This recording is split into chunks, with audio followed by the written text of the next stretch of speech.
Amnesty International declared Israel to be an apartheid regime. Don't fucking stop me while I'm cooking, you baboon in a suit! The chef is in! About to give you a fucking Chelsea Green! You donkey! Donkey!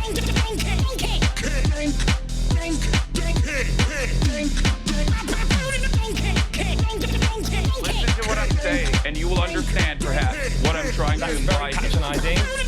Yeah, I am being patronizing. I don't know who the fuck you are, and you're over here chirping all the way from fucking London about you want to fucking free Palestine, but also simultaneously you're talking about how both sides are fucking fine. Shut the fuck up. You don't know anything, okay? Who the fuck is this pink-haired twink?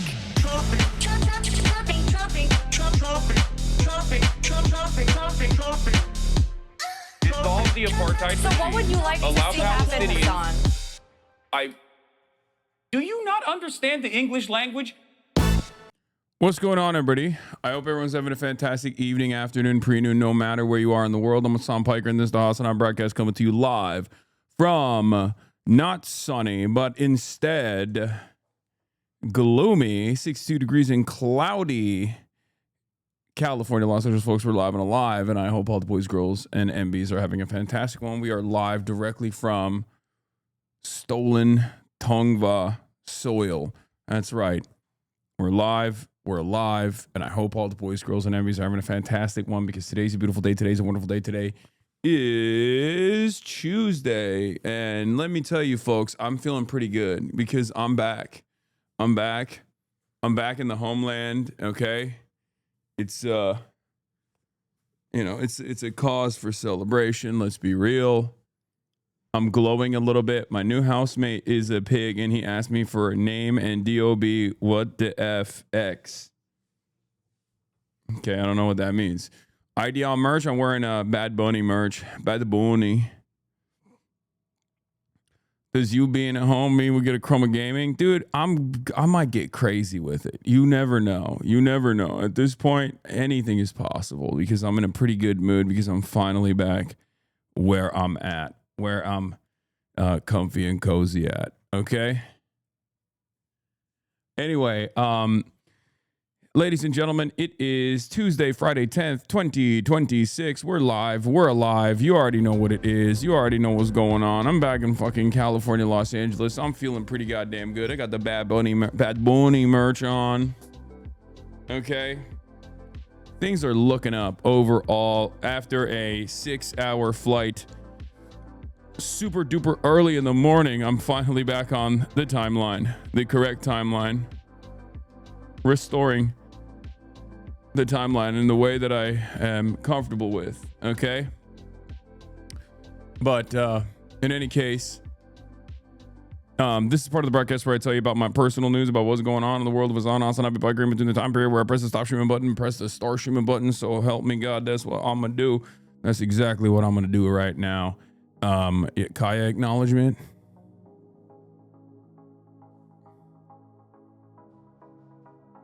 While I was gone, my team put in a new light that makes Kaya look even more angelic now. She has a top-down angelic light, as you can see. She got the heavenly lighting. Yeah, she's glowing. She has a quest waiting for you. Yeah. Yes, heavenly. You made me download Twitch again? Hell yeah. Brother, sister, the emperor, whoever you may be. Congratulations for doing that. Sorry for the brain rot ahead of time. Anyway, folks, personal news-wise is part of the broadcast where I tell you about my personal news. And yesterday, as you guys know, I ended the broadcast after Mahmoud Khalil. The interview I conducted with Mahmoud Khalil. And vibe test from Mahmoud Khalil was very different, okay? We went from very different vibes because I went to Funny Moms. That's right.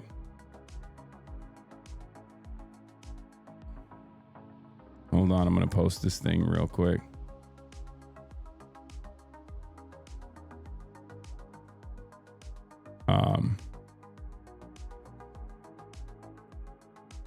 Hold on, I just have to post it on my Instagram story because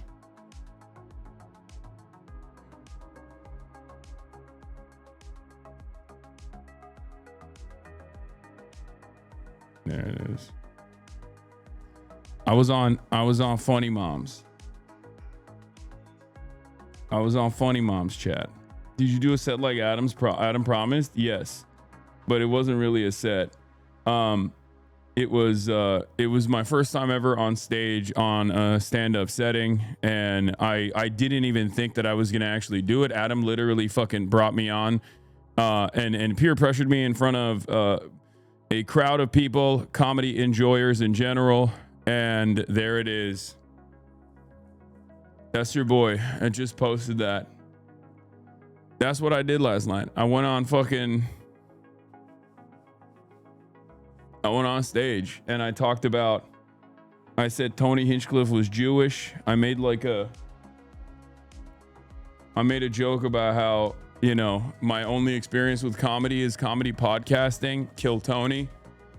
And Adam is my gay Jew that's gonna critique my comedy. And Adam was like, Tony Hinchcliffe is not Jewish. And I was like, well, can you blame me? Both of those got thunderous laughter and applause, for the record. They fucking killed. But I think people were being very nice.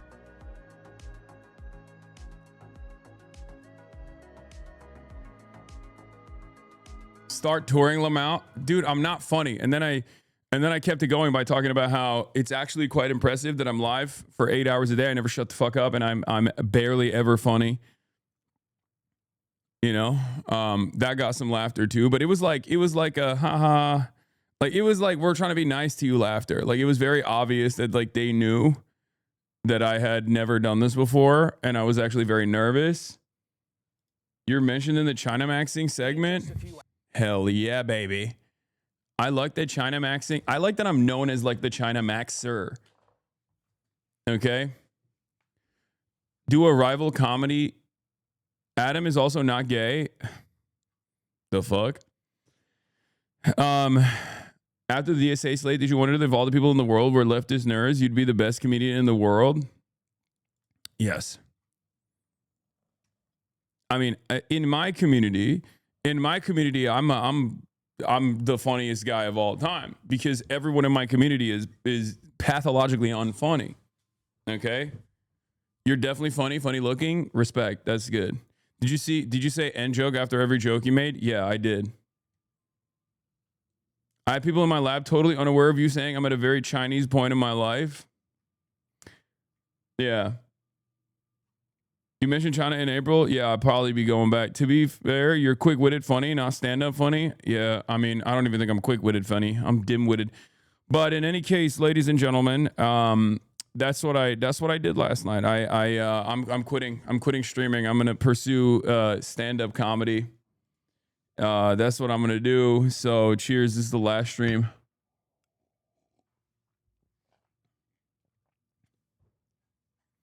You needed haters in the audience to unlock the anti-bad chatter rose. If you made a simple joke and spent 10 minutes explaining it, you would have unironically killed. Yeah, people love when you explain your jokes. Anyway, so yeah, I did that. I hung out a little bit with Alex Press as well, with Adam, with the fans that were there. Met a bunch of HasanAbi heads that went to Funny Moms to listen to the comedians there to enjoy comedy. Comedy is back. Yeah, when I get canceled, I'll become a right-wing comic, like a shock jock. Comedy is legal. Comedy is back. Oh yeah. Comedy is legal. Anyway, so yeah, I did that. I did all of that and more. But what else was I gonna say? What else happened? That's it actually. I went to sleep. I woke up. I had the worst bombing of all time, which was very disappointing. Had the worst bombing of all time. And then I went to bed and woke up super freaking early. Got on a goddamn flight from JFK. Almost didn't make it on the flight. Had a pleasant surprise with the JFK flight because some of these so with the flight situation, it's hit or miss, right? Sometimes they're not. Sometimes they are lie flat, sometimes they're not. Luckily this time The flight that I was on was actually lie flat, and I didn't think it was going to be lie flat, so I got to actually sleep on the flight, which was really good. You know, I got like at least like 4 or 5 hours of sleep total, so that's good. And yeah, woke is so back. New solution for Charge the billionaires taxes. HasanAbi, if he was Chinese. Oh.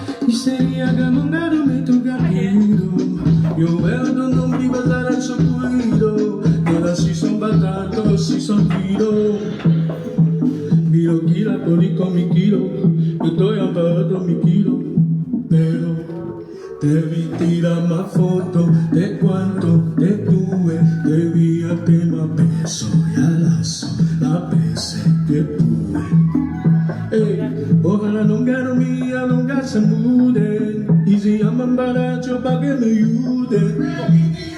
Cuánto te tuve. Debí darte más besos y abrazos las veces que pude.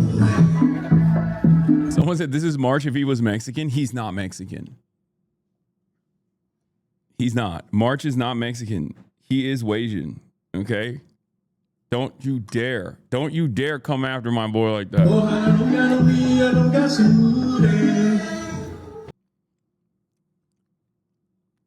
It's funny because like he's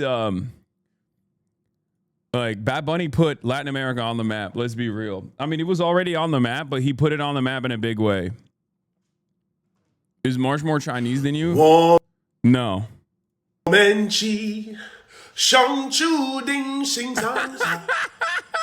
Yes.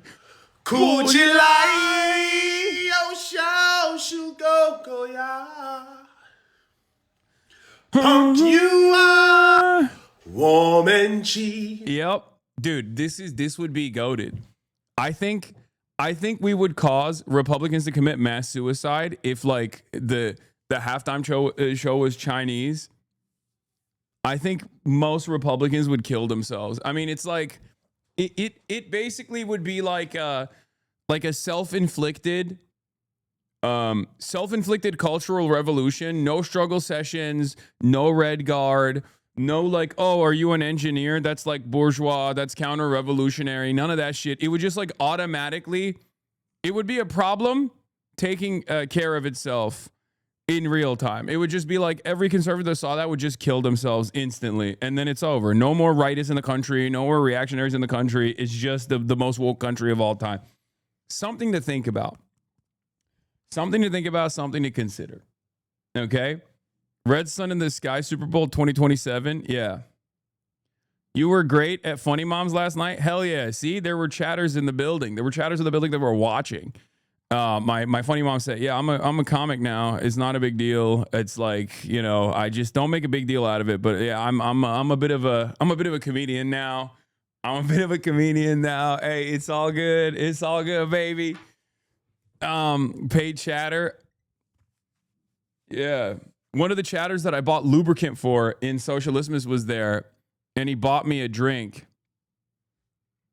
You were at Funny Moms. You're neither funny nor a mom. It's true. See, this is the type of memeing that we do here. Bad Bunny has permanently altered the way Canadians will be pronouncing their own country. Canada. Anyway.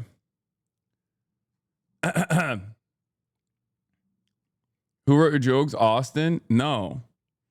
What is this link?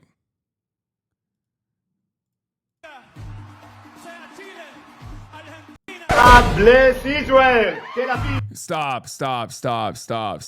Don't even. Why are you showing me that, bro? I was in such a good mood and you just ruined it by reminding me that the fucking state of Israel still exists. Oh my God, I was having such a good day, and then I'm reminded that Israel exists still. Oh my God, so devastating. I hate that. Sometimes I forget that the state of Israel exists, and I'm like, wow, I'm in such a good mood today. And then one of you motherfuckers send me a link like that, and I'm like, no.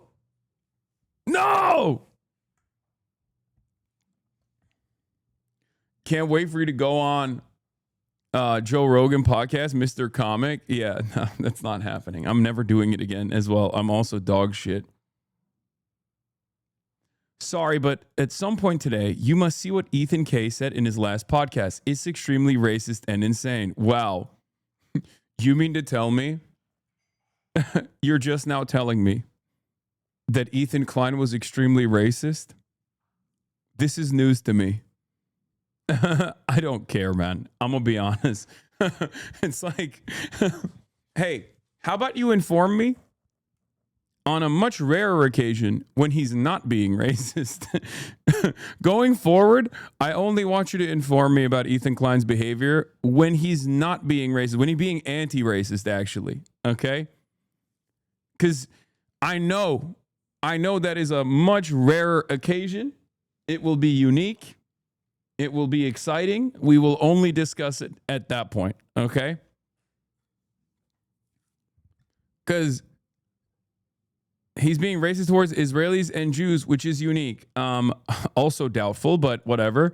In any case, like I said, you don't inform me that you go into your kitchen, you open the drawer and there's forks in there. You know, you don't feel the need to let me know about that. So why would you let me know about this? Yeah, we got the right is calling for Bad Bunny to be investigated. Yeah. Okay. To investigate for what? Why he has so much swag? Is that what they want to fucking figure out? They're like, how does one man have so much swagger? Wow. OG Angel hat goes dummy. Hey, I know. So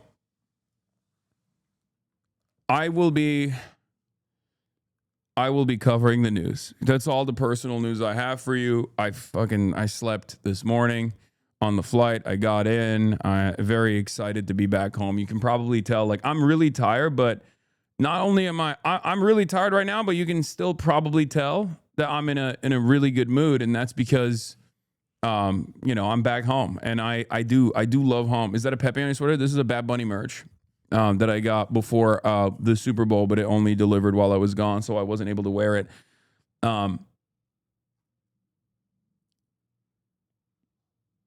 Why not crush him to YouTube? Too clunky, or why? Yeah, too clunky.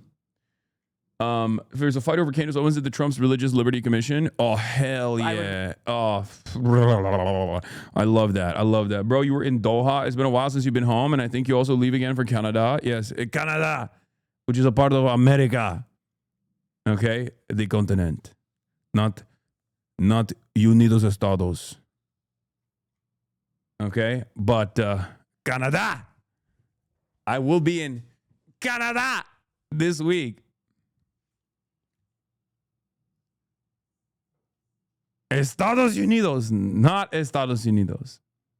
Did I say Unidos Estados? I don't fucking know. I don't even care, dude. That's how little I care about America, that I don't even say it correctly. Okay? That's how little America is done. It's fucking over. It's so over, I'm not even saying it correctly. The True North didn't ban you. The dude wants to be Bad Bunny so bad. Yes. Except he wants to be me with the fucking shoulder pads. I don't know. I don't know if you guys saw that, but, I'm not the one who's trying to look like he has a tiny head with a broad shoulder. He is the one doing that. So, I mean, he needs to chill. Anyway, I'm back in LA. We're doing HOGWATCH today, obviously. HOGWATCH, delicious. Culture loss, tears. Epstein files unredacted. Woke is here. We are starving Cuba. GHISLAINE pleads the fifth. Bad Bunny didn't get weave mogged and joke mogged on the same day on his cortisol levels are normal. It's true. Once again, right too early with a big shoulder, small head look. Yeah. Nueva York. Can you say Nueva York? Yes. Everybody want to be Latino.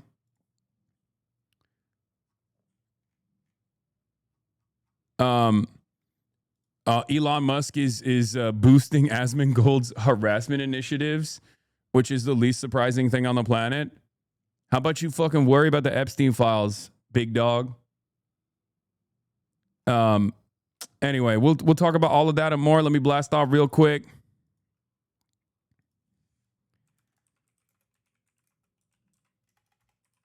Wants to ramp up harassment. Exclusive Trump says he might send a second carrier to strike Iran if talks fail. Barack Ravid. Okay. Yeah, we'll do all of that. Do we have a blast off meme? Do we have a blast off meme? Do we have a blast off meme?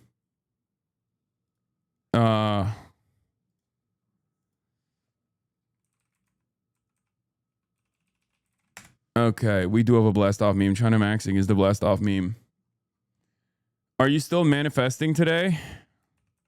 I don't even know what that means. What was I like even as a joke manifesting? I forgot. Chatters that are sending me that Chinese brand are so funny. Because old heads in the community remembered the good old days way back in the day when I was already a fan of that brand and was promoting it like when it first came out. This brand that a lot of people are encountering for the first time ever, called OSCL or whatever. First of all, it doesn't exist anymore. Okay? And secondly, a lot of you don't know this, but when it first came out in like 2019, I was a early booster of it and was trying to acquire it. Yeah, this is not new. And unfortunately, this brand doesn't exist anymore. This is old. But because we are all China maxing now, a lot of people are China maxing now. They're just encountering it for the first time ever. And I think they should bring it back. There was a HasanAbi head at the fucking protest that I was at. This is the button up that he was wearing. If you remember, I called it out. When we were at the LA Ice Out protest, there was a HasanAbi head who was wearing this button up. And I saw it and I said, that's the Chinese brand. That's the Chinese like communist brand. And he was like, yep. And what's funny is as I have promoted this brand like in 2019, way back in the day when it first came out. What is this? Leftist Spanish Twitter knows that user is a LARPer. He was selling real estate in China a few years ago just to get a buck from China enjoyers. Who? This brand? Is that who you're talking about? This Twitter account or something? I don't know this Twitter account. I'm just saying that like the brand that this guy is promoting on here is no longer available. It doesn't exist anymore. But because it's like, it's kind of like when things are popping, when there's like certain things that are, popping off and influence, they like bring it back again. Unfortunately, as far as I know, this brand no longer exists.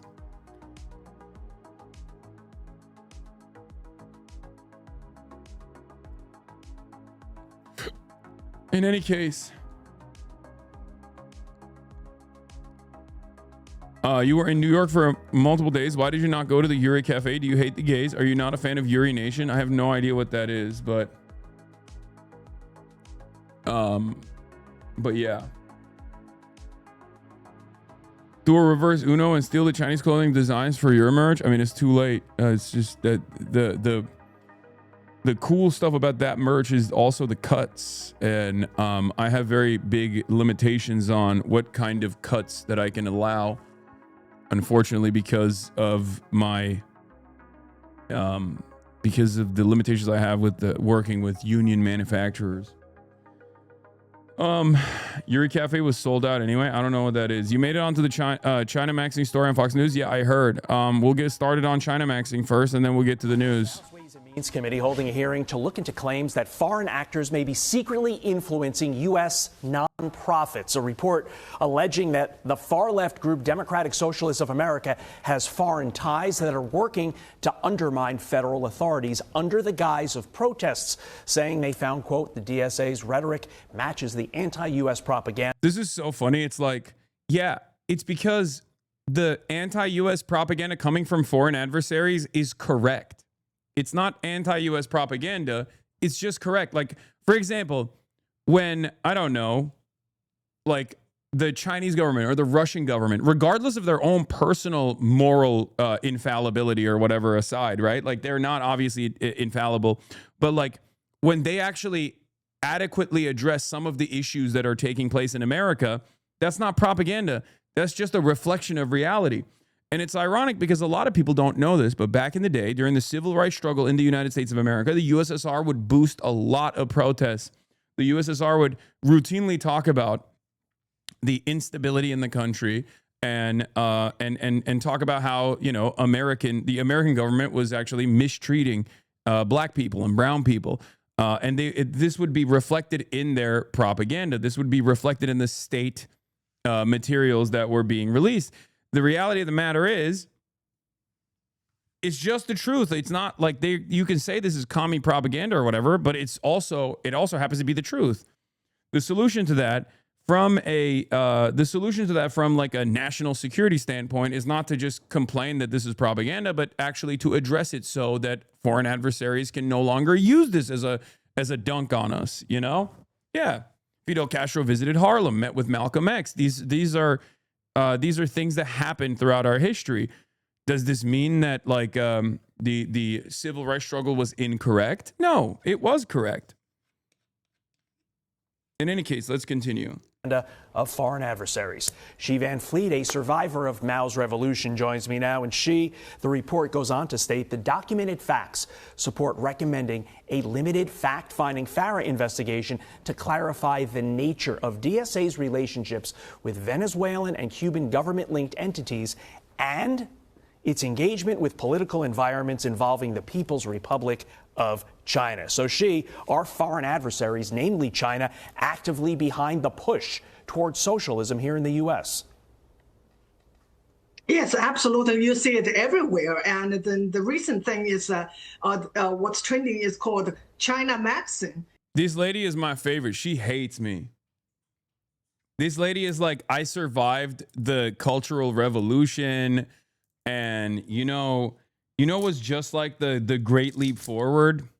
Columbia University. like I love these sorts of people that come in and they're just like, yeah, whatever current thing that's like frustrating, I don't know, 75-year-old boomers in Iowa is exactly what it was like in the Chinese countryside.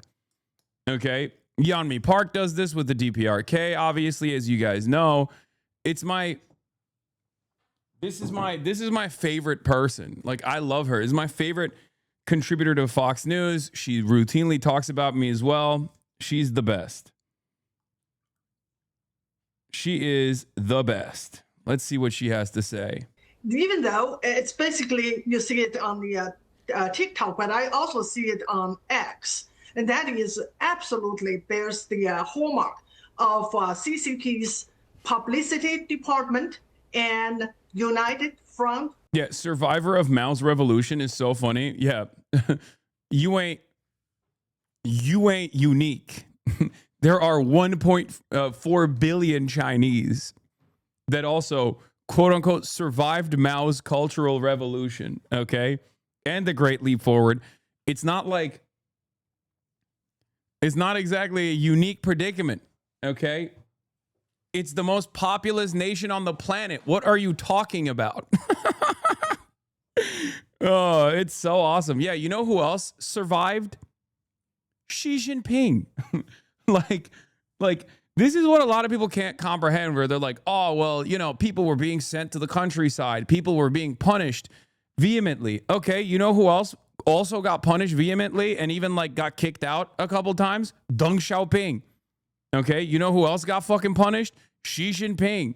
So you ain't special. Do you think she's an op? Oh, no, she is an op. Yes, she's a major op. Work department operations. The first one is about propaganda. The second one is about influence. And it's pretty funny to say this also about China in general, because they are, in my opinion, far too disinterested in doing soft power. I mean, that's changing a little bit, but like up until this moment, they straight up were like, no, we're just going to sell to our own market. Like, we have a massive consumer base in China. We're just going to make cultural works that only Chinese people will consume, which I think is a massive mistake because soft power is the name of the game. America's cultural dominance, America's hegemonic superpower status, in large part is due to the cultural imperialism, the soft power that comes from Hollywood, right? China doesn't do that. At most, they've done, Confucius Institutes, and I guess like what is it called? Nezha 2 and Black Myth Wukong. Korea has K-pop, Japan has anime, Japan has manga. They have a lot more movies and shit like that. These things matter. These things actually play a big role. They also, I guess China did the Labubu thing too, but influence work is something that CCP is expert of. They will capture the elite. In this case, they capture a lot of the influencers in social media, especially in TikTok. And most of the people who are influenced have no idea that they are the target. And some, of course, they do because they get paid handsomely.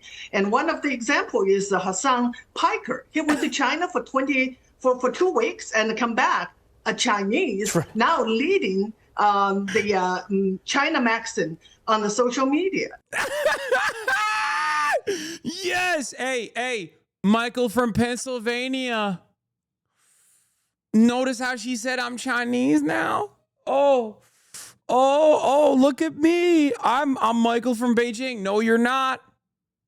Hey, yo, did you hear that? Let's run that back. She said I'm Chinese. Let's go. They do because they talk. And most of the people who are influenced have no idea that they are the target. And some, of course, they do because they get paid handsomely. And one of the example is Hasan Piker. He went to China for 2 weeks and come back a Chinese, now leading the China magazine on the social media. But there is a more important question to ask. Why the Chinese influence be able to capture the American audience, the young people especially? And I think it is really because of the educational system. I think you're right. You're 100% right. Yeah. But you mentioned China maxing, and you kind of given a little detail on it. I want to explain a little bit more to the audience of what China maxing is. You mentioned it's on TikTok. It's the newest craze. And basically, it's young Americans romanticizing and glamorizing living in communist China. Quote, China maxing isn't just a lifestyle trend. Many of the young influencers praising Chinese culture are actively denigrating America. They're aesthetically, morally, and politically defecting to another superpower. And she, as somebody who lived and fled the Mao Revolution, what's your message to those who romanticize communism, especially young Americans who grew up here with every advantage in the world, now saying, I want to live under communist rule? What's your message to them, She? Yeah, my message is you have to learn history. We have to teach our children real history. And this, I watched a few podcasts about this topic. They say, Chinese people and we are the same people. It is cool to learn their culture. It's not cool. Chinese people are different from American people. Chinese people are not free. And this is something that we have to teach our young kids. And this is so not funny. About learning another culture. This is about... Bro, she's so funny. She's literally like... She's like, Chinese people are different. Chinese people are different. It's like, okay, well, you're Chinese. Like, what do you mean? It's not cool to learn Chinese culture? Oh, God, I got so much Chinese shit, dude. It's crazy. I always keep that motherfucking thing on me, too. Speaking of Chinese state materials that are inherently anti-imperialist in nature, that exclusively and specifically talk about uplifting the third world, uplifting countries that have been dominated by colonialism and imperialism. Here is one of those works. So, something to consider, something to talk about. I worked at a tattoo shop that was owned by a Chinese national who felt exactly the same way as this lady. Yeah, there's many such cases, many such instances. I don't personally care. Who cares? Who cares? Whatever, let them chirp. As conditions deteriorate in the United States of America, and it becomes unavoidable, the American condition becomes an unavoidable reality as the trajectory of the Chinese development becomes glaringly obvious. You think they're going to be able to fucking hide it? Brother, I'm going to tell you something, okay? Also, where's your governance of China by Xi Jinping? Fake glaze. Oh, God, keep chirping, keep chirping. Central Committee, okay? More like free market capitalism. That's what you should change your name to, honestly. Laissez-faire. Michael from Pennsylvania, not Beijing. For years, I was the only glazer. You're a latecomer. That's a crazy statement to make because I just fucking went through how I was glazing the all the way back in like 2019 or 2018. I was glazing the fucking Chinese, the communist fucking fashion brand, talking about how I wanted it.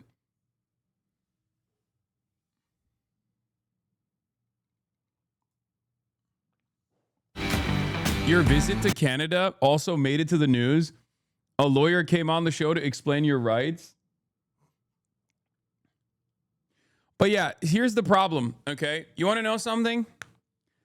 I happen to believe that Pizza Hut did play a role in the fucking fall of the USSR, okay? Let's keep it a $1.50. And I think the reverse of that is going to inevitably happen with the dynamic between China and the United States of America. Okay. People wanted the blue jeans. Okay. This is not just a thing that you hear from your parents. Like people were craving the fucking commodities. Okay. In the USSR, people wanted the treats. And unfortunately, the USSR's anti-treatlerite principles partially led to its demise. Okay. But the reality of the matter is the abundance of goods that were readily available to all people in the United States of America, as opposed to like how things looked like in the USSR, especially post 80s or, post 70s and 80s, I think also accelerated the USSR's demise. Dog, they literally voted to keep the USSR intact, though people can crave commodities. That doesn't mean it caused the USSR's fall, which was illegal and undemocratic. All of those things are correct, and yet you are utterly coping if you think that there wasn't a real... I mean, people fucking revolted over not getting coffee, okay? This is a real problem. I think it's silly to assume that you're taking a... It's silly to act like you're taking a principled stance here, to not actually recognize some of the failures. It's like there's excesses, there's failures. This is one of those issues. Now, we can talk about why it was virtually impossible to deliver treats readily available to all. We can talk about what the industrial focus looked like in the USSR, and perhaps there should have been maybe a little bit more of a focus on developing commodities rather than just like industrial production of steel and military. But the reality of the matter is you got to give people shit. You got to give people treats. My point was that the abundance of treats in the United States of America, as opposed to the Soviet bloc, definitely was, agitating people for sure. People are stupid. People are silly. People don't always have an ideological commitment to a better future and want to like go through the process of development, go through the process of collectivization and all the pain that comes along with it. There is one country, however, that actually came out on the other side of that, and that country is China. The reason why I'm talking about that is because China has been able to go through this process and has come out successful on the other side, right? And because of that reason, now when you look at the Chinese trajectory, the Chinese state's trajectory, and compare it to the American state's trajectory, it becomes increasingly clear that, you know, one country is going up, one country is developing, one country has a prosperous future, and the other is the exact opposite. So if there was a similar analysis to be made, leading to the fall of the USSR, the illegal dissolution of the USSR, if there was analysis to be made there about like what some of the issues were, I think you can make that same analysis now as to why it's virtually impossible, why it is virtually impossible for the American youth to avoid China maxing. Rejecting our value, our culture, and it is, as you said, romanticized communism. Yeah, like they can keep chirping about the big red menace and all of this stuff. Meanwhile, all of our elites are pedophiles. Okay? All of our elites are pedophiles. The cost of living has not been solved at all. It's getting worse and worse for people. There's so much poverty, there's so much debt, there's so much destruction all around us. All we know how to deal is lead around the globe. And then people have this expectation that you're supposed to sit there and love what you're experiencing because like the alternative is far scarier. But people have the capacity to see the alternative with their own two eyes, partially as a consequence of the social libertarianism that like Western countries have as far as like free speech, free flow of information. Regardless of the propaganda efforts, people can still see what's going on over there and go, well, that seems pretty good to me. I don't know. Maybe we should try that shit. That's it. That's all I'm saying.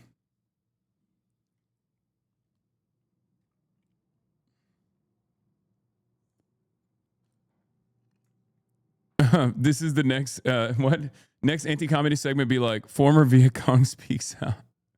That's funny. The reason why my parents hated communism is because they didn't have treats. They were told that the reason they don't have treats, no blue jeans, no rock is because of communism. It never went deeper than that. When you have a communist state with treats, that kind of propaganda don't work well. Exactly. That's like a major issue. I think a lot of people don't factor in different ways of governance. Because all matter of governance is authoritarian inherently. Okay? That's what the government does. It's authority, right? And what a lot of people don't realize is that like treats are a major fucking part of this process. They're a major part of the struggle. If a government actually offers commodities and treats, it gives a sense of comfort and security. A government must offer the diversity of choice, even if it's like fallacious, even if it's not real, even if the choice is actually coming from like 3 fucking producers overall. The very fact that you feel like you have a choice to begin with is what makes people comfortable. These are things that you have to keep in mind. And I do like, these are the things that people have to keep in mind. And I do like that, like, these are the reasons as to why China has been seen in the way that it's being seen currently. Anyway, Ro Khanna dropped the names of the redacted pedos. We're going to be talking about that. Obviously, there's a lot going on in the world. Let's get into it. So much happening. Ana Lilia Mejia is officially the candidate for the Democratic Party in New Jersey 11. Tom Malinowski has endorsed Ana Lilia Mejia, which, by the way, respect to Tom. Because normally establishment Democrats would have fought. They would have come back into the battle. They would have tried to fight in the general. They would have fucking ruined the chances of like a Democrat being on that seat. And I'm glad that like in the post Zoran mayoral victory, establishment Democrats, at least guys like Tom Malinowski, are just saying, no, it's over, it's done. Shouts out to AIPAC, you fucked it up. And you fucked it up for every single person, but, we're going to continue. So that's good. He's not doing the Cuomo route, which I appreciate. Not everybody's Cuomo. What do you mean? What do you mean not everybody's Cuomo? Everyone is Cuomo. Let's be real. establishment Democrats are exactly like Andrew Cuomo because their fucking primary goal is to make sure that what happened at New Jersey 11 or what happened in the New York mayoral race never happens again. Okay? They don't want that. They don't want that to happen. Yeah, and as soon as obviously the race ended, right? As soon as it ended, a sequence of endorsements follow through. New Jersey Dems backing Mejia in April special and June primary, Governor Mickey Sherrill, State Dem Party Chair Leroy Jones, Senator Cory Booker, Representative Bonnie Wasson-Coleman, Representative LaMonica McIver, Representative Rob Menendez. We could do without that one. That's fine. Fourth place finisher in the special, Brendan Gill. Her close opponent in the special, Tom Malinowski, if AIPAC backs someone running against her. So that's it. It's over. AOC connecting Gaza and Cuba is huge. I know. It is huge. Respect to AOC. She did it. She done did it again. This is why it's important to, while being critical of our politicians, it's important to make sure that, you cherish the moments where they can have impact and they use that moment in the spotlight for decent impact. Okay? And no, I will not be hearing this nonsense right now. I don't care. Okay? I'm sorry. I don't fucking care. I'm not going to do this. I'm not going to do this with you. I'm not going to do this in general. Okay? If a politician comes out and directly connects the colonial violence and the siege style death and destruction that Israel has done to Palestinians in Gaza to what America is doing in Cuba, I'm not going to sit there and be like, wah! Well, she wanted to fund defensive weapons for Israel. Shut the fuck up. Shut the fuck up. We moved on from that. We're not having that conversation right now. This is a different conversation. Okay? That's it.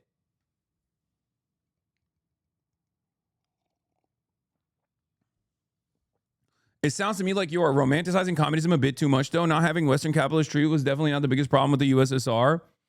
I never said that was the biggest problem with the USSR. I was talking about like the people's discontent beyond, an environment of surveillance and all this stuff. That certainly played a role in it, especially because a contemporary example of a communist one-party state that's like currently dominating, that has tremendously high approval ratings that have never existed in the Western world pretty much, is China.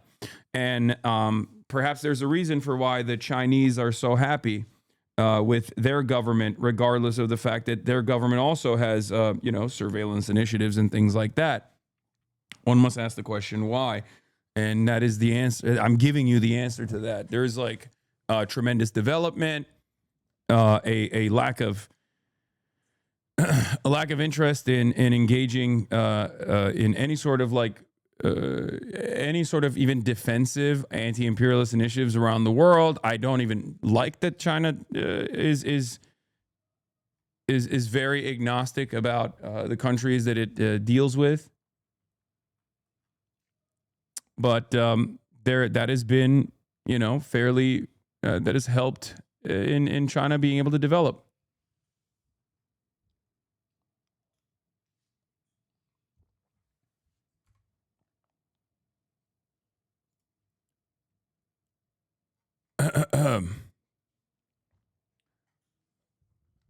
Anyway, Graham Plattner is skyrocketing popularity. That's not surprising. He is the candidate for the moment, even with like all of the things that people like myself or this community would consider to be, ridiculous and awful. Graham, all of those things are perfect for him. In the market that he's running in and the audience that he's trying to captivate, like all of the reasons as to why we don't like Graham Plattner, or we might have criticism of Graham Plattner, is the reasons why people like him. When are you having him on? He's not. I don't think he's going to come on. He wanted to come on. Initially, his team wanted to bring him on, but y'all yelled and cried so much and pissed and shitted in your pants and farted that I couldn't even have a fucking conversation with him about his background and get get to know him better and get to understand where he was coming from. I don't think he's ever coming on because, well, like 100%. See, but this is it. Damn, we made fun of a Nazi. Brother, you have to be a little bit more tactical about this stuff, okay? You have to, you know, I would have liked to have a one-on-one conversation about that and numerous other things. I wasn't going to, like, fucking glaze him. And that's now the reason why he's not coming on. It's all good, you know? I mean, I don't really give a shit. Like I said, it's out of my hands. We're Pills Mafia, baby. We're Pills Mafia.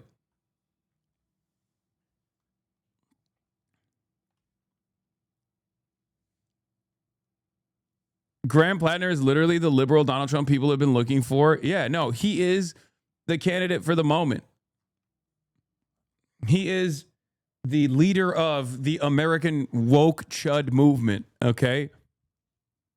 Straight up. We're Janissaries, but as Janissaries, we understand that, you know, being moderate and all this stuff. Oh, God, I'm skipping the Nancy Guthrie stuff. I know there's a lot of, you know, there's a lot of interest in the Savannah Guthrie, Nancy Guthrie story, but I want to get started with Ghislaine Maxwell. Is that all right? Can we do that? Because there's a lot of news to cover, and I do want to. It's a little petty on his part. No, he has nothing to lose by coming on.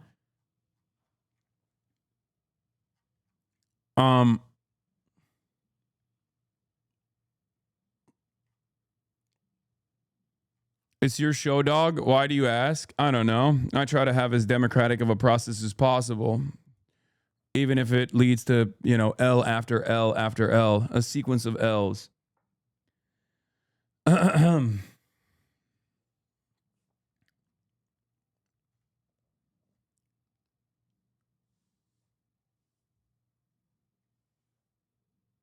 You got AOC's UAW speech on the docket. I watched pieces of it. It was really good. Hasan heads clashing with our ops is gold. What is this? Oh yeah, I mean, I retweeted this a while back. This is this was I guess like they deleted the clip, but it was Aiden Ross literally being like, "Oh, Hasan only says free Palestine and abolish ICE because it's fashionable now." And then someone was like, Hasan has literally been saying free Palestine and abolish ICE before everyone. Aiden Ross might actually be the dumbest person on the platform this size. His closest second is Nick Shitley. His brain cells are struggling, trying to fight back against Piker. How many times have you said this isn't a democracy?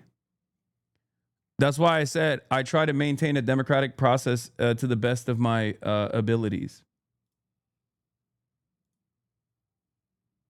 Okay.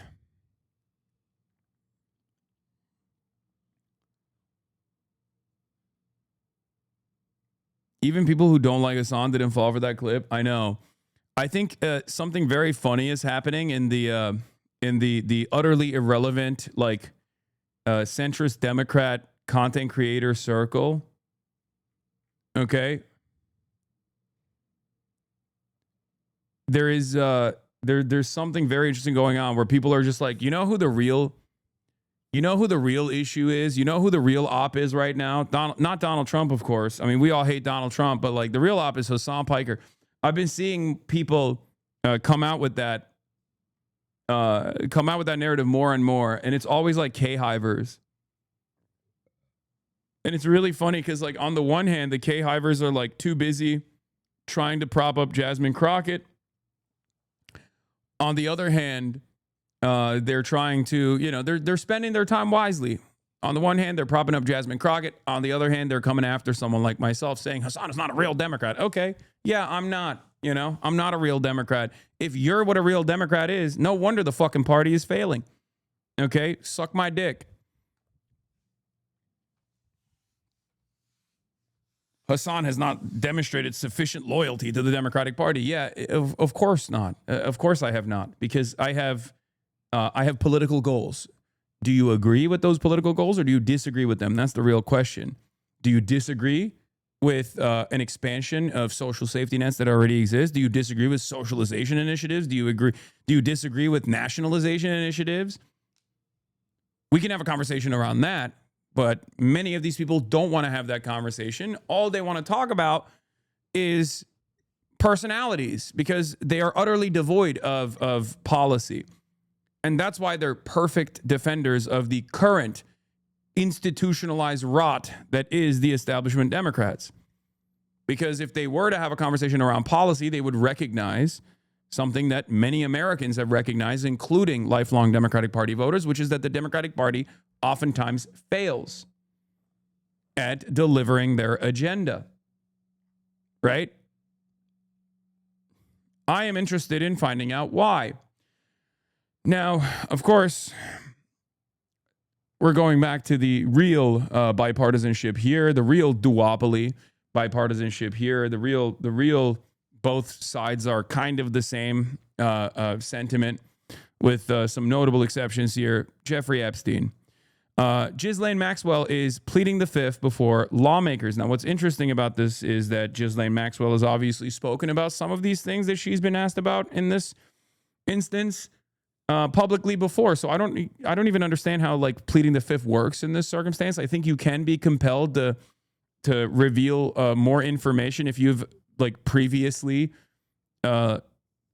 talked about certain things.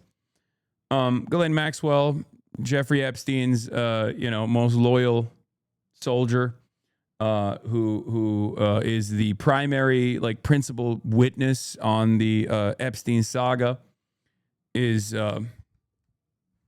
was sent to a much nicer prison by the Trump DOJ, and in this quid pro quo scheme that Todd Blanche, the Assistant Attorney General or Deputy Attorney General Todd Blanche, who previously was Donald Trump's defense attorney, had this closed-door 6-hour interview with Ghislaine Maxwell.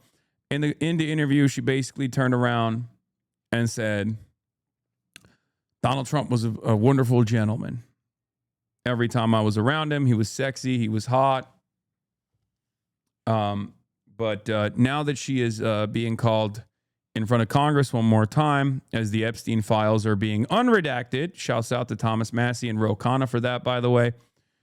Now that those files are being unredacted, Ghislaine Maxwell is being asked questions again, and she's pleading the fifth. This morning, new video showing Jeffrey Epstein's convicted co-conspirator Ghislaine Maxwell refusing to answer questions from lawmakers, pleading the fifth. I invoke my Fifth Amendment right to silence. Maxwell appearing virtually before the House Oversight Committee from a Texas prison, where she's serving a 20-year sentence for trafficking minors to Epstein. Have you ever facilitated the sexual abuse of any minor or adult woman by Mr. Epstein? I invoke my Fifth Amendment right to silence. Dude, it's like you're currently in prison for that. Like, I don't understand. Look, I'm not a lawyer. I know there's some lawyers in the chat. Maybe you guys can like help me with this.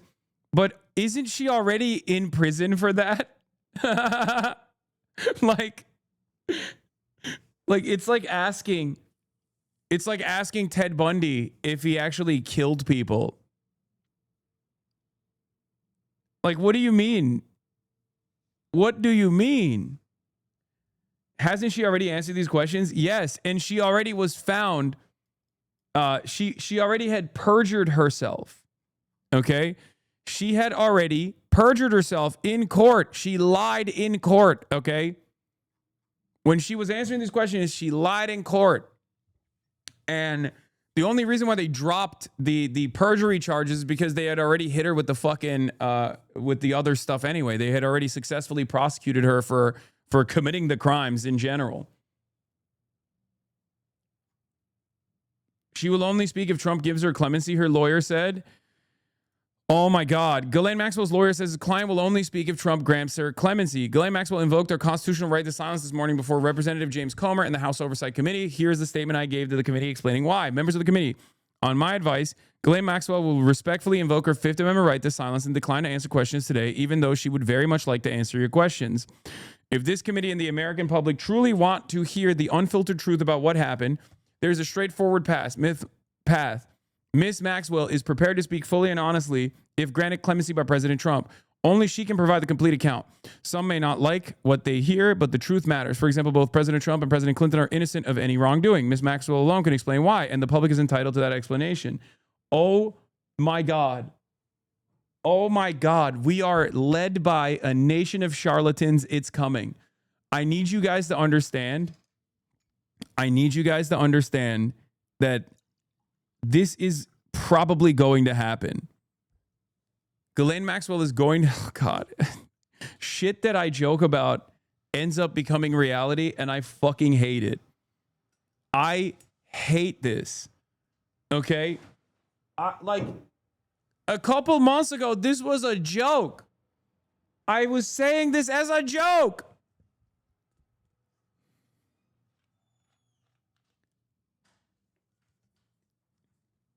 Now they're saying it openly. They're saying it out loud. They're like, yeah, give us clemency, free Ghislaine Maxwell from prison, and she will tell everybody how innocent Donald Trump and Bill Clinton actually are.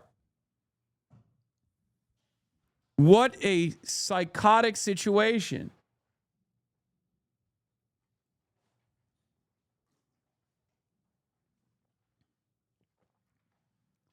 And it's wild because, like, everybody knows what's up. Everybody knows what's up. Everybody knows what's up.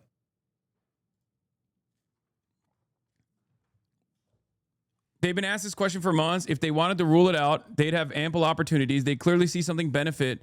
They see some benefit in dangling a part in front of a convicted sex offender. Yeah, they do. And the benefit is called having her lie about Donald Trump's infallibility and innocence. And perhaps even Bill Clinton as well. I would be really interested in finding out if there was like an additional, closed door meeting that took place where they were like, listen, mutually assured pedophilia destruction. Obviously, don't fuck up the game here. Let's just get Ghislaine out. Let's have Ghislaine basically say openly that, we're both innocent. And then, and then have the CIA wrap it up later. You know what I mean? When she's a free woman, right? Have some QAnon guy walk up to her and fucking dome her in a crowded street, and then we go, oh, how could this have happened? Activate a CIA sleeper cell like a fucking Thomas Crooks type person. There's like a million of them in America. Good old heart attack gun. No heart attack gun necessary. Gun violence is such a constant in American society. Why couldn't they kill her right now?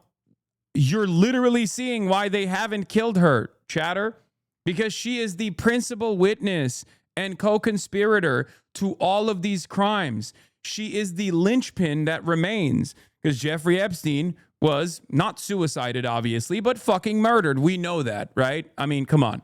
Remember all the people that were trying to tell me, like, oh, no, Jeffrey Epstein was, like, really, really sad. Okay, why the fuck did the FBI actually say that he committed suicide a day prior to his actual fucking murder?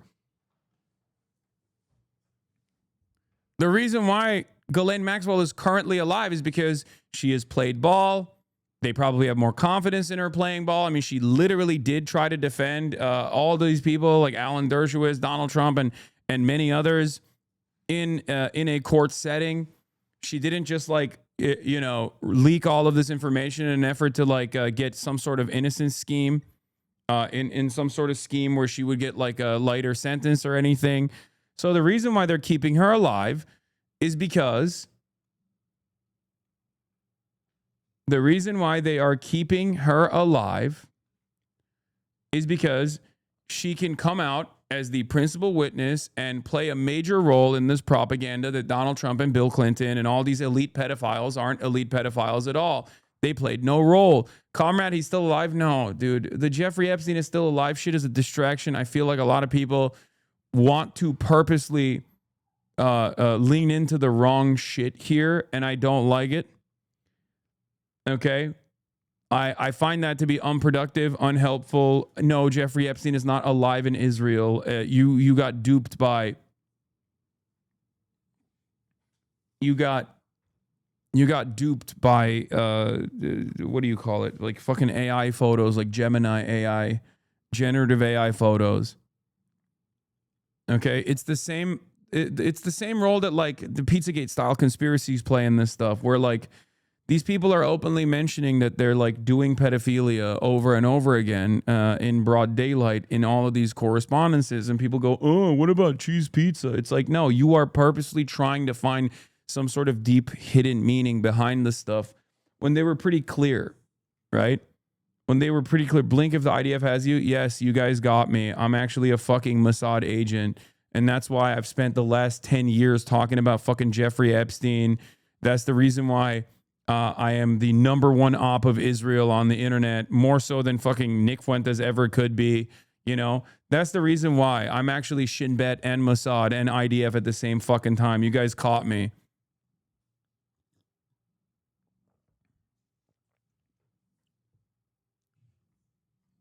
Her lawyer says she'll answer questions fully and honestly, but only if granted clemency by President Trump. Then adding both President Trump and President Clinton are innocent of any wrongdoing. Miss Maxwell alone can explain why. Yeah, this is the reason why she's not dead, okay? This is the reason why she's not dead. If you're wondering why they haven't burned her, this is why. Okay, your prediction was wrong. You said thousands of times.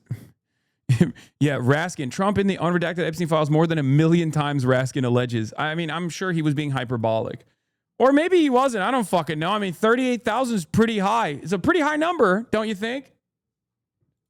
The Republican Speaker of the House says she's clearly just trying to cut a deal. She's pleading the fifth and trying to make deals. She needs to tell the truth. It's long overdue. But President Trump has not ruled out a pardon for Maxwell. And this morning, there are new questions about what Trump knew about Epstein's inappropriate behavior and when. Buried in the 3 million pages of Epstein files was this FBI document from 2019, first reported by the Miami Herald. A former Palm Beach police chief who was investigating Epstein said Donald Trump called him in the mid-2000s as word got out that Epstein was charged with sex crimes. Police Chief Michael Ryder told the FBI years later that Trump called the Palm Beach Police Department to tell him, "Thank goodness you're stopping him." Dude. This is the funniest one that like all of the fucking groypers are using to declare Trump's innocence. Dog, this document's from 2019 after Jeffrey Epstein was arrested. Okay? Miss me with this bullshit. Miss me with this bullshit. Okay?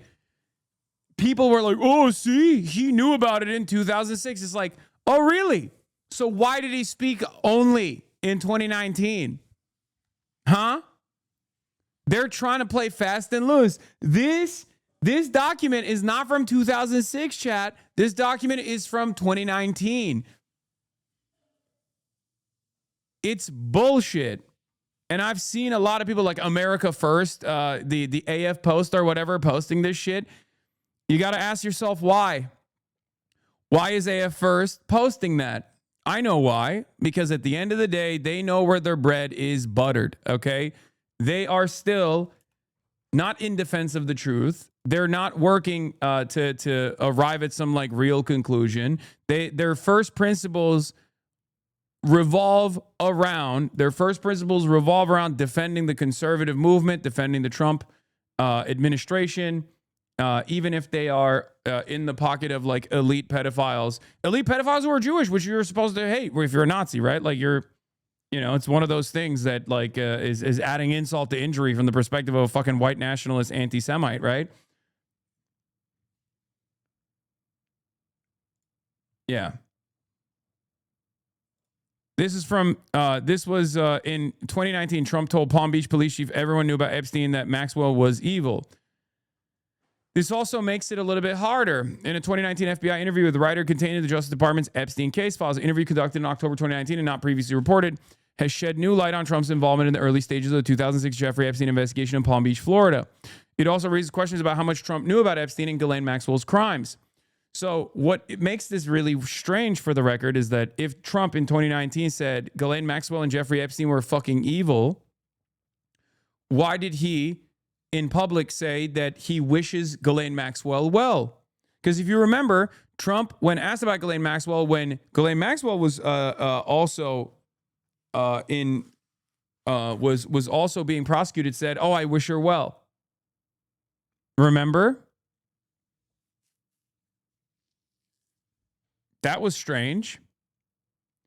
He's also floating a pardon for Ghislaine Maxwell. That's strange. That's weird. That's odd. There's a major inconsistency here. How odd.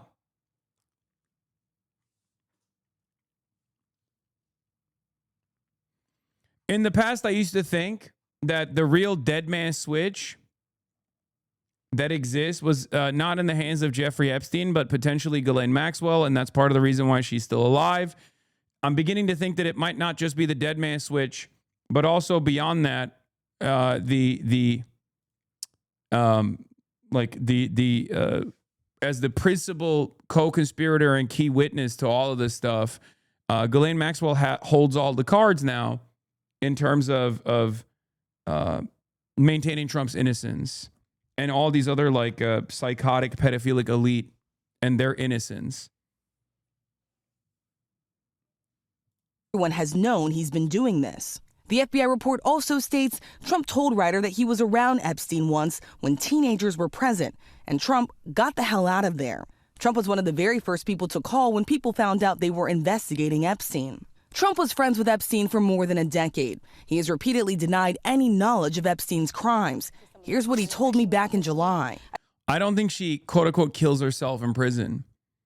I think if that were to happen, it would have happened a long time ago. And the very fact that it hasn't happened up until this very moment means that she either has some assurances, like some post-mortem assurances where there's a dead man switch or something, and it just leaks all of this data, all of the fucking hard evidence that these guys are all pedophiles, videos and stuff that are impossible to combat, right? Or because they know she's capable of playing ball. Whereas maybe they didn't have that same assurance for Jeffrey Epstein. Maybe Jeffrey Epstein flew too close to the sun, right? That's what I think. How did Epstein not have a dead man switch, or was that Maxwell? I think Jeffrey Epstein thought he had a dead man switch, and that dead man switch was Ghislaine Maxwell. I think Ghislaine Maxwell burned Jeffrey Epstein. Ghislaine Maxwell always had long-running ties to first the OSS through her father, then to the CIA and Mossad, of course, and all of these other elites. I think if I'm putting my tinfoil conspiracy hat on, I'm thinking Jeffrey Epstein thought his dead man switch was Ghislaine Maxwell. And Ghislaine Maxwell never used that dead man switch once Jeffrey Epstein was killed.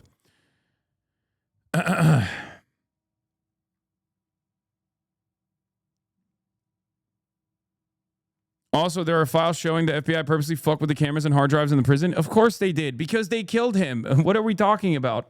Hello? I mean, none of this stuff is even new. We just have even more information now. But we knew that we knew that was the case, right? That was part of the reason why I kept saying, I don't give a fuck what the New York Times says. Jeffrey Epstein did not kill himself. Jeffrey Epstein was assassinated. This is ridiculous. And a lot of people would try to fucking argue with me on this. It's totally ridiculous. Or if that 4chan post is real, they switched him out. No, they didn't switch him out. They killed him.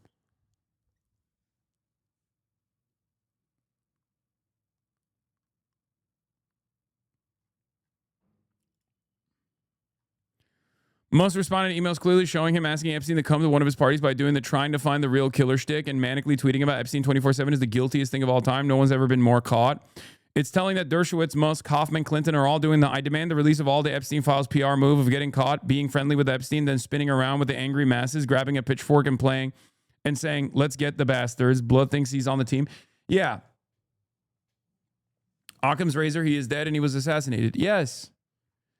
If he's dead, then who's playing Fortnite on his account? I already told you. It's most likely his son. He had many children.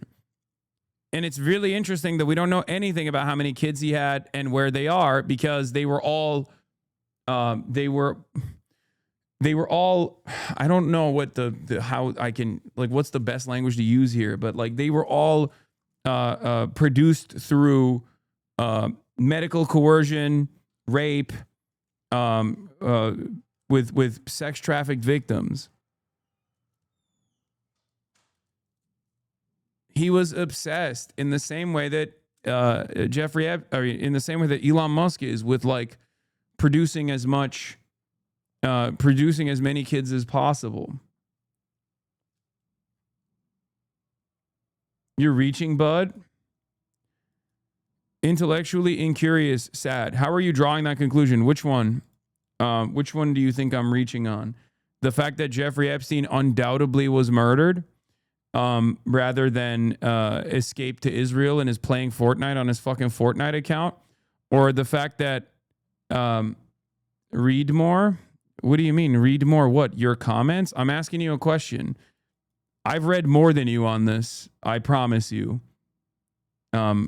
Simply just through the passage of time. I've been reading for years and years at this point. My fans in the FBI are coping. Yeah. The code words. Oh my God. Oh my God. Shut up. Shut up. Shut up. Shut up. Oh God. I hate these motherfuckers so much. Oh. Yes, dude. You're the real communard,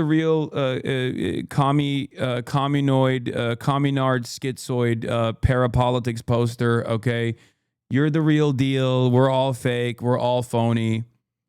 It can't like the narrative that you are able to pull through with all of these revelations can't be exactly what it is. There has to be a layer past the things that we know now.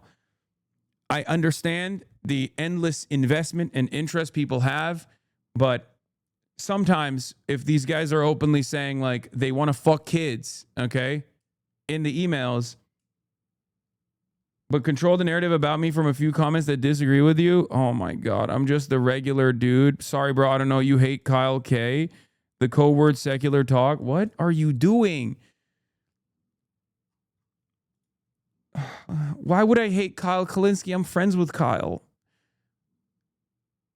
I don't know who you are. Just take an hour off, man. Oh my God. This motherfucker immediately is like, I've actually pulled the strings and I figured out that you, one, hate Kyle Kalinske, who you've known for a decade plus and love and are friends with and talk to with regular frequency. I've also pulled the strings of conspiracy to figure out that you hate me. You know who I am and you hate me. It's like, I don't know who you are. You're a random chatter.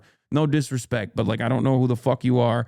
And all I can do is like try to understand what your worldview is from the couple different posts that you made in the chat. But you choose to use the moment of the spotlight to be vague posting, you know. You said that Jeffrey Epstein stole people from Mar-a-Lago.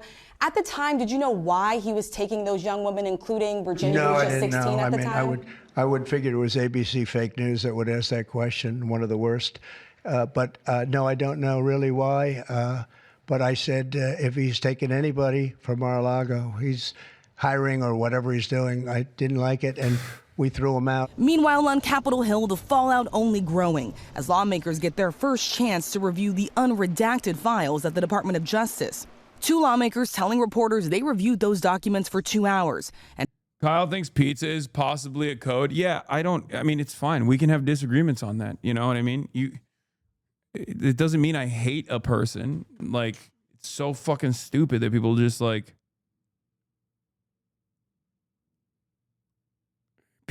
make something so much larger out of this kind of like reasonable disagreement that we might have. All right, I got found several names of men they say should be revealed without redaction. There is no reason in our legislation that allows them to redact the names of those men. The DOJ says that they are committed to transparency, insisting they have nothing to hide and accusing those lawmakers you just heard from of grandstanding. A DOJ official also telling us this morning they are not aware of any corroborating evidence that President Trump called law enforcement 20 years ago. But Robin, this storyline and the questions surrounding this are not going away. Not anytime soon, and rightfully so. Rachel, thank you. Yesterday, Congressman Massey and I went to the Department of Justice to read the unredacted Epstein files. We spent about 2 hours there, and we learned that 70 to 80% of the files are still redacted. In fact, there were 6 wealthy, powerful men that the DOJ hid for no apparent reason. When Congressman Massey and I pointed this out to the Department of Justice. They acknowledged their mistake. And now they have revealed the identity of these 6 powerful men. These men are Salvatore Navora, Zorab Mikoladze, Leopig Leonor, Nicola Caputa, Sultan Ahmed bin Sulayem, CEO of Dubai Ports World, and billionaire businessman Leslie Wexner, who was labeled as a co-conspirator by the FBI. Now, my question is, why did it take Thomas Massie and me going to the Justice Department to get these 6 men's identities to become public? Yep.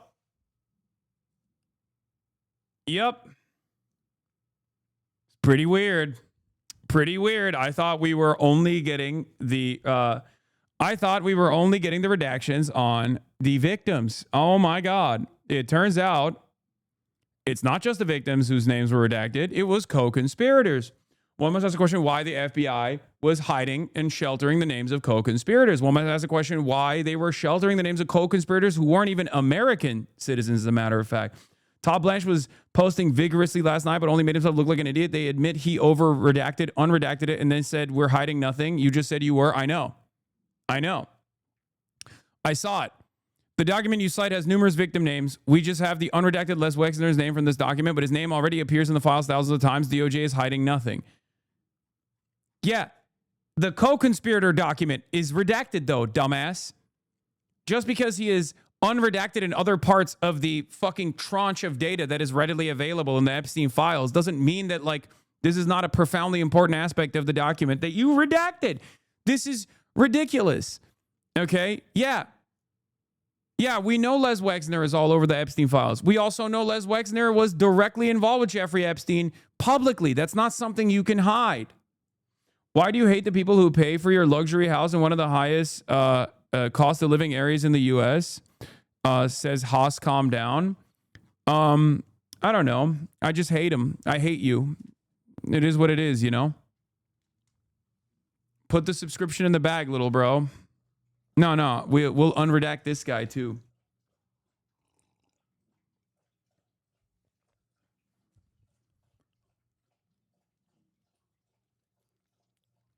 Gizmo Max. No, don't ban him. I want to hear from him again. I want to hear what he has to say. I'm sure he has like brilliant takes in general.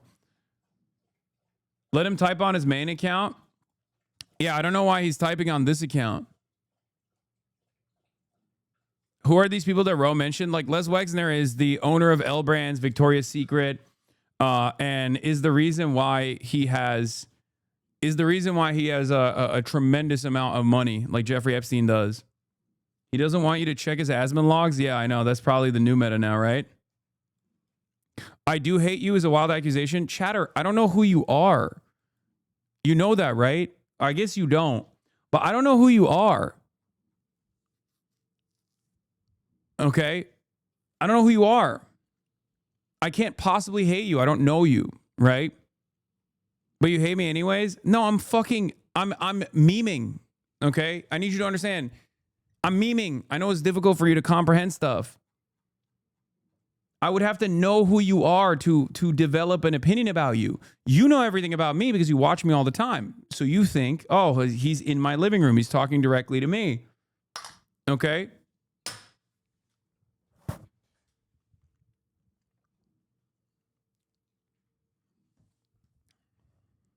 Please. You are talking directly to me. Oh my God. Now I am. Okay? Now I am. But throughout the day, when you develop this initial perspective that I hate the people who pay for my luxury house in one of the highest cost of living areas in the US, like you develop that perspective thinking that like I have some kind of enmity, some kind of hatred towards you and all these other people in my own community. Okay? This is the problem. I'm responding to the first post that you made. This is a baby who has no understanding of how the internet works. He's a child. I don't know if this is a child. I think it's sadder than that. I think it's like I think it's more so a adult with a baby brain.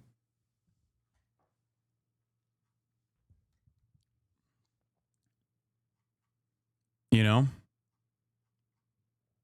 You scream at your chat constantly? Yeah, of course I do. Why do you think people are so much more understanding of that process though? Why? It's because people like yourself make alt accounts, sock accounts, specifically to come in here and cry and whine and say stupid things. And they do it over and over and over again. And throughout the day, there are moments that are, you know, perfectly appropriate for yelling, where inevitably I just fucking get mad and yell. Do you think there's 32,000 people in this community right now that are all like, well, he hates me, but I'm still in here because I love him regardless? Or do you think people are like, yeah, I hate that motherfucker too. I hate that motherfucker he pulled up as well.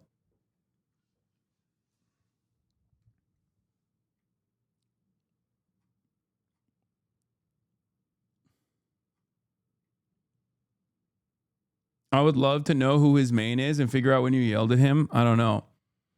But what's so crazy about it is when people turn around, so just ignore chat, you're using to engage. You're just rude to people for no reason. Everyone on the other end of this chat is a person with feelings too. Chatter, I'm gonna be real with you. I'm not going to yell at you right now, but probably 32,763 people in the chat hate you right now for doing just that. Like, you are the example of what I'm talking about. Like, if I were to yell at you right now, the rest of the fucking community would be like, oh no, that's like super valid. They're probably yelling at their TVs right now for me to fucking move on because you're selfishly and narcissistically derailing the conversation as we're talking about, you know, the elite pedophilic cabal. In your mind, you think you're holding me accountable. The reality of the matter is you're just being a fucking nuisance. You're being annoying. You're going, me, my feelings. And there are a shit ton of people who think you probably should shut the fuck up, you know?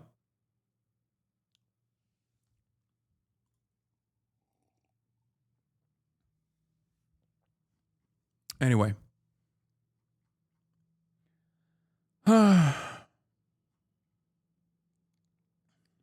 Haas, calm down. He's rage baiting you. I know, but it's not working. I do like when I unban people like that, because if they can't succeed in rage baiting, they increasingly become more and more unhinged. You know? Why am I a narcissist but you aren't? I never said I'm not a narcissist. I do have narcissistic tendencies. I'm a content creator. What the fuck do you mean? I think all of the content creators are narcissistic in general. The reason why I say you're being a narcissist and self-centered in this situation, however, and this is the last thing I'm going to address, and then we're going to get back to the story. The reason why I say that is because there's a shit ton of people that are coming in here to learn about what's going on in the news, and you are choosing to try to change the dynamic, change the coverage back to yourself. This is selfish, right? That's it. That's it. That's the reason why we're all calling you narcissistic.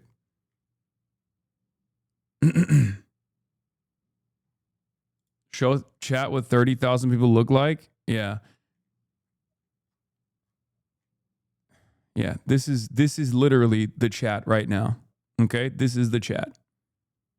Or this is the chat, sorry. That's 20,000 people. This is 30,000 people.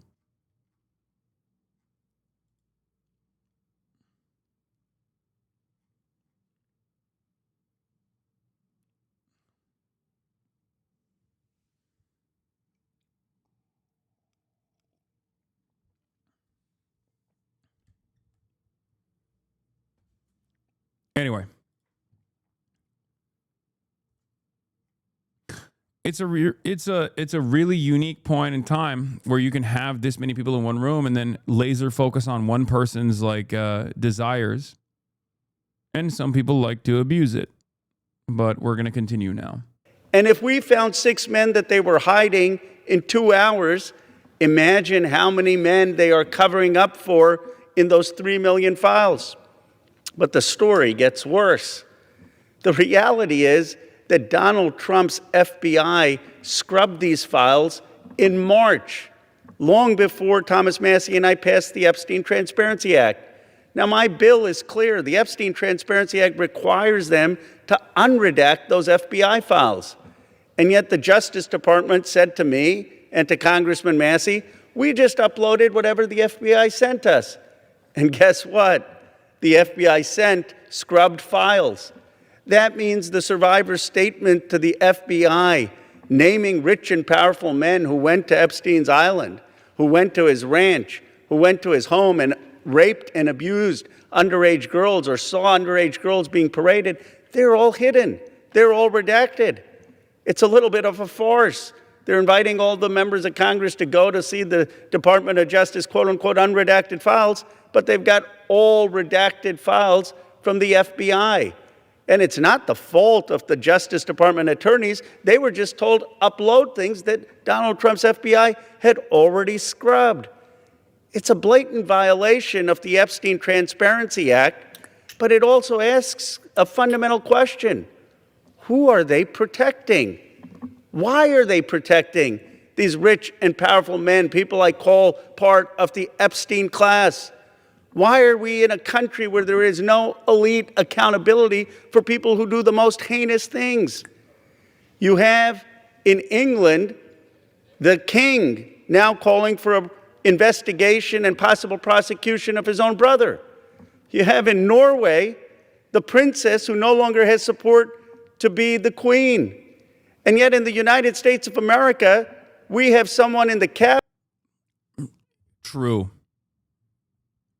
It is a pretty big L that you have monarchs that are showing more backbone than the supposed American democratic process here. It's pretty wild, man. It's pretty fucking wild. Like, European nation states demonstrate more competence in their governance than we do. We don't feel the need to do so. Yeah, it's startling how much a bigger impact the Epstein files is having in Europe than the U.S. They react in a more normal and more transparent manner to the Epstein revelations than we have. We just straight up look at the Epstein stuff and we're like, oh, wow, I guess we all, this is a moment of vindication for everyone that kind of knew that we have an elite pedophilic cabal that's basically running the country in a bipartisan manner. And they're connected through this one specific pedophilic sex trafficker who works for both the state of Israel and also the United States of America, definitely CIA and Mossad. There's not really much we can do about it. It is what it is. Like, that's the attitude overall, and it's fucking crazy. Cabinet, Howard Lutnick, who is all over these Epstein files, who allegedly had business with Epstein after he was convicted of pedophilia, and he still is in the cabinet. We need to ask ourselves, are we in America going to have elite accountability? Are we going to call on rich and powerful people who broke the law or cavorted with a pedophile, a convicted pedophile? Are we going to call them to account? Are we going to have prosecutions for billionaires who went to this island and either raped underage girls or saw underage girls being raped and didn't say anything? Are we going to have investigations? I'll tell you what this is about. It's not just about the 1,200 survivors. It's about 2 tiers of justice in America. It's about people who can accumulate wealth and power and don't have to care about the rest of America. They have destroyed so much of this country. Income inequality is at a 60-year high. Workers' salaries are less than they have been for 75 years as a part of GDP. Somehow this country seems to be working for the rich and powerful, but it's not working for ordinary working class Americans. And it's all held together with elite relationships through pedophilia. It is crazy. Relationships to the nation state of Israel, relationships through pedophilia, sex trafficking of minors. Like, I don't even know what to say, man. Have you heard about the other guys other than Wexner and the Sultan? Yeah. I say enough. It's time to begin with accountability for the Epstein class. Hold them in front of Congress, those people who visited the island or did business with Epstein after he was a convicted pedophile.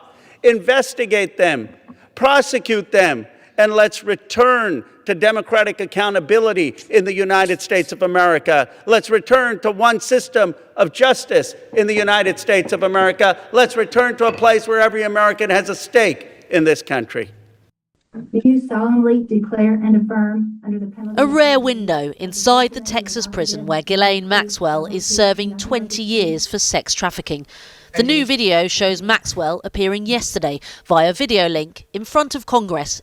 Dude, how can we make fun of France or England ever again and call them like pedophile island or anything like that when, you know, not only is the American elite just as pedophilic,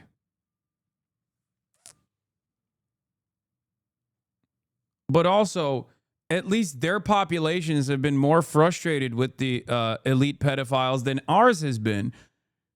Or even when we are frustrated with the elite pedophilia, the pedophilic cabal, there's nothing that takes place. There's no push, there's no motion, there's no momentum to enact justice. In a closed-door meeting. For survivors, it was a moment for answers. Instead, this. Ms. Maxwell, were you a close friend and confidant of Jeffrey Epstein? I would like to answer your question, but on the advice of counsel, I respectfully decline to answer this question and any related questions. I therefore invoke my right to silence. I invoke my Fifth Amendment right to silence. I invoke my Fifth Amendment right. As expected, Maxwell exercised her right to the Fifth Amendment, meaning she can choose not to give evidence that may incriminate her. However, her lawyer said Maxwell would be prepared to speak fully and honestly if granted clemency by President Trump. I'm going to have to assert my Fifth, Sixth, and 14th Amendment rights, sir. If it all sounds familiar, that's because it is. Survivors say it reinforces a pattern that they have long described from both Epstein and Maxwell: self-preservation over accountability. Well, Ghislaine Maxwell certainly has critical information that would help us understand exactly, what happened and who was there at varying times.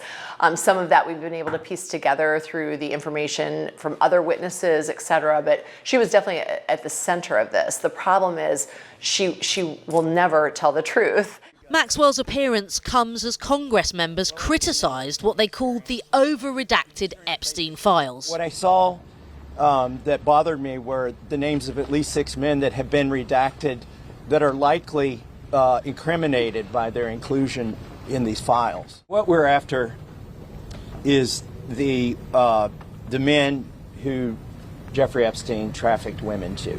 We want those names published. It's been more than a week since the US Department of Justice released millions of videos, texts and emails in connection with the Epstein scandal.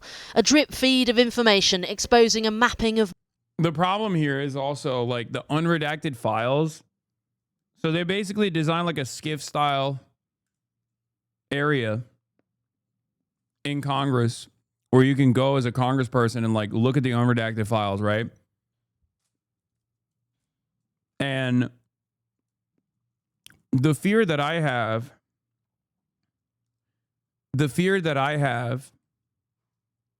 is whether or not the unredacted files are the full complete files there, because we have no assurances. Like right now, one of the only ways that we can figure out whether or not these are all of the actual files is because of Gmail, right?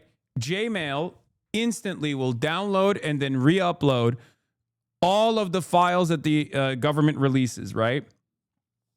And you can check the metadata to see like what kind of Gmail, okay? It's this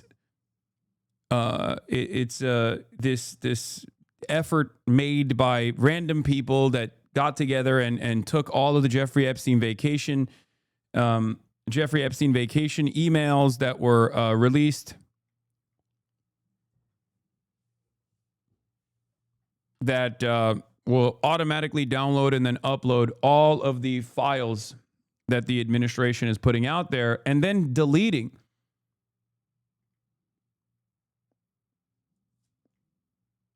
what's crazy about it, what's crazy about Gmail is that it's currently the only way that we can even figure out whether or not the administration is actually taking out some of the files. Because like initially the files that they're releasing will be like, oh, here it is.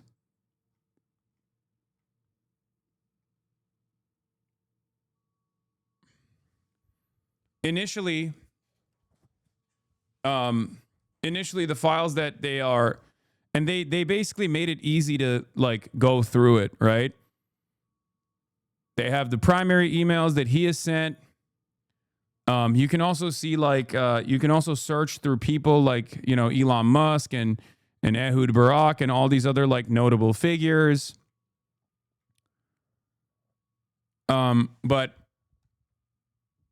But what's interesting,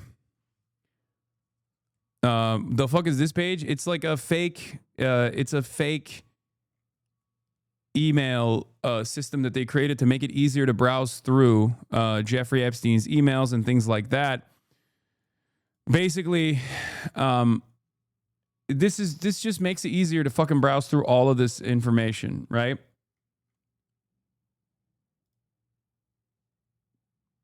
All emails from the January 30th release are now browsable on Gmail. Shout out to Reducto AI for support on large-scale record processing. Now, what's interesting about it is that they also upload all the data from the redacted Epstein files that the FBI, the Department of Justice, has released. And right now, when they release files, people browse through them, people scour through those files and find certain compromising files, and then the DOJ will go back and delete those files from the fucking website. And Gmail, because they immediately download all the files that are released at first glance, is one of the only reliable ways that we can figure out like what they're actually deleting from the redacted files as well. My point is, it's quite difficult. It's virtually impossible for these like old boomers that will go to these like go to the unredacted files inside of Congress and identify what they've manipulated, right?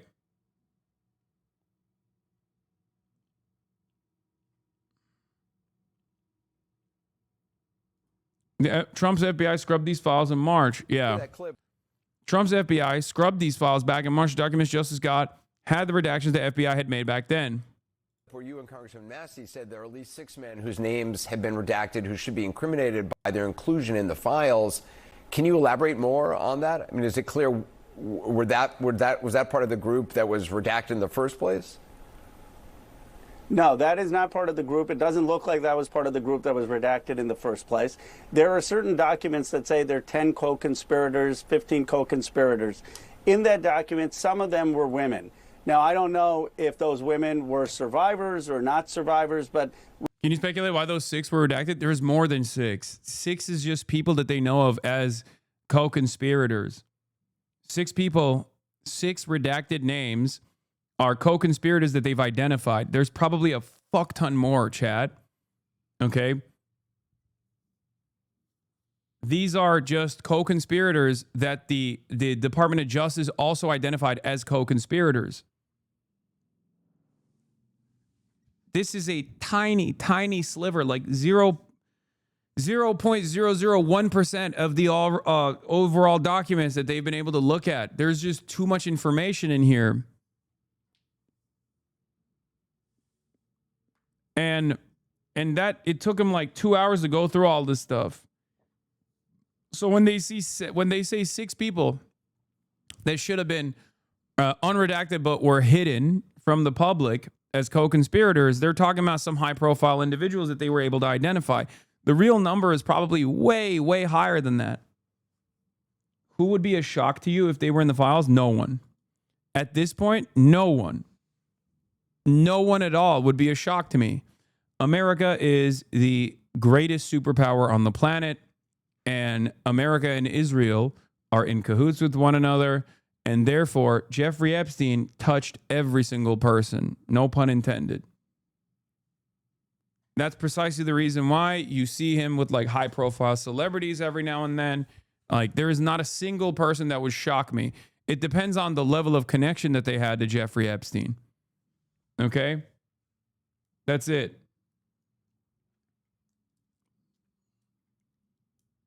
Like when you say, oh, if Michelle Obama was on there, I'd be shocked. Like, how is that shocking to you? Jeffrey Epstein was in these circles. Michelle Obama could have easily been at an event that Jeffrey Epstein was at. You know what I mean? I mean, Zoran's mom was at an event that Jeffrey Epstein was at. Hello? There's a difference between being mentioned in the files and being a co-conspirator, or the level of involvement that you had and the frequency in which you met Jeffrey Epstein.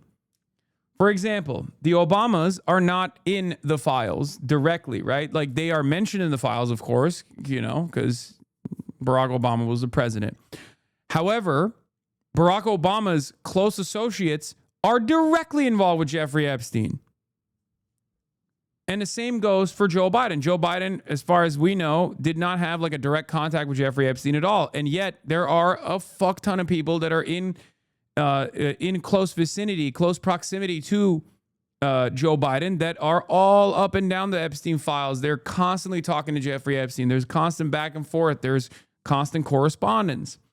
So it shouldn't be shocking to see like certain celebrities that you love that have been connected at some point with Jeffrey Epstein by way of just like being at the same event or something. That's normal. But like I said, it's not remotely surprising to me if we see anyone and everyone on there. We give the benefit of the doubt to justice. Maybe those were survivors who also happened to be co-conspirators and they appropriately redacted them. But there are 6 men in those documents, some of them foreign-born, a couple of them in the United States with their pictures, and there's absolutely no explanation for why they... I mean, you're saying, like, what about the Chinese officials? There were some Chinese officials in the Epstein files. They apparently were saying to one another, be careful of the Jewish dog when referencing Jeffrey Epstein. So even, of course, there's going to be members of the, Chinese government that are going to be in here. Jeffrey Epstein is literally a fucking agent of the CIA. Yeah, the only famous celebrities that you won't see in there are only not in there because they're too young to be in there. You know what I mean? I mean, think about it this way. Mehdi Hasan is mentioned in the Epstein files. But the reason why he was mentioned in the Epstein files is because someone was sending Jeffrey Epstein an email with one of Mehdi Hasan's debates about Islam. Okay? Norm Finkelstein is mentioned in the Jeffrey Epstein files. But the only reason why the Young Turks is mentioned, wait, really? So they're, oh, I didn't know that. I mean, it's not that surprising though, because they were looking at everything, right? Zayn Malik was in the Epstein files, even though he's relatively young. But the reason why he was being mentioned is because he was identified as an anti-Israel celebrity. So not every mention is the same.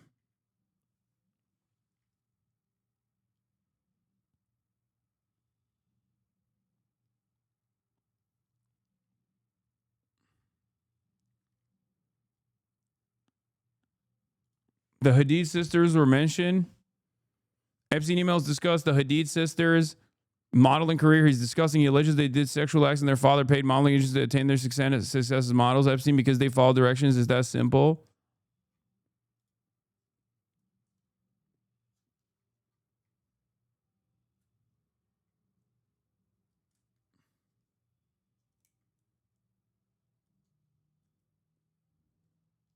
That's gross.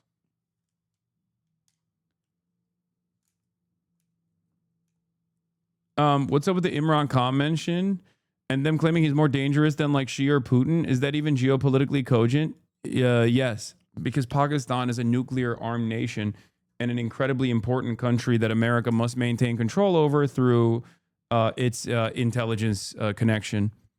the military runs the country, and the military is basically the CIA. Imran Khan would have developed sovereignty for Pakistan, regardless of his other issues, right? He would have developed sovereignty for Pakistan, and that was unacceptable. It would have destroyed a major part of America's global war on terror initiatives.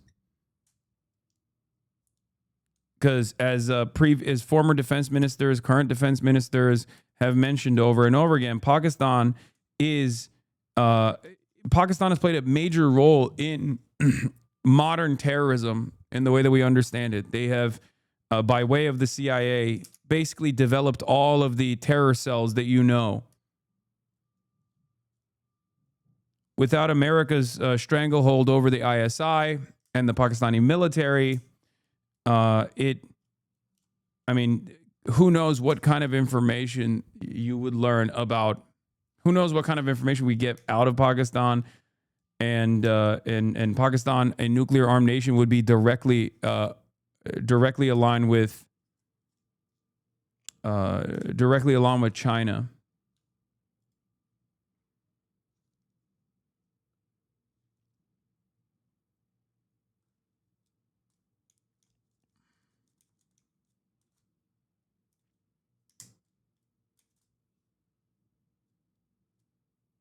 What's wrong with Imran Khan? What do you mean there's something wrong with him? I mean, these guys are fucking, these guys are heading major nations. There's always going to be issues with like self-governance. There's always going to be like domestic issues, right? That's what I mean. Like whether it be like the treatment of the Balochistan independence movement people. Imran Khan is seemingly an angel in comparison to some of these other figures, but like ultimately there's still going to be issues. I'm saying my expectation is not that they're infallible anyway. I'm simply saying that there are issues, but they're inconsequential in comparison to Pakistan. Like he's not in prison for those reasons. He's in fucking prison because he is considered a major threat to American interest in Pakistan. Okay? Something that a lot of people refuse to comprehend when talking about these sorts of things will be like, well, fuck him, he was bad on this, or fuck him, he was bad on that. It's like, okay, well, those aren't the reasons why he's in fucking jail. Okay?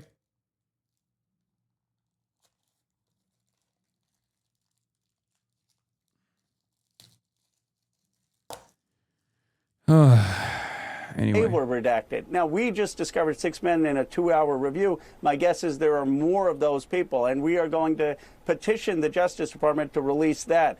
That could have been incompetence and a cover-up. The broader cover-up, though, that I'm concerned about is the scrubbing that took place in March in the FBI files, where all of this redacted information was then sent to the Justice Department.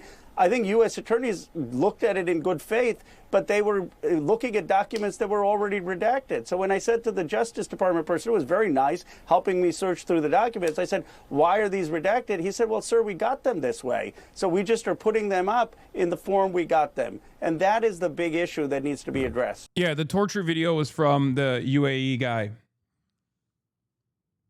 The CIA had the Pakistani military and ISI hand over a random Pakistani prisoner and gave Trump claiming rights that he caught the Abbey Gate bomber and therefore got justice for Biden fiasco in Afghanistan. Supposedly, CIA wanted Trump to side with the Pakistani military over Khan. Yeah.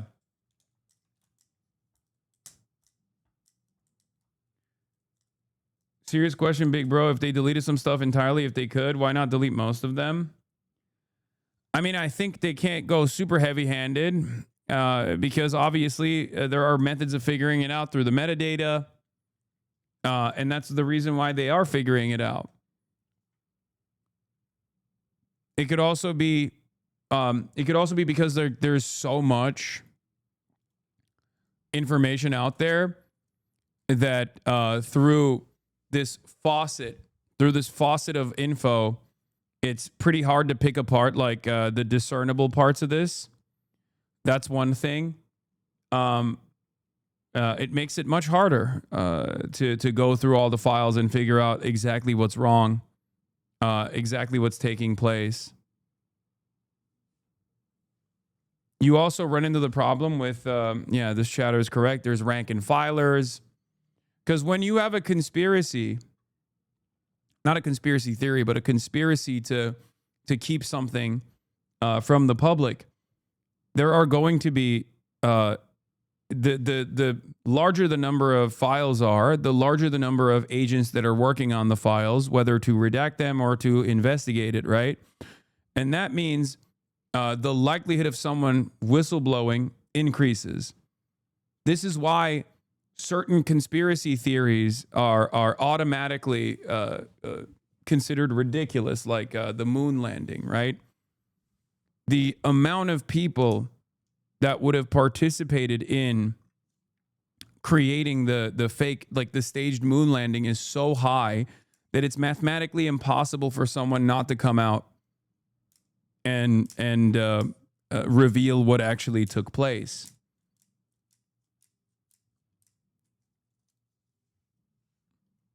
And I think like some of the Epstein revelations is the same as well, because so many people have played a role in the investigation. So many people have played a role in the cover up that if they were to like not follow through on the law, I suspect that there would be some naysayers that would come out and be like, well, here's where the government actually fucked up, right? That's why you need blackmail, which a lot of these secret societies do, yes, but when there's too many links that hold a chain together, that's an endless amount of opportunity for the link to fucking fall apart. You can't blackmail every single person.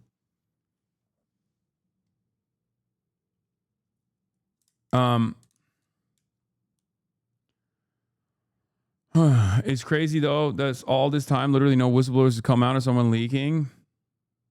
Yeah. People in the intelligence community know that secrets have a half-life. Depending on how big the secret is, they can be kept probably for only up to about 10 years with most secrets. It's all a matter of timing, and these are volatile assets. Moon landing is definitely real, and there's no ice wall or flat earth or firmament. Yeah. Yeah.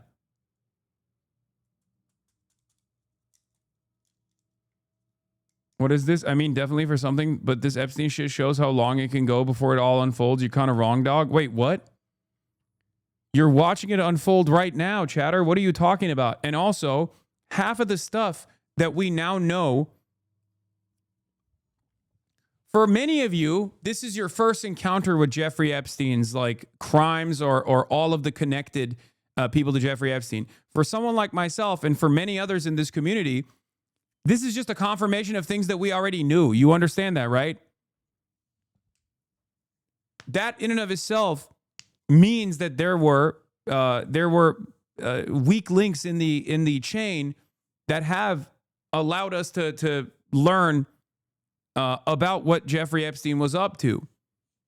You know that, right? Like, Les Wexner is not a new person. And the reason why they can't keep redacting Les Wexner's name from the entirety of the files is because we already knew for decades that Les Wexner was Jeffrey Epstein's primary financial benefactor. That's not a new piece of information at all. If anything, this kind of stuff coming out is just more evidence to something that we knew about already.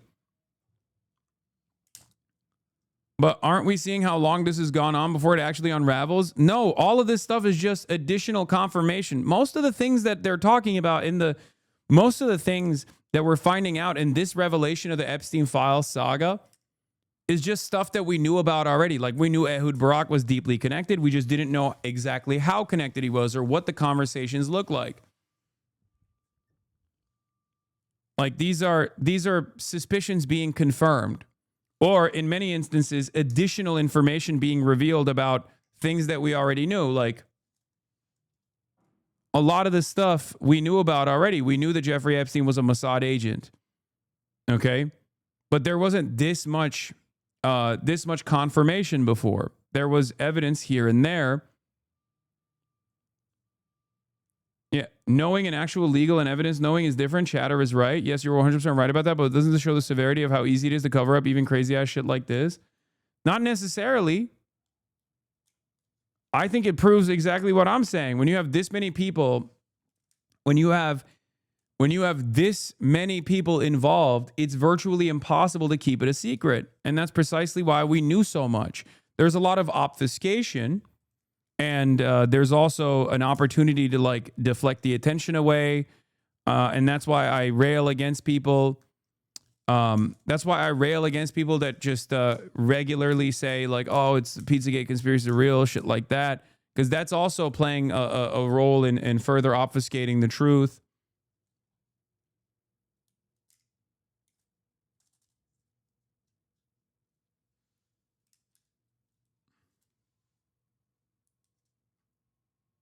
The real problem right now is not that like we don't know the full details.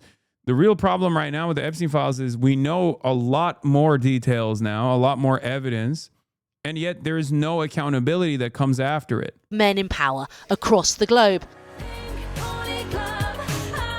And a pop star who severed ties with that world order. A mic drop moment as Grammy award-winning star Chappell Rowan, who sings about a safe place in hit Pink Pony Club, became the latest star to leave her agents after their founder, Casey Wasserman, was named in the Epstein files. Wasserman had exchanged flirtatious emails with Ghislaine Maxwell over 2 decades ago and has since said he deeply regrets it.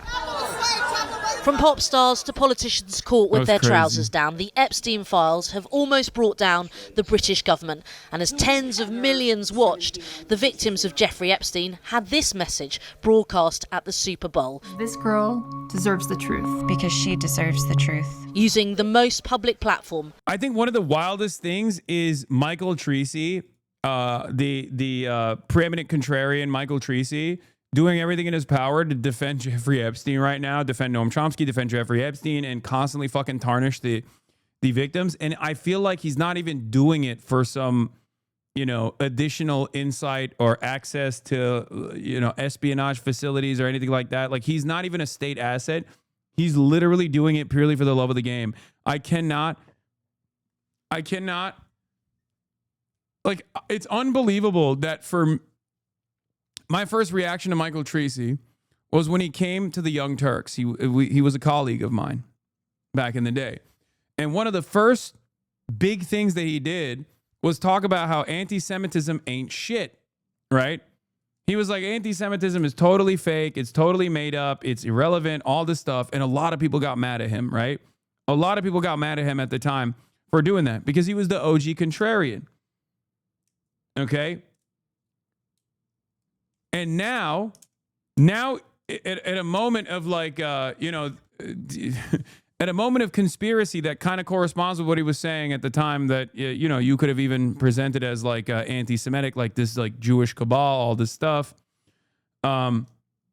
This should be a moment of vindication for many of the anti-Semitic conspiracists that want to take advantage of the Jeffrey Epstein saga and say, see, this is a Jewish pedophilic cabal. See, we told you.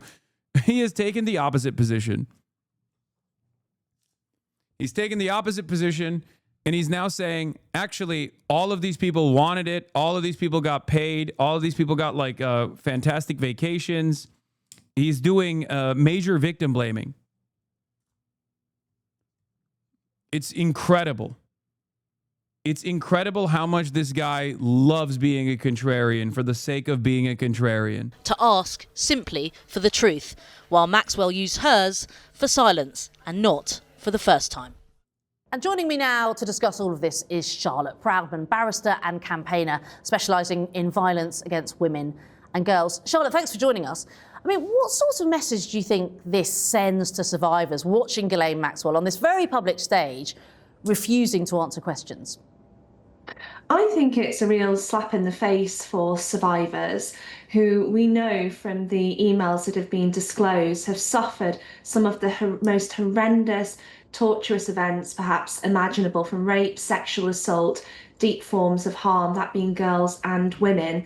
We know that Maxwell herself was involved in the trafficking of women, and yet here she is, one of the only people that we know has had a direct role in the abuses inflicted by Epstein and other very famous, powerful men, and refusing to provide any information. Now, survivors say Maxwell's silence sort of reflects a pattern of self-preservation over accountability that they've seen time and time again. I mean, is that something you've seen, Charlotte? Absolutely. I mean, we do tend to see where there have been abuses of power, that perpetrators will still focus on their own self-preservation and making sure that they won't be held accountable for any further crimes.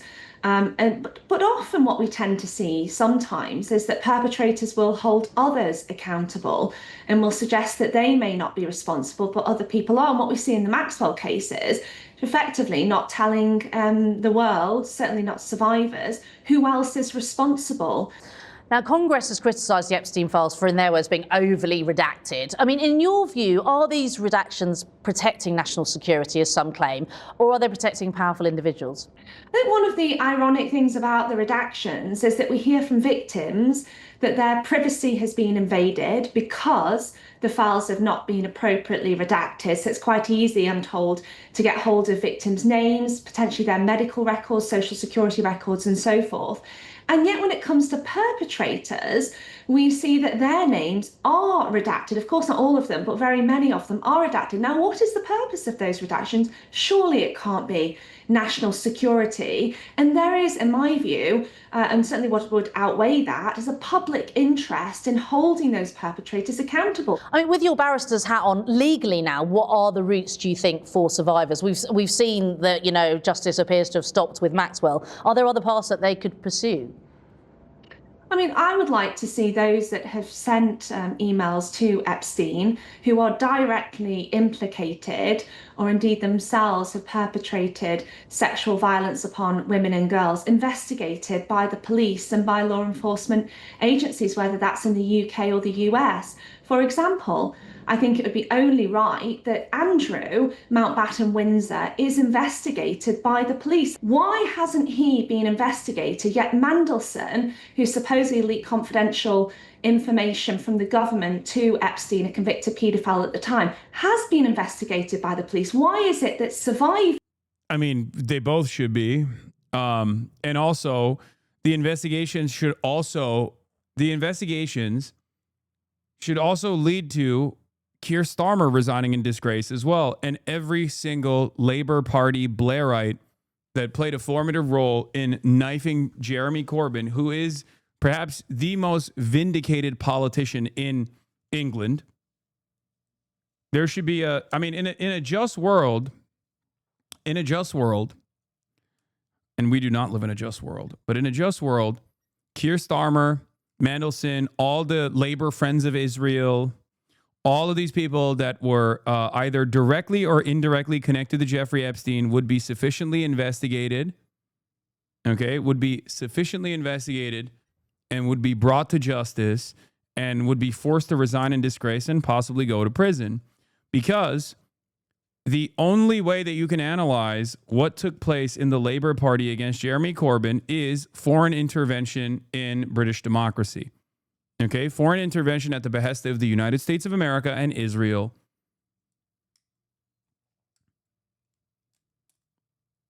That's just the reality. Because that's precisely what happened. Jeremy Corbyn was seen as a threat to American imperialism, was seen as a threat to Israel, and Jeremy Corbyn was destroyed from within the party by direct collaborators of Jeffrey Epstein. I think the public deserves to know exactly what that relationship looked like. That should be investigated. And if there was any sort of real competence, here, they would do that. They would demand this investigation. They would try to push for this investigation. Yeah, I saw the dad shot daughter after arguing about Donald Trump. And before people say, oh, well, Keir Starmer's demise would lead to a reform growth. I mean, you have the Green Party right there. So you're wrong on that front either. I mean, you're not right on that front either. Let's be real. Haven't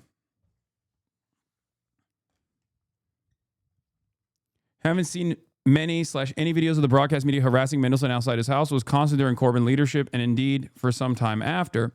I'd say curious, but it's because basically the whole broadcast media except GB News swings New Labour.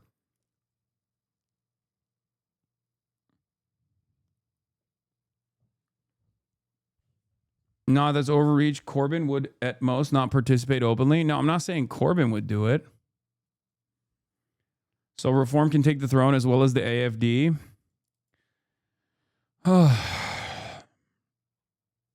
There is already an alternative out there that has actually grown past the point of labor right now in popularity, and that's the Greens. And I can't believe I'm saying this because normally I'd be very skeptical of like any sort of green initiative, but as it stands currently, your party is non-existent. Labor has fallen apart. Labor got all of its wishes. Okay, it became a newer version of the Tory party. It's spectacularly unpopular. And now there's at least one group that is rising from the ashes.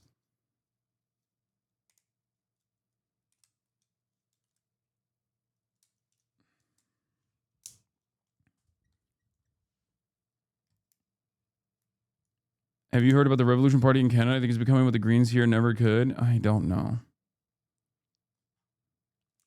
Also, the alternative is what? That you don't punish people that were undermining liberal democracy in the UK, in the United States of America, at the behest of two foreign nation states, the United States and, United States and Israel. Like, that's like these the elite pedophilic cabal and its affiliates should not have their reputation tarnished, should not be investigated.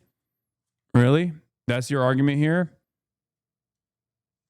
Like, I personally don't care. Anyone and everyone that is involved with Jeffrey Epstein, Democrat or Republican alike, should be properly investigated, should be punished. Okay? There is no electoral calculation I'm making here. If we can't say that people that are related to an elite pedophilic cabal should be punished, then there is no, it's over. You know what I mean? There is no need for democracy. We just live under this this strange system that presents itself as a democracy, but there's no democracy at all. There's no democratic process at all. It's ridiculous. And indeed their right to bodily integrity, to freedom of violence, are not taken seriously. It just shows to me that the policing priorities are not right. I mean, you talk of consequences, from politicians to pop stars. We are seeing a sort of severing of ties after individuals are named in the files. I wonder, do you think that reputational pressure and damage can succeed where the justice system has failed? I used to think so. I think particularly during the Me Too movement, I did think that reputational damage perhaps can sometimes outweigh and indeed perhaps even grapple with some of the challenges and barriers within the criminal justice system in terms of holding perpetrators accountable. However, what we saw post Me Too is that very many men were able to effectively embark upon a PR exercise. I don't know how you can connect the dots of the GHISLAINE pardon, but you can't see how there could be other conspiracies about the United States and the world. I feel like you're looking past what I previously was trying to say. I'm not trying to be a conspiracy nut, but for real, you cannot argue the fact that the current Epstein files are showing how much power they have and how they can manipulate any single person they want. Like, for real, dude, just open up your mind a tad in this direction. What are you talking about? I don't even disagree with you. I think you want to disagree with me for the sake of disagreement. Like, what is the take? Like, what have I not opened my mind up to? Like, how do you look at everything that is unfolded and then go, you know what? We must go deeper. They're actually all lizards or something, and the earth is flat. Like, what? Like, what is the take here? Is it the moon landing? It's because you think the moon landing is real? That's what you think? That's your problem with my assessment, is that like, if they could keep the Jeffrey Epstein stuff under wraps, even though they literally couldn't, not only right now, but also even before this very moment, a lot of the stuff that we are finding out about, as I'm saying over and over again, is things that we knew about already. Things that you would have heard from me all the way back in 2019. None of this shit is new information. What's new is direct confirmation. That's new. But we already had circumstantial evidence. We had hard evidence like photos, financial entanglements, things of that nature, but we just didn't have the direct emails, the direct back and forth, for example, or we didn't know how deep the connection went.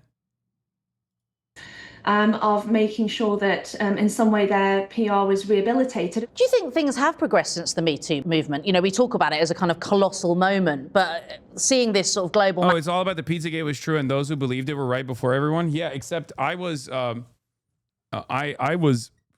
very actively covering the Jeffrey Epstein saga, and I did not offer credence to the Pizzagate conspiracies.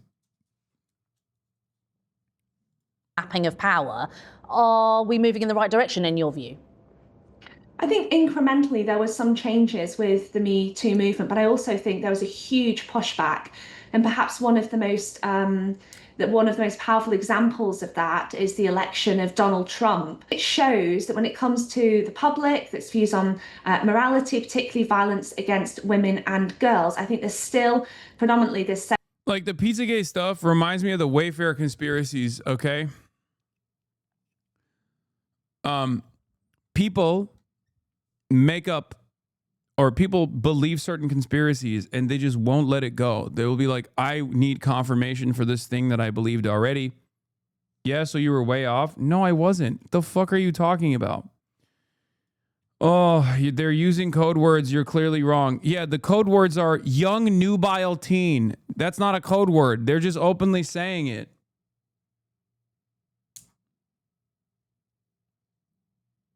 Oh. One of the things that we found out is that Jeffrey Epstein may have been directly involved in 4chan polls creation, and these people still look at 4chan and 4chan created conspiracies like QAnon, like Pizzagate, and go, no, that's real actually. How do you not understand that the actual evidence from the files shows that there is a very high likelihood that all of those fucking conspiracy theories that were created and concocted on 4chan were possibly created as a way to distract you from the actual evidence of real conspiracy, not a conspiracy theory, mind you, but real conspiracy of a global pedophilic cabal. You're still fucking leaning into the distraction. That's my argument. Okay? Were they actually sex trafficking minors in broad daylight? Absolutely. Were they doing it through Wayfair.com by ordering fucking furniture? No. Let it go. Same thing with like, were they actually sex trafficking minors? Absolutely. Were they doing it through the basement of a pizza shop? No. No, they weren't. I have no reason to defend some random fucking pizza shop in Washington, D.C. Jesus Christ. These guys were in the emails literally being like, I would like a 14-year-old to sex traffic. And there are still people who are going, but what about the cheese pizza side? What about the Comet Pizzeria aspect of this? What about the QAnon aspect of this? Yeah, you're right, dude. It's actually fucking Tom Hanks that is sex trafficking minors to Hillary Clinton. I'm telling you, this is Brace's fault, Lamount. No, Brace doesn't fuck with this stuff either. That's what's so frustrating about it. Flesh Simulator is melting people's brains. Oh my God, it is that Flesh Simulator guy, isn't it?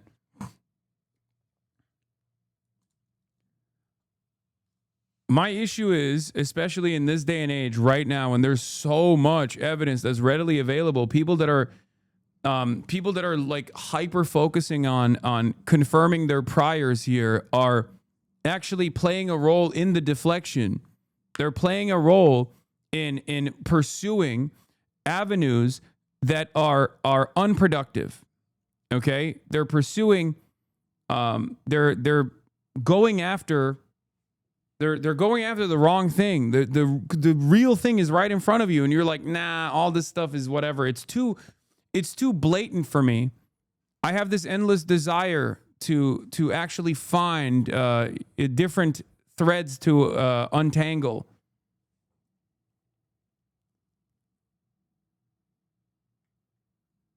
Like, focus on the real shit, please. I think some of these guys are feds, but I don't think they're all feds. I think some of them are just duped. Confirmation bias is confirmation bias, in my opinion, plays a big role in the way that people refuse to think critically about all this stuff. You know, people just want to confirm their own theories.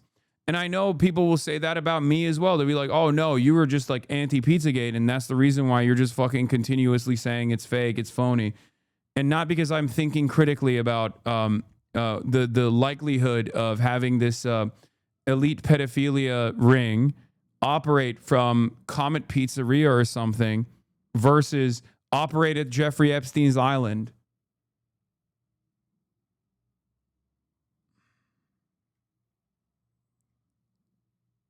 It's just so strange. I don't know. I feel like it's purposely, if anything, if you want to see a conspiracy here, I think the conspiracy is that they are dropping, like, the initial Pizzagate conspiracy and the QAnon shit, like, they were all concocted at 4chan specifically so that when the real conspiracy comes out, you think the old fake shit that is going to lead you astray is the real shit.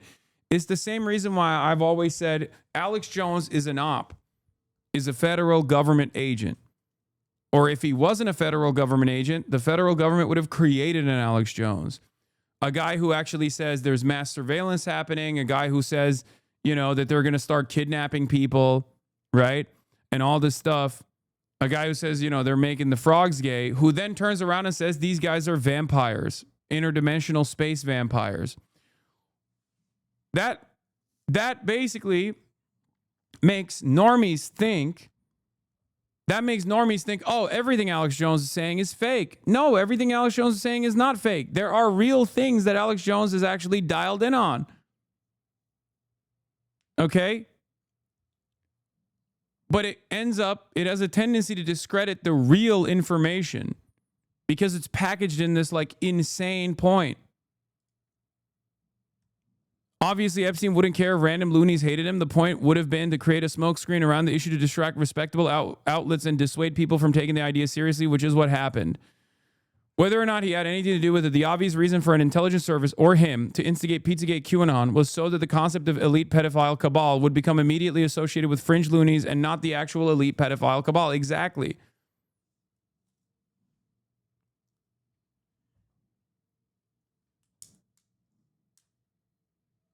That's it. And a lot of people don't understand that. Okay? A lot of people don't understand that. They think like, oh no, QAnon was actually on the, or QAnon was right. Okay, why are the QAnon conspiracists right now not dialed in on the Epstein stuff? Why are they not connecting Jeffrey Epstein to Donald Trump, even though Donald Trump has been mentioned in the files thousands of fucking times? Perhaps it's because QAnon is serving its fucking purpose, which is to disparage the real conspiracy with a metric ton of fake conspiracy theories, so that the ones who are supposed to be leading the calls for justice are too distracted and they're focusing on random shit like Tom Hanks being a cannibal. Okay? Nobody's distracted here. No distracted. You're distracted. We understand that. Nobody's distracted. Stop encouraging your chat to accept reality as is laid out for them. Wait, what? Questioning everything is a good thing, chat. Don't listen to him on this. Yes, questioning everything is good. And it is because I have questioned the veracity of QAnon and the veracity of Pizzagate. That is the reason why I've arrived at the position I've arrived at, which is that QAnon and Pizzagate are simple distractions from the real conspiracy that is unfolded. That's it.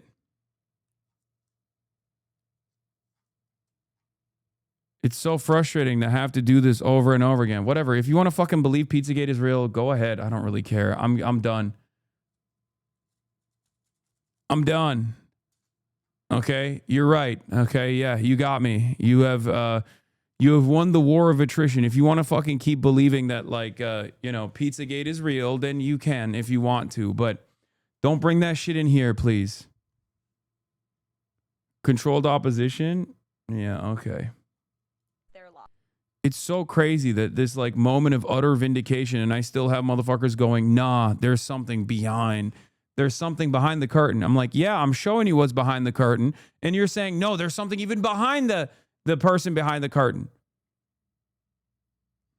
Sense of male entitlement, that it's permissible for men to abuse women, I'm afraid to say, and for men not to be held accountable and certainly not suffer the career consequences that they perhaps should. And just finally, you know, tens of millions of people were watching when Epstein's survivors used the Super Bowl to ask for the truth. Maxwell used her platform for silence. I mean, what message do you think that sends?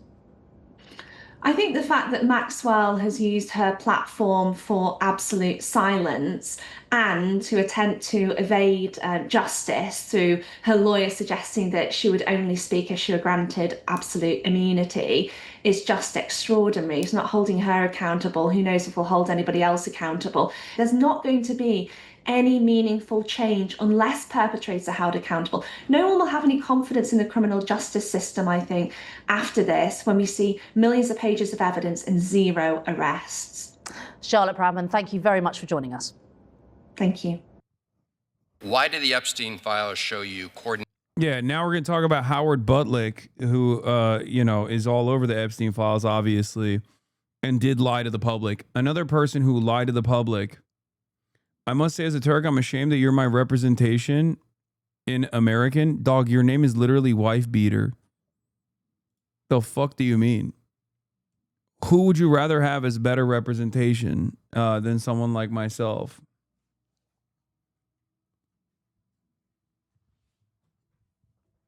Also, you don't have to own it. You know what I mean? You can just be like, yeah, no, we have much better representation in Turkey. Mehmet Öz, is that what it is?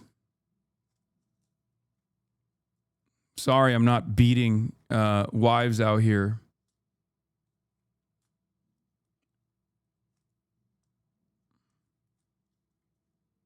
Yeah, why haven't you launched a vengeance quest against the Armenians that live on U.S. soil in the same way that Dr. Oz is? You know? You really need chat for your next stand-up set. It'll go so well.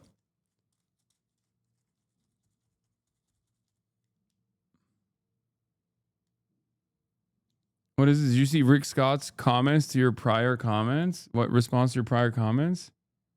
Any person. What the fuck? You're so dumb. Dude, he looks so shiny.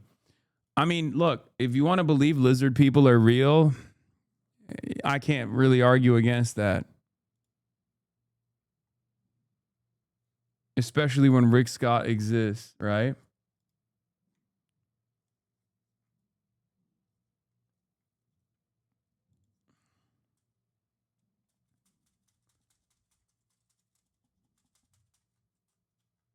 He is a feral ghoul for sure. That's a man whose veins run on the fumes of Medicare fraud if I've ever seen one. Yeah, he hasn't done one in a while.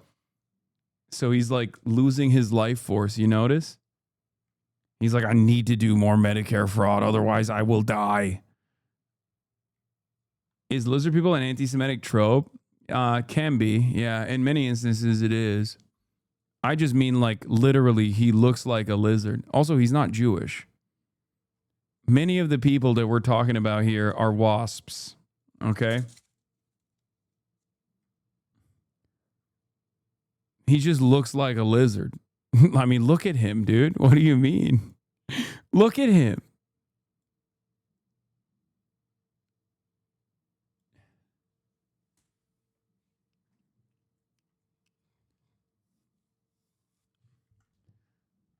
Sometimes the lizard person just looks like a lizard. In this case, that's the situation in front of us. He just has lizard-like features. The Les Wexner Epstein story never made sense, says Stephanie Rule, which, again, ridiculous, okay? But Dropsite News has done extensive reporting on this. The same year Wexner gave Epstein personal control over his vast fortune, Wexner formed the Study Group, a group of ultra-wealthy Jewish entrepreneurs who develop philanthropic initiatives to fund support for Israel. Meister's wife, Wendy, also introduced Leslie to Abigail Koppel. a young Israeli-American attorney, 25 years his junior. Epstein was named the trustee of Wexner's philanthropic foundation, and he supervised the drafting of Leslie and Abigail's prenuptial agreement before they were married in January 1993. Yeah. Jeffrey Epstein not only had a power of attorney over Les Wexner's entire fortune, but he also had complete command over Les Wexner's study group, which was a philanthropic initiative to fund, support for Israel charities, things like that in the United States of America.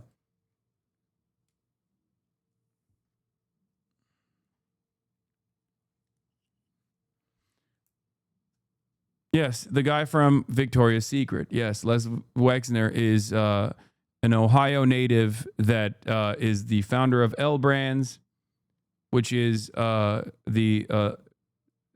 L Brands is like the umbrella corporation that owns Victoria's Secret and numerous other successful businesses. Ghislaine Maxwell, is the president going to rule out a pardon for her? In her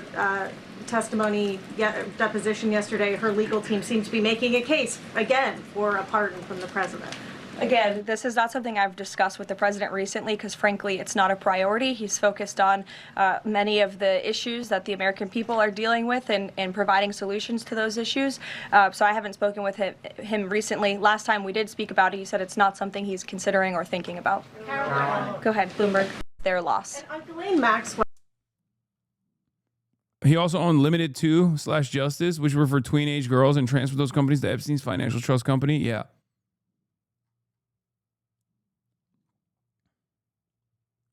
You keep saying Victoria's Secret, L Brands own Limited 2 and Justice? Yes, yes. I'm just saying Victoria's Secret because it's the most famous one, chatter. Hello? You're trending in D.C., home of FBI headquarters? What?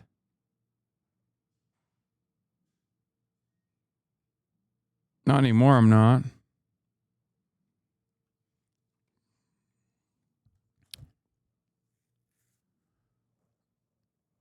The real place to look at is Israel, dude. That's what I always wonder.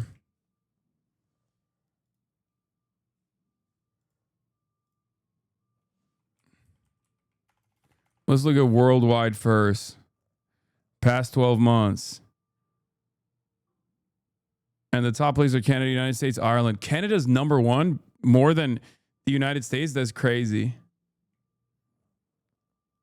Let's see. And then let's look at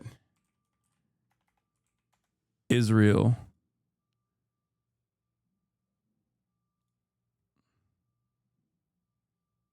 It's like all Shocktober.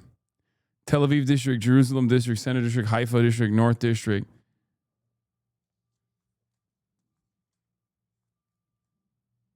Go back to YouTube, you biatch.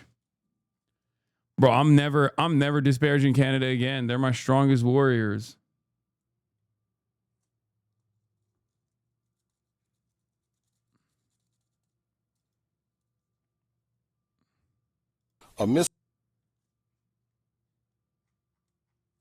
Bloomington police announced the arrest in sex trafficking bust. Rashad Johnson out of Maple Grove. This is the most disturbing arrest that we've had here. He's a backgrounder for ICE, Homeland Security, and federal agencies. Oh, wow. This is the most shocking revelation of all time. Just in the past few months in Minnesota, there have been as many ICE employees arrested for sex trafficking as there have been people executed by ICE agents. Huh.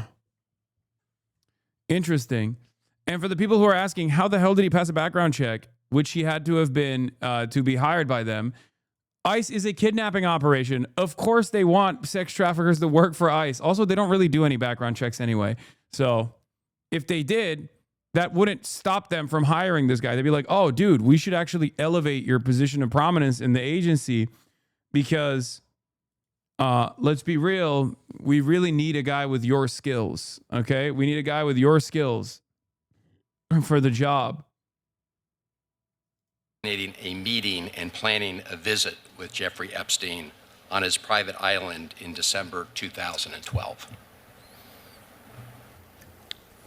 Thank you for the question. I'm glad to be here to make it clear that I met Jeffrey Epstein when I moved to a house next door to him in New York, right? And I met him then.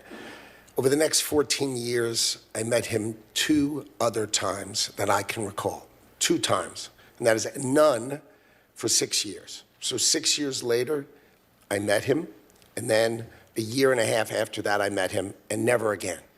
Probably the total. Howard Nutlake is so compromised on the Epstein stuff. It's kind of crazy that he even has the audacity to lie about this shit. We know in broad daylight exactly how connected he is to Jeffrey Epstein. We've seen the emails of him being like, these are the children that are coming to your pedophile island, Mr. Pedophile. He also bought, like, he literally bought, I think he bought the fucking house. He bought a house from Jeffrey Epstein, if I'm not mistaken. And you've seen all of these documents, of these millions and millions of documents. There may be 10 emails connecting me with him, probably about 10 emails connecting me with him over a 14-year period. I did not have any relationship with him. I barely had anything to do with that person, okay? Secretary Lutnick, I think you understand the root of concern here. It's the way you described very emphatically your first encounter with him. Bro, he lived next door to Jeffrey Epstein. He sold him a house for like nothing and then he flipped it for like millions. Sketchy as fuck. Yeah. He lived next door to Jeffrey Epstein. Howard Lutnick, also a big yearner, big 9/11 recipient, let's say. 9/11 was a major boost to his financial profile. Every single person pretty much died in his financial business in the towers, and he was the one who made out like a fucking bandit. He successfully sued the airliners after 9/11, and then instead of distributing the funds, the trial awards that came from the successful litigation from the airliners, he literally distributed the funds by way of shareholder percentage, which meant he got the majority. Like, he got a massive chunk of the awards from the successful litigation. He fucked over everyone in his company and their family members. He robbed 9/11 victim families. Yes, the firm is called Cantor Fitzgerald. It's a crazy... He's a crazy guy. I mean, I've talked about all this stuff too. In his apartment, said you were disgusted, would never have any contact with him again. Did you, in fact, make the visit to Jeffrey Epstein's private island? I did have lunch with him as I was on a boat going across on a family vacation. My wife was with me, as were my 4 children. And now, Bros, that makes it worse. That doesn't make it better. That almost makes it seem like you were using your kids. You were using your kids as bait, bro, as pedo bait. You don't understand, sir. I was trafficking my own children and the children of my close friends to the international pedophilic sex trafficker. Why did you, in the email correspondence with Jeffrey Epstein, write out the ages of your children and your friends' children? Because he did. He did that. Think about how fucking insane that is. You know he's a pedophile, and you're like, hey, Mr. Pedophile, I would love to go to Pedophilia Island. I just must let you know ahead of time, I will have young children with me. Here are their ages.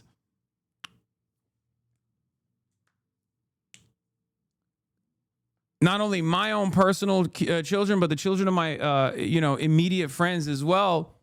And here are their fucking ages, dude.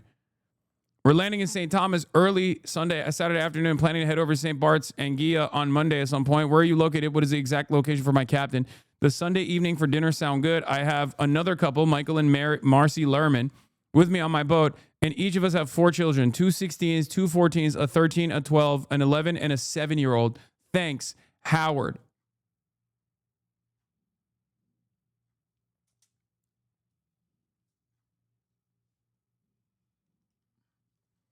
This shit was worthless. What you really should be looking for is pizza toppings, not like wanted. Yeah, I know.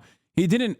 I'm noticing that he didn't mention pizza in this email, so I think we should just cast this aside as irrelevant, right? What do you guys think? I think there's no pizza references in this, so it's probably irrelevant. Yeah, fuck it. Let's move on, you know? I had another couple. Any mention of furniture names? Yeah, he doesn't mention Wayfair. He doesn't mention Wayfair. So obviously this is not that significant. This doesn't play a significant role in the conspiracy. They were there as well with their children, and we had lunch on the island. That is true, for an hour, and we left with all of my children, with my nannies and my wife, all together. We were on family vacation. We were not apart. To suggest there was anything untoward about that in 2012, I don't recall why we did it, but Mr. Secretary, again, as I said, there's not an indication that you yourself engaged in any wrongdoing with Jeffrey Epstein. It's the fact that you... It's like, you're protesting a bit too much there, butt lick. Believe that you misled the country and the Congress based on your earlier statements, suggesting that you cut off all contact when in fact you had not. When you visited the private island, did you see anything inappropriate during that visit? the only thing I saw with my wife and my children and the other couple and their children was staff who worked for Mr. Epstein on that island. And you realize that, you know, this visit took place after he'd been convicted, right? I mean, you made a very big point of saying that you sensed that this was a bad person in 2005. And then, of course, in 2008, he was convicted of soliciting prostitution of a minor. And yet you went and had this trip and other interactions. Did you have a dinner in Epstein's New York City home in 2011? No. So the information that suggests that there was a dinner with Woody Allen and Woody Allen's spouse at the Epstein residence, that's there's nothing to that, is that right? I actually don't know what you're referring to. There was, look, I looked through the millions of documents for my name, just like everybody else. And what I found was there was a document that says that I had I don't think everybody else did that. On, I don't, like me, for example, when the Epstein files came out, I wasn't like, oh shit, how compromised am I? Okay. Like, no, I'm pretty sure everybody that you know probably did that, but that's more so a damning indictment of who you run around with. I literally don't know a single person who was like, wait a minute, how bad is it for me? Like, oh, come on, who amongst us, Congress member, hasn't immediately fucking panic Googled their name and the Epstein files?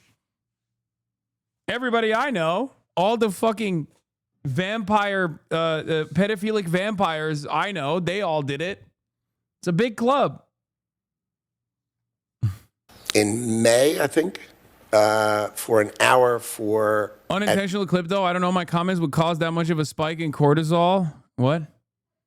Yeah. Howard Lutnick, by the way, is having a cortisol spike right here where he's like, come on, everyone Googled themselves in the Epstein files. 5 o'clock. Okay. Not dinner or otherwise, for an hour at 5 o'clock. All right. There's also a reference to the fact that Epstein had expressed an interest in meeting your nanny. Do you know whether Jeffrey Epstein ever met with your nanny? No, I saw that. I had no idea what that was about. It had nothing to do with me. I don't believe him at all, by the way, especially here. I think, given his track record so far of consistently lying about the relationship that he had, the extent of the relationship that he had with Jeffrey Epstein, there's no reason to fucking believe him here, okay? Especially considering that lying under oath in a congressional hearing offers zero accountability and zero punishments. We know this because Kash Patel, the director of the FBI, literally went in front of a congressional hearing and lied his goddamn face off. A fact that Thomas Massie and Ro Khanna keep repeating now over and over again with the hopes that like maybe there can be some sort of impeachment or some sort of like indictment. Because he went in front of Congress, Kash Patel went in front of Congress, the least trustworthy man in America, and straight up said, oh, there's no co-conspirators. Oh, it's all, everyone's making shit up. Everyone is just making a lot of hay over nothing. A mountain out of a molehill, okay? Guys, please stop looking into the Epstein files. I looked at it, okay? I scouted it. I looked at it. I saw nothing, okay? Your Honor, everyone's innocent. No co-conspirators at all. Really interesting, because we now know that was 100% a fucking lie. No interaction at all with them on there. No, as far as I know, no. Would you, Mr. Secretary, be willing to ensure that the file is complete to share with this committee and the Congress your own records, any records you have that relate to Jeffrey Epstein? I will surely talk about that. I hadn't thought about that. I have nothing to hide. Absolutely nothing. Yeah, I don't think so. I don't think so. I have nothing to hide. Really? Kind of feels like you acted like you had nothing to hide beforehand, and then it showed that you objectively have a lot to hide. And we just have to keep like clawing this information out of you with new revelations. This is funny. The peasants protecting their king. Nutlig obviously has no relation to the accursed Jeffrey. Yeah, no, none whatsoever. Yeah, there's no files at all. It's just what's a file? I'm illiterate. I don't even know how to correspond with people like that. I can't type, Your Honor. I have nothing to hide. Guy who is hiding a lot. Yeah. Patel must be low IQ. No way someone with a higher IQ with a history like him wanting the files to be exposed would make such an obvious lie. No, dude. Well, first of all, he's not the most intelligent guy at all. We know that to be true. Having said that, however, the primary directive for guys like Kash Patel is to defend Trump unconditionally. He's playing out that role, which is part of the reason why he hasn't been fired yet, right? Even if that makes him look like a fucking moron in broad daylight, it doesn't matter because he's still playing the role he is supposed to be playing, which is to defend Donald Trump. Loyalty over all. Charles, how long have you known about Andrew and Epstein? Have you? Look at this fucking gammon, dude. Shut up! It's the bloody king, you fucking bastard. Let him do a little bit of pedophilia. Let the prince do pedophilia, you fucking wanker. My lordship's good reputation must not be tarnished. It's his divine fucking right, you bastard.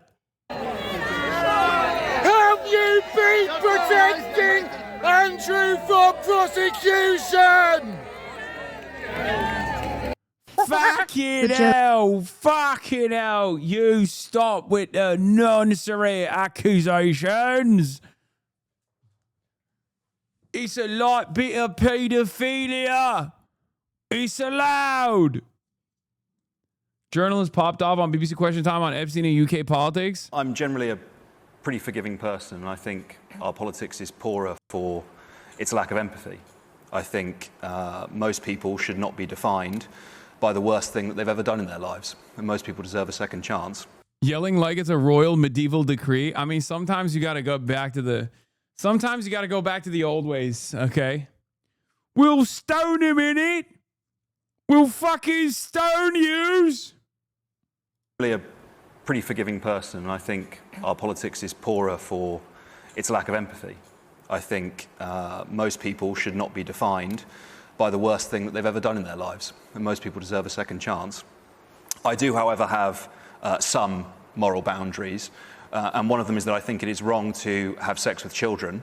And I wouldn't want to be friends with anyone that did that. And I certainly wouldn't want to work with them. If I did, I think you'd all be asking me questions.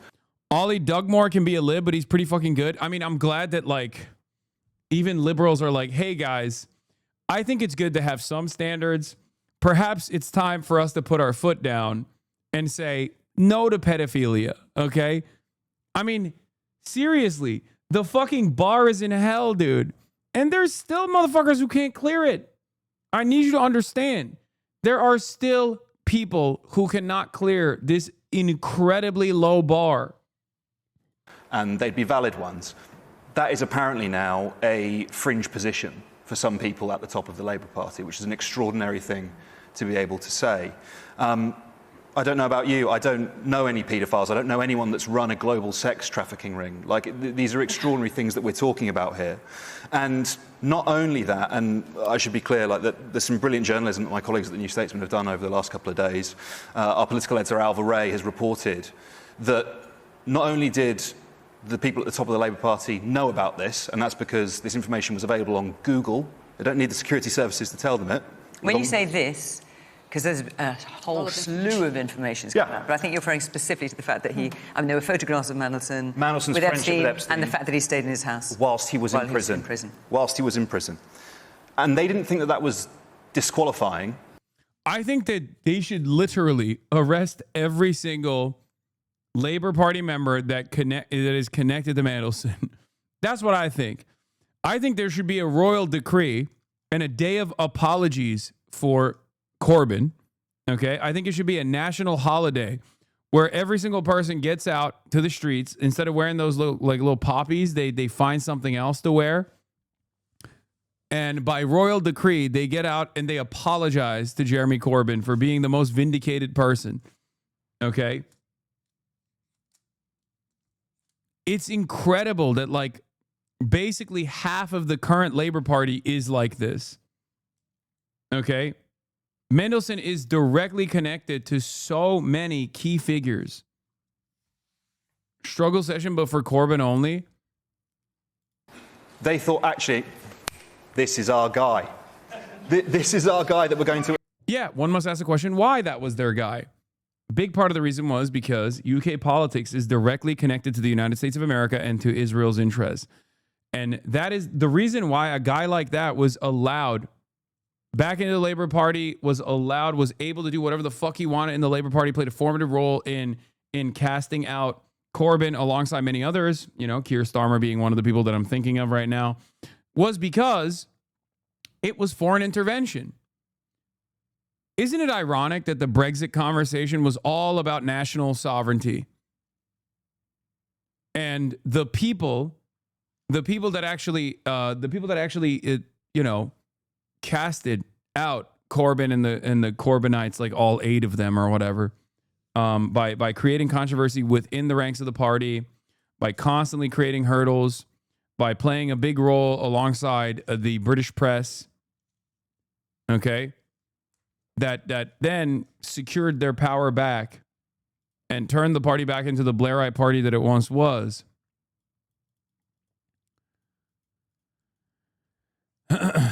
All those people did that, denying British people their sovereignty. Like, they did that because they wanted to play ball with America and they wanted to play ball with Israel. Elevate to the most prestigious diplomatic posting that we have. We're going to make him our man in Washington. And not only that, we're going to bring him back to London every so often to advise us on cabinet reshuffles. And actually, when we're choosing our candidates for the 2024 general election, we're going to let him input on that too, because we think he's a great judge of character. Like, come on.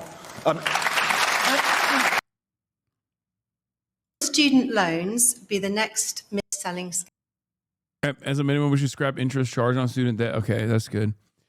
Wes Streeting released private WhatsApp message between him and Peter Mandelson. Wes privately admitted that Israel was committing a war crime. He only published this thinking that it would make him look good, but it actually does the opposite. Wes Streeting, I fear we're in big trouble here and I'm toast at the next election. We just lost our safest ward in Redbridge, 51% Muslim, Ilford S, to a Gaza independent. At this rate, I don't think we'll hold either of those 2 Ilford streets. There isn't a clear answer to the question, why Labour? The government doesn't have an economic philosophy that is then followed through in a program of policies. No growth strategy at all. I'm sure this will come up in the coming days, so I wanted to check in with you on recognition of Palestine and the domestic politics of it. Keir's statement today was excellent, but Macron's statement tonight ups the ante. Morally and politically, I think we need to join France. Morally, because Israel is committing war crimes before our eyes, their government talks the language of ethnic cleansing, and I have met our own medics out there who describe the most chilling and distressing scenes of calculated brutality against women and children. Politically, a commons vote will be engineered in September, and we will lose it if we are not ahead of it. There are no circumstances in which people like me or Shabana could abstain or vote against. Conference will be a sea of Palestinian flags, and even moderates will be waving them. I have never been a shrinking violet on Israel. I've supported LFI, Labor Friends of Israel, for 20 years. Labor Friends of Israel is another... Who was the guy who was at the head of the Labor Friends of Israel that was outed as a pedophile, by the way? This is not even fucking Mandelson.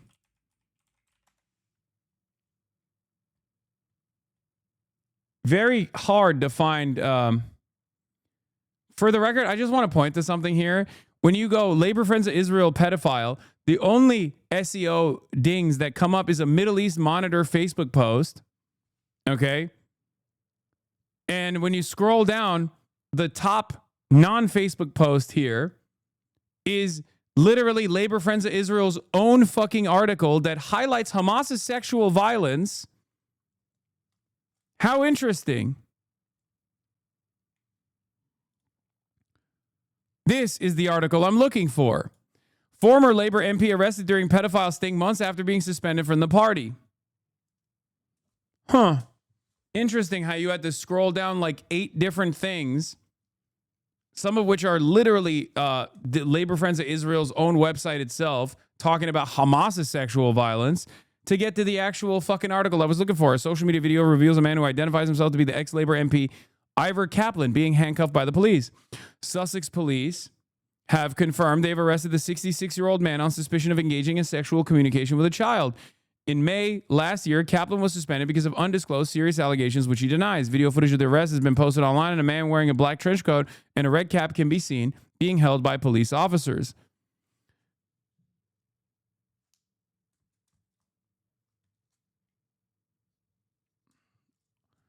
It's just weird that so many of these people that played a major role in the ouster of Corbyn from the Labour Party are, you know, either directly affiliated with pedophiles or are pedophiles themselves. So strange.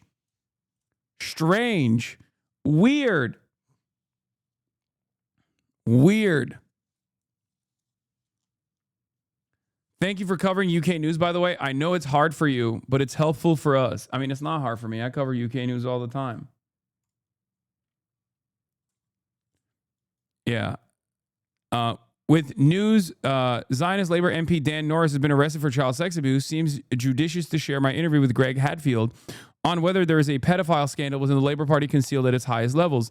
That followed the arrest of Ivor Kaplan, a longtime Blairite minister, for soliciting sex with children online. Kaplan and Dan Norris worked in the Labor Whip's office at the same time, apparently shared a close and personal bond. Great result, Dan. I had no doubts that you would win again. Good to see you back in the Commons.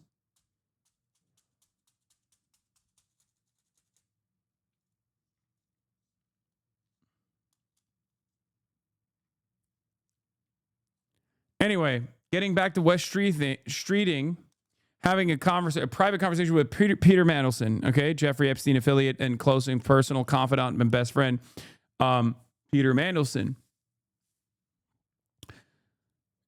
Here he is, basically revealing that Israel's doing heinous shit, and the only that they're totally aware of the backlash that they're receiving from the public.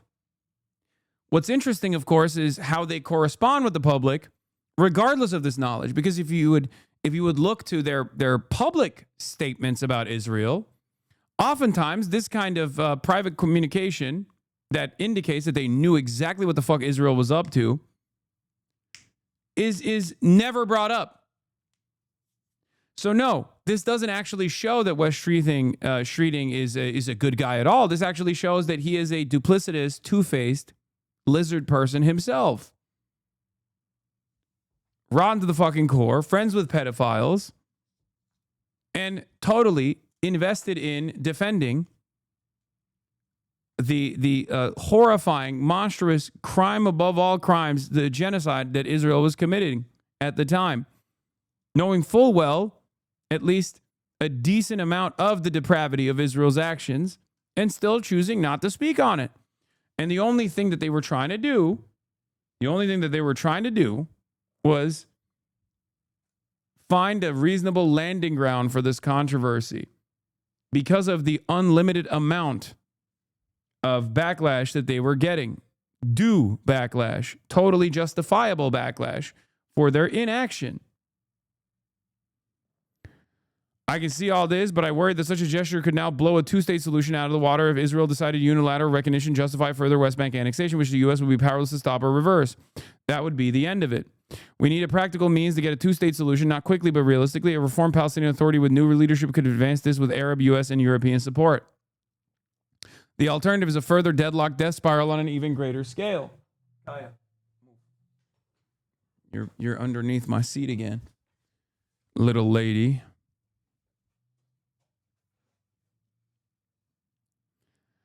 We need practical means to get to a two-state solution, not quickly but realistically. A reformed Palestinian Authority with new leadership, blah, blah, blah. The alternative is a further deadlock death spiral.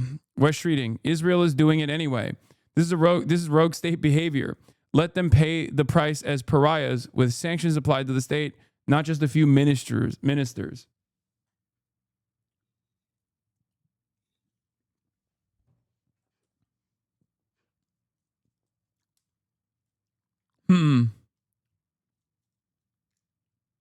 He's handpicked a few messages himself, and he's now denying he's maced with Petey or one of his boys.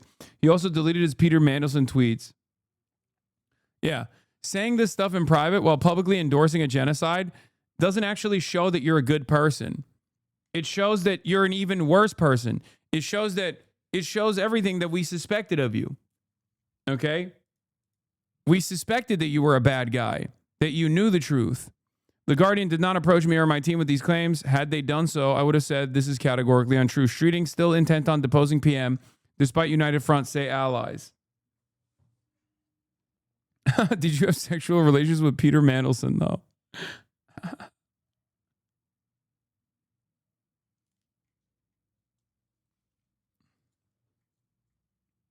This is what we knew already. Again, utter vindication. And seemingly no accountability will come from this vindication. So this vindication is hollow. It's meaningless. Yes, Kaya has a spotlight now, chatters. Yes. Like, think about it. The British government so far has issued far more severe penalties to people holding up a fucking placard that says, I support Palestine action, than international pedophilic cabal enjoyers. How is this in any way, shape, or form not making people revolt? The majority of the British public is aware of the crimes of Israel, and they're angry about it. There are tens of thousands of people that are taking it to the fucking streets in England. And the government's reaction to that has been to increase the penalties. Not against Israel, of course, not to follow through on the democratic demands being made by large majorities, but instead, it's to penalize the people who are taking it to the streets. And it's crazy that these people that are doing the right thing have been punished more than the people who are demanding this censorship and are connected to people who are directly profiting off of Israel's genocide and connected to them through a pedophilic cabal. What the hell? It's POG all the way down. It's not ZOG. It's not Zionist occupied government. It's POG. It's pedophile occupied government all the way down. Mind-boggling. Anyway, let's look at this dumb ape. Joe on the Epstein files and the guests who tried to introduce him to Epstein. Now, it is. This is oh my God, I can't believe RFK Jr.'s wife, Cheryl Hines, is on the Joe Rogan Experience. Okay.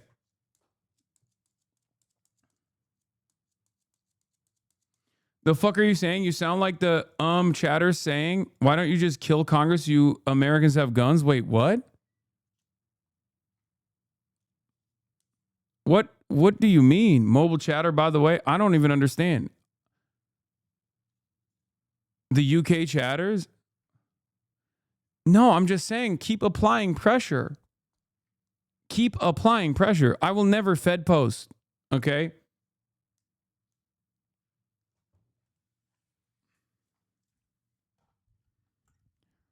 I'm saying British chatters, just like American chatters, just like our American comrades, British comrades should be making a big fuss about this and demanding accountability, taking it to the streets to demand accountability, right?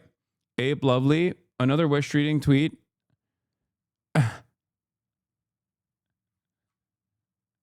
Stop.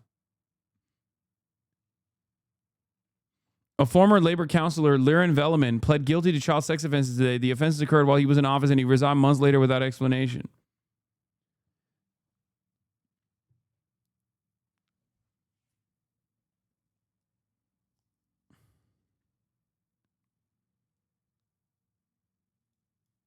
He said, take it to the streets. This was getting bold as fuck. Yeah, I said, take it to the streets. I said, protest. Apply pressure. Make your demands be known. Demand accountability. Demand that Keir Starmer resign. You know?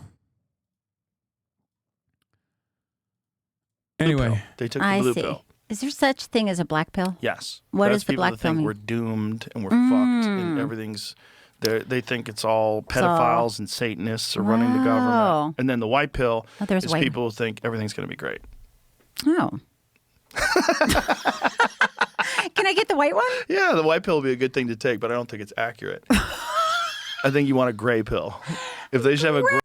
By the way, what's really funny about this is that, one, Joe Rogan has had every single elite billionaire that is Jeffrey Epstein affiliated on his podcast and has done his best to whitewash and launder their reputation, from Andreessen Horowitz or whatever, the egghead, the egghead in charge of Andreessen Horowitz, Mark Andreessen, to Peter Thiel, to, I think, did he have Bill Gates on there too? I mean, I'd be surprised if he had Bill Gates, but like, yeah, Larry Krause, all these people, like, this is basically Little St. James Island, okay? Little St. Joe Rogan, Little St. Jamie, the Jeffrey Epstein experience, whatever you want to call it, right? And what's really ironic about it, Elon Musk is another one. But what's really ironic about it is that while he was doing this like reputation laundering for elite billionaire, the elite billionaires that are directly connected to the pedophilic cabal, the conversation that's taking place is with the wife of a guy who is also Jeffrey Epstein affiliated. RFK Jr. is directly affiliated with Jeffrey Epstein. RFK Jr. volunteered this information that he actually went on Lolita Express. When he was running for office, he came out and he was like, I did. I went on to Jeffrey Epstein plane. We went on archaeological digs together. Like, wife killer, Jeffrey Epstein affiliate, RFK Jr.'s wife, Cheryl Hines. So even the fucking conversation that's taking place right now is taking place with a person who is also linked up with Epstein in a meaningful way. Gray pill that gets you like, hey, there probably are a bunch of Satanists and pedophiles in positions of high power. Yeah. And then there's also probably a real good chance that we'll pull through this. And yes. Support the Piker Broadcasting Service, chatters. Your subscriptions that can be $6 a month or a free one in the form of a Twitch Prime are the only meaningful mechanism to support the Piker Broadcasting Service for tomorrow's news today. Your subscriptions help me maintain my editorial independence at the Piker Broadcasting Service.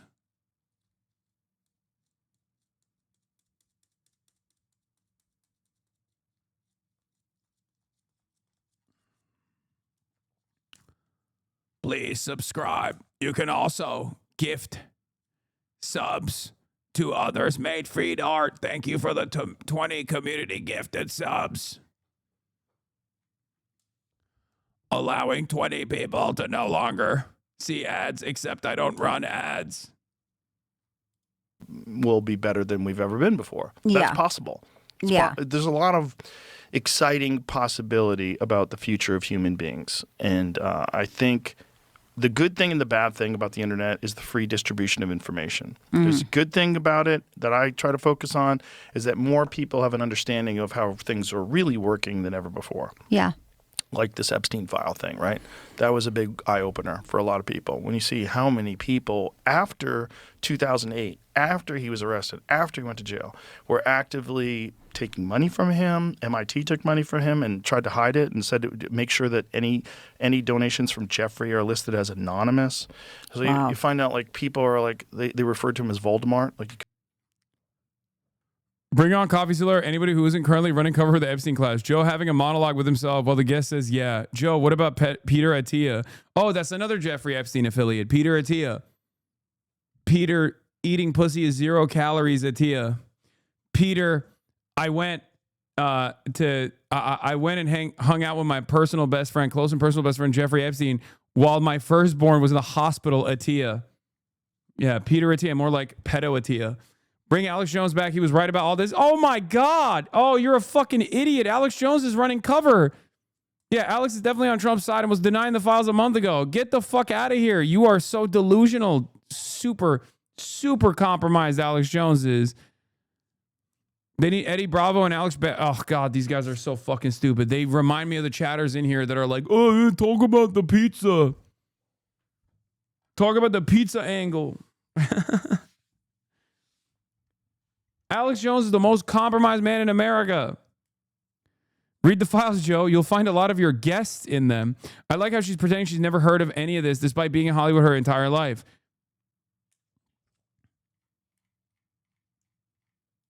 couldn't say his name. Wow. There was a lot of people that met with him and did business with him and traveled with him after he was arrested, after he went to jail.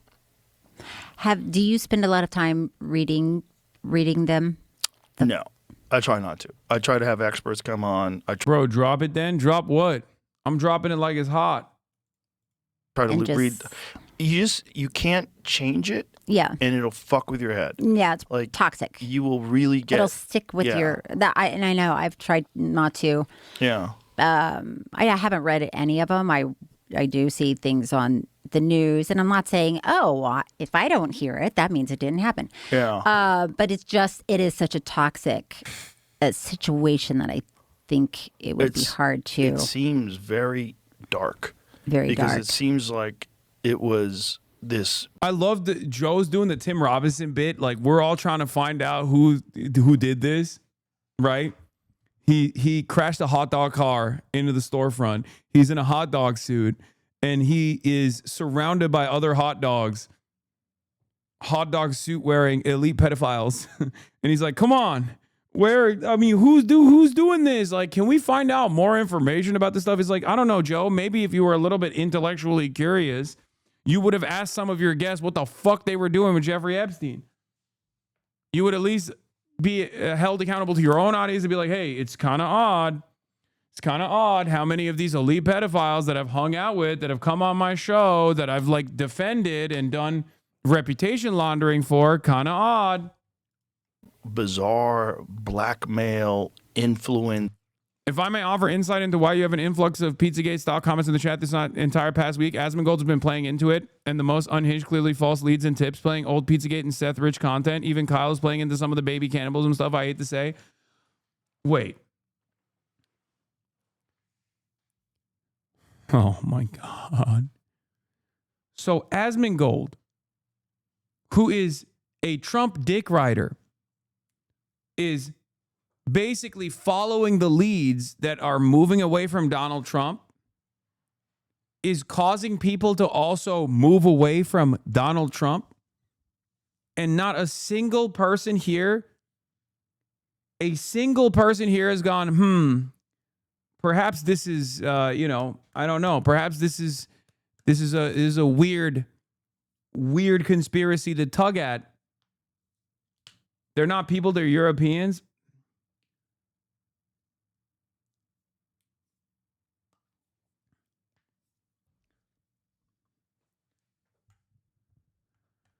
Oh.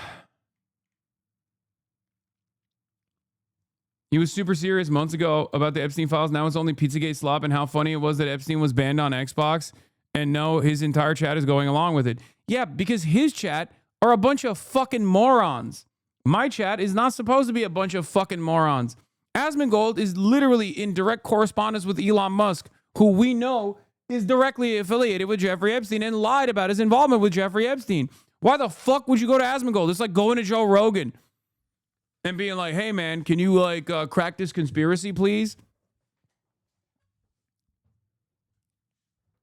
The whole point of anything and everything that Asmongold does is to offer ample enough distraction to the people so that he, like, leads them away from arriving at a fucking a point of, he's been covering the files more than you. Bro, stop this shit. You want to make everything about Trump? Brother, I didn't make the Jeffrey Epstein files about Trump. Trump did, okay? By being mentioned at least 38,000 times in the fucking Epstein files. Yeah, of course, this is just cope for all of you fucking pedophilia defenders. It's just cope for you. Oh my God. You just don't want to fucking think about your favorite president's involvement with the elite pedophilic cabal. It's not. Yeah, you're a fucking moron. You're a fucking moron. Go, UAE's at the top. Oh my God. Who the fuck do you think UAE is working with? You think they're independently affiliated? What's next? You're going to tell me that Israel is not affiliated with Jeffrey Epstein too? It's just the UAE? You were going to drop it? Stop with the fucking pizza shit. Your community doesn't believe in it. It's all baiters and you're biting by reading everyone. They don't care. They want attention from you. One should ask the question to Asmongold why he has dick-rode both Elon Musk and Donald Trump into oblivion, two people that are entirely compromised by the Epstein shit. Okay? Why are you shifting your attention? UAE is compromised. Absolutely. UAE is Muslim Israel. The fuck are we talking about? It's crazy to me that every single person that looks at the Epstein saga and says anything outside of this is a fucking Mossad CIA operation, anyone that moves away from the American elites that are directly up the asshole of Jeffrey Epstein every step of the fucking way is straight up doing the bidding of the same elite pedophilic cabal. Okay?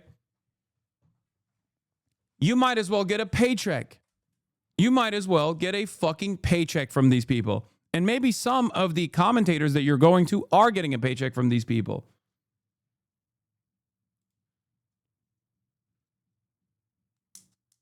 I've been covering Jeffrey Epstein with a lot of frequency since 2018. Okay? When Asmongold was fucking doing World of Warcraft raids or whatever the fuck he was doing, I was talking about Jeffrey Epstein. One must ask the question why he is, moving the attention away from Elon Musk or Donald Trump and how connected and how affiliated these guys are and how much protection Donald Trump has offered to Jeffrey Epstein and how much Trump's current DOJ is presenting hurdles upon hurdles in the revelation of these Jeffrey Epstein files, even to this fucking day.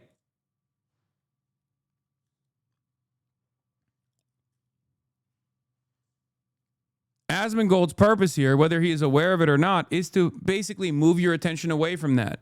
Because the people that he gets his notes from on Twitter, the conspiracy theorists on Twitter, their goal is to move the attention away from Donald Trump.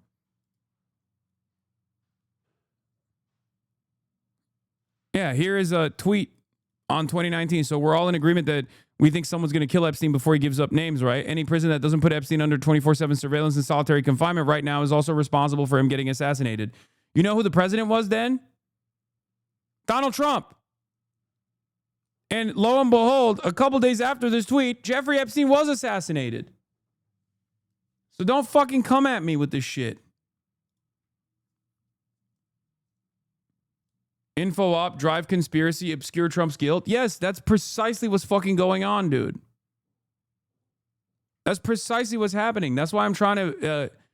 That's why I am trying to do my very best to stay on message, to stay on course.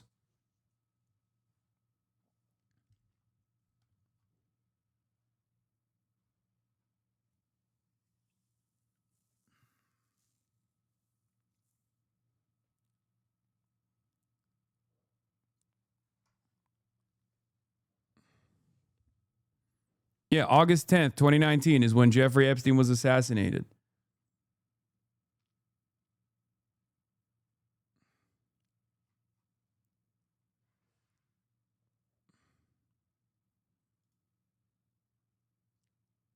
These people are so shameless, too. They're so fucking shameless. They will literally defend all of these elite pedophiles over and over again, continue to defend these elite pedophiles, and make it seem like now that everyone else is aware of their of this pedophilic cabal, to turn around and be like, oh, I actually hate that these guys are elite pedophiles. Elon Musk is doing that right now.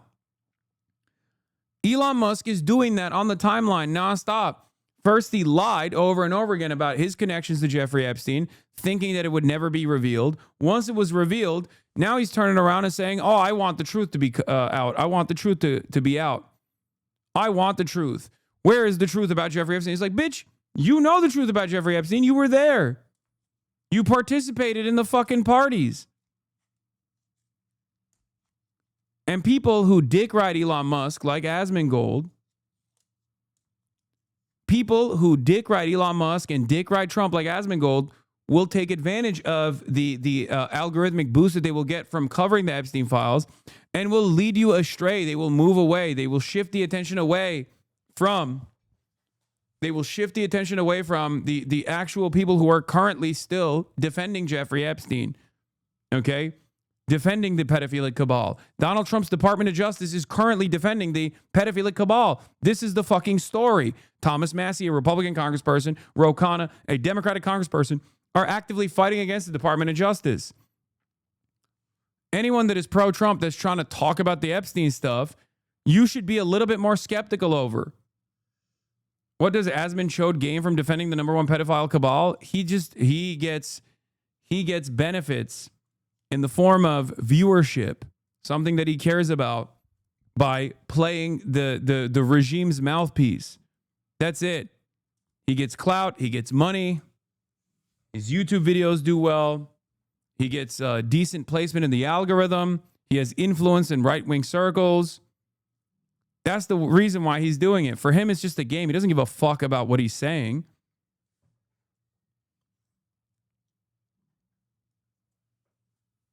He is nothing but a prostitute for power. Okay?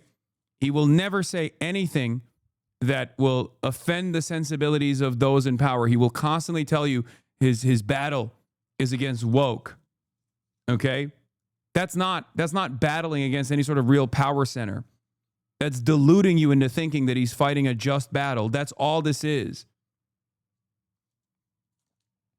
That's all he does. Yeah. It's for this purpose, okay? The whole like culture war shit and the battle against woke is distraction after distraction. And unfortunately, because a lot of dumbasses are totally on board, there's no better distraction than this. Look, Elon Musk, elite pedophile Elon Musk, responding to a Grums tweet. Asmongold says we need to be even more aggressively hostile against woke because they will do it to you and have. I often say the biggest tactical error is not to believe you are in a war when the other side is eagerly warring against you. Elon Musk goes, he's right. Hasan, oh God. Did you check out Emiru's apology? No, yeah. I haven't seen the Emiru apology stuff. I was going to talk about it because like Asmongold apparently, like Emiru got yelled at because woke is bad. One day, some people from Asmongold's community will recognize it, but it'll be far too late by the time they come to the recognition that like these guys are actually leading them astray. That's it.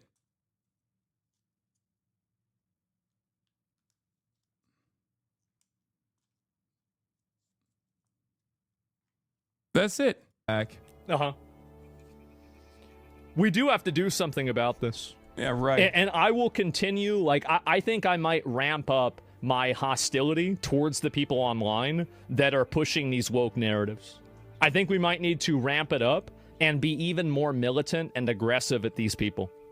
Yeah, woke narratives like what? That your fucking butt buddies that you love getting DMs from, that you love communicating with, whether it be JD Vance, Donald Trump, or fucking Elon Musk. Probably not Donald Trump, but he is the defender of Donald Trump.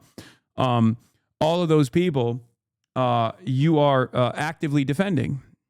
Not defending directly, but defending indirectly by moving the attention away to other shit.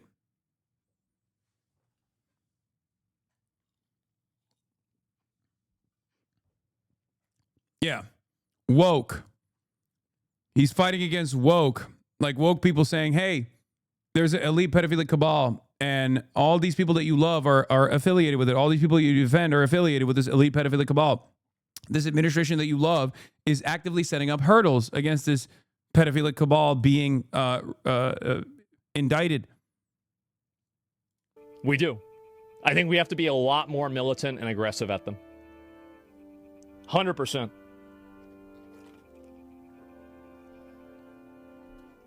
Because if you're not, they'll do it to you.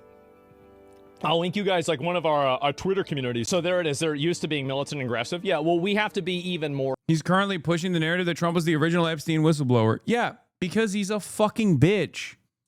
Straight up. He is a bad person, okay? He is a bad person who only cares about continuing this fucking right-wing grift. And the continuation of the right-wing grift implies that he has to defend Donald Trump, because every single person on the right is unified under protecting Donald Trump. Donald Trump is a pedophile protector. By transitive property, Asmongold is also a pedophile protector. It's that simple. Aggressive. We have to be even more aggressive, even more hostile. And he's saying Donald Trump is a pedophile for a great reason. Is this the example here? If I can find it. We're at 40,000 people. We have made 40,000 people. 40,000 people in this community. We have to be more aggressive with these people. Because you don't want to have them go around and bully and try to enforce their worldview on other people. That's what we need to do. I feel like you're just alienating moderates by being more like the left. Yeah. Everyone should be asked. Everyone that openly reveals that they are an Asmongold fan should be asked, why are you a pedophile protector? Why do you love the pedophile protector presidency? This is a question I have for Asmongold as well. Why do you love pedophiles? Why do you protect pedophiles?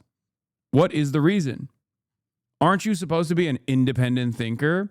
At which point, as an independent thinker, will you say, hey, I don't really appreciate that Donald Trump and his Department of Justice under his command is actively tampering with the public learning the deep entanglements that many of our pedophilic elite had with Jeffrey Epstein.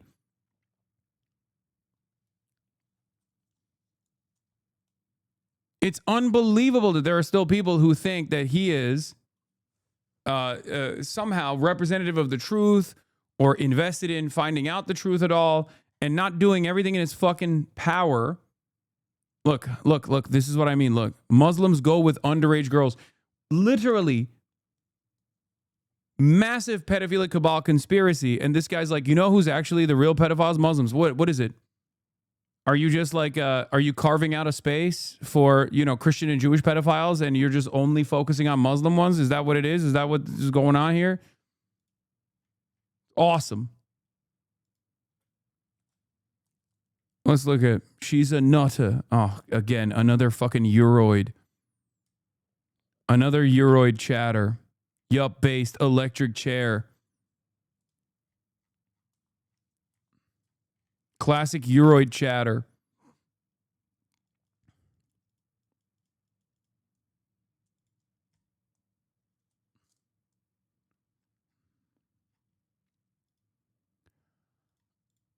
Thing that was going on. Whataboutisming and pedophilia is at an all-time low. Dude, it's crazy, okay? Are all these viewers really just European Lamau? Yes. Because I'm telling you right now, the motion that like the pro-Trump train has, especially on the internet, is nowhere near what it once used to be at, okay? Yes, the majority of his audience are fucking European LARPers who LARP as though they are American MAGA. It's the majority of his audience is European. It's fucking crazy, I know.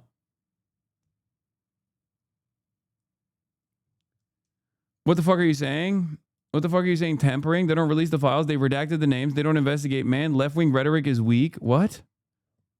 Left-wing rhetoric?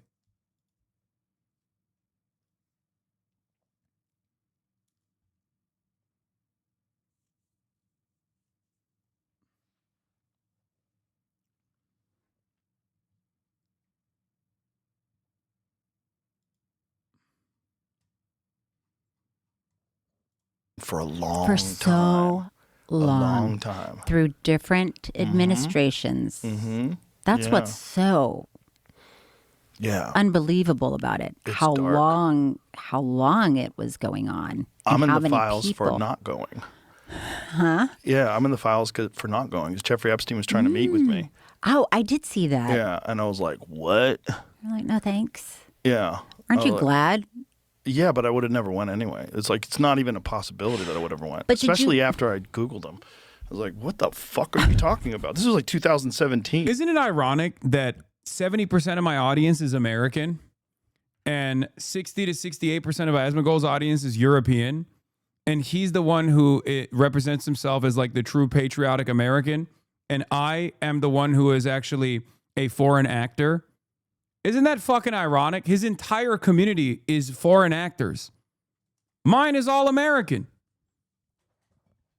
It is mind-boggling that Republicans and right-wingers have basically created this fucking narrative that they care about what's right for America when they are actively undermining Americans. Okay? The best interest of Americans. One of my guests was trying to get me to meet him. I was like, bitch, are you high? Like, what the fuck are you talking about? For what reason would you? What would be... If I was a guy who was like sucking up to the rich and powerful, if I was really interested in hanging out with rich and powerful people. You know, it's crazy. That's so crazy. But yeah, some people... Some people get intoxicated by being in a circle of rich and powerful people, even if they're not, like, they don't even have any ambitions of being one of those people. They just want to be around them. They want to be around Nobel Prize winners. And because this guy what he was doing was very clever in that he was getting all of these very powerful and very respected people together. Yeah. And you would figure like, oh, it's If that safe. guy's there, if that lady's Clinton's there. Does this mean bro does it for free? No, I don't think bro does it for free. I mean, he got linked up with like the intellectual dark web, Peter Thiel and all of their affiliates a long time ago, which got him a lot of positive coverage, got him a lot of prominence, or at least it increased his platform, increased his prominence, which led to a $200 million Spotify deal. So yeah, there is definitely money involved here. It's just not like directly exchanging hands from Peter Thiel to Joe Rogan. Peter Thiel is not like, here's $1 billion, defend me. Here. This is fine. Clinton's here. How could this be bad? Yeah. Look, it's Steven Pinker. How could this be bad? Yeah. You know, he's a genius. Like, and so you would go, I would imagine, you would go to these, because like, there's people that went to these, like, he had parties in New York. Like, he brought in celebrities and comedians. Didn't Louis Black get invited to one of those? I think he's talked about it. I know Chelsea Handler went to one of them. It's like he would bring all these people in, and he'd like to be around famous people and entertainers and a lot of intellectuals and professors. And Noam Chomsky was famously deeply involved. So it's like you would go, I guess, to these places, and that was how he would convince everybody that everything is going to be fine. Like, have you ever been invited to a party and someone will tell you, hey, you should go to this party. Brad Pitt's going to be there. Like, they'll tell you that to try to get you to go. They'll tell you. Yeah, he's basically defending why he was even invited or why his friends went to those parties, without openly saying that virtually all of my latest guests have gone to these sorts of events and are directly connected to Jeffrey Epstein. And he's basically defending why they did that without saying their fucking names. About the famous people that are going to be Right. there. Like, You call out your boy Noam? Okay, first of all, I have fucking railed against Noam Chomsky since the first revelation. Give me a goddamn break. There's a difference between me and Joe Rogan, okay? Your boy is funny. Oh, I don't know. I should go. Oh, I didn't know. I Right. didn't know. Yeah. You know? Yeah. Yeah. It is weird. Some people are really driven by that. Really love. Your husband, RFK Jr., is one of those people. What do you mean, some people? What is happening here? Is there a guy that gets invited to Joe Rogan nowadays that isn't in the Epstein files? Like, is there anyone? Oh, these other people, not anyone I know. The parties and the invitations. And blindly ambitious. Right? Yeah. They're Elon Musk, an esteemed guest of the Jeffrey Epstein experience, begged to go to the parties. Will you ask him why? Did you send him a text message, Joe? Did you turn around and go, hey, Elon, remember when you said publicly that you had no connection to Jeffrey Epstein whatsoever, and then it came out that like you were begging on the morning of Christmas to go to his fucking pedophile island? Why did you lie about going on the island? What made you want to go to the pedophile island? willing to like put aside, all the possibilities of what could be awful about these people and get together with them without even a cursory Google search as to who you're hanging out with. You can't have your assistant Google something. How about you just do it? Just go, it doesn't take long. Like, hey, look what I just found out. This is kind of crazy. Yeah. Yeah. Yeah.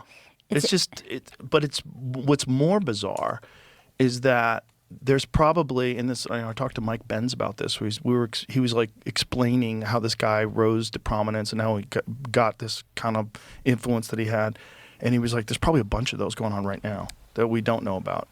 What people that are like that, like a same sort of Jeffrey Epstein type situation, just someone else and doing it somewhere else, and they just haven't been caught yet. Yeah, I'm gonna keep it. I'm going to keep repeating this. Anyone and everyone that talks about the Epstein stuff without talking about the Trump administration's involvement in hiding the truth, okay, in setting up hurdles in front of the public, learning about the deep entanglements, the financial entanglements, and the deep connection between the elite pedophilic cabal, anyone that does not mention that is a liar. You should not trust them ever again. And yes, this means Asmongold. Asmongold is complicit in the pedophilia protection. Okay? He is a Trump booster. He's a Trump dick rider. He loves J.D. Vance. He loves Elon Musk. All of these people are directly compromised. And his coverage, as long as it does not reflect on the direct entanglements that the Trump administration currently has and all the initiatives from the Trump Department of Justice that is stopping people from learning the truth about Jeffrey Epstein. If he does not bring that up, he's doing that deliberately. He's running around saying that Trump was the original whistleblower on Jeffrey Epstein. Okay? He is compromised. He didn't get arrested. Let's think about this. Yeah. Because his particular perversion, the darkness of it, was that he was into underage girls. He was into young girls. Imagine if he wasn't. What if he was only into girls that are in their 30s? Like, you would have never heard anything about it. What if he just hired these adult ladies to come to these parties that were already sex workers? Would you have heard anything about this? No. And that's the thing. Like, is that happening right now? Right. Did you hear about how this started in 2005? I think this is Yeah, famously, people that are into adult sex workers don't get a lot of mention on the Joe Rogan experience. Oh, wait, that's right, Hunter Biden. Hunter Biden was the number one talk of the town on the Joe Rogan experience for years and years. So So I don't think that's the case, Joe. You love talking about Hunter Biden. Oh, he's doing crack. He's hanging out with prostitutes and strippers. Oh, what the fuck?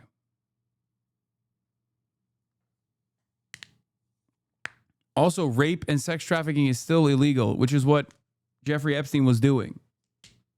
You know, sexual assault is still sexual assault, even if the victims are adult women. Jesus Christ, what a fucking take from Joe Rogan. Well, I'm glad you're saying that because I'm.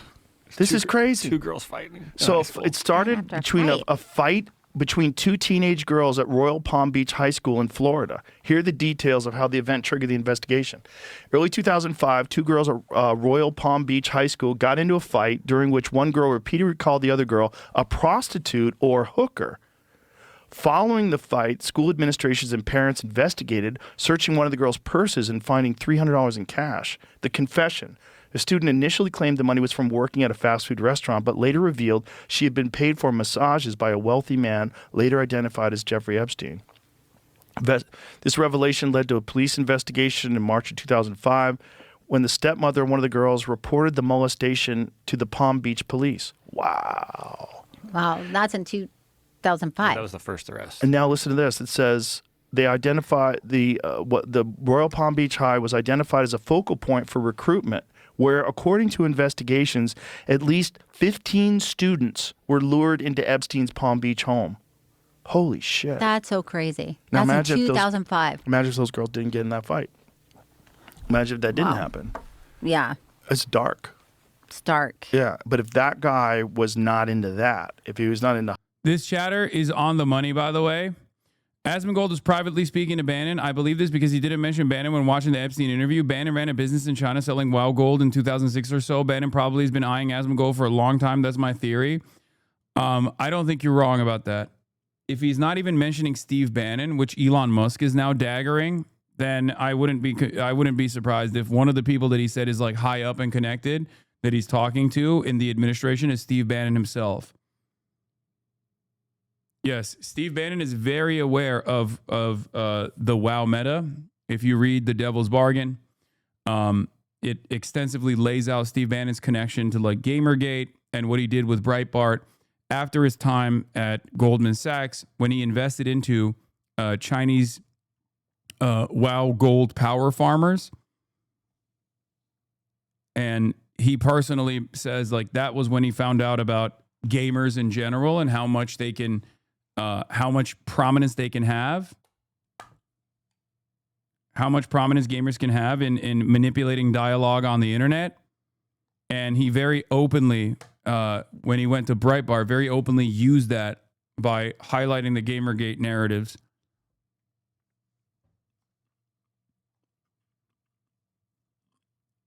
Steve Bannon, of course. Steve Bannon, of course, is deeply involved with Jeffrey Epstein. Filmed them for hours and hours, and he actually wanted to do PR for Jeffrey Epstein. He's also directly all over the Epstein investigation, all over the Epstein files. For the record, you deny Pizzagate but believe this shit?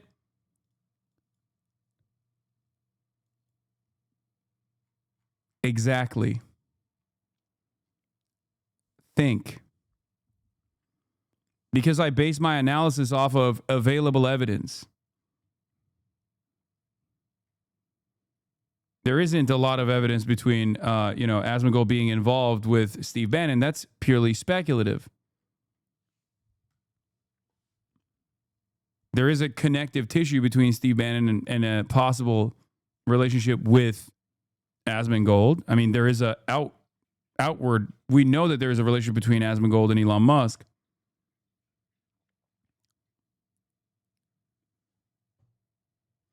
You just sound stupid trying to connect Asmongold to Bannon, seek help. Play the clip.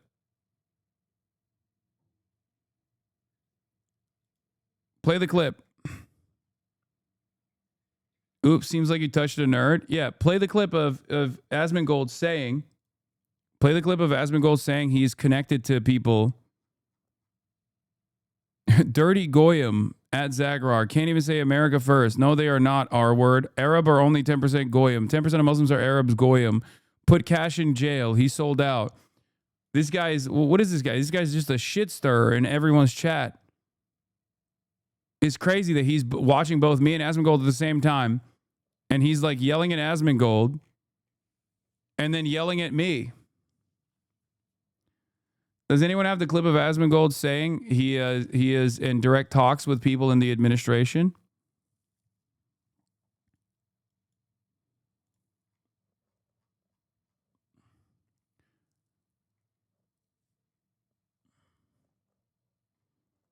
Double dipping is crazy. There's a lot of the Euroid chatters that go in there and oftentimes will say,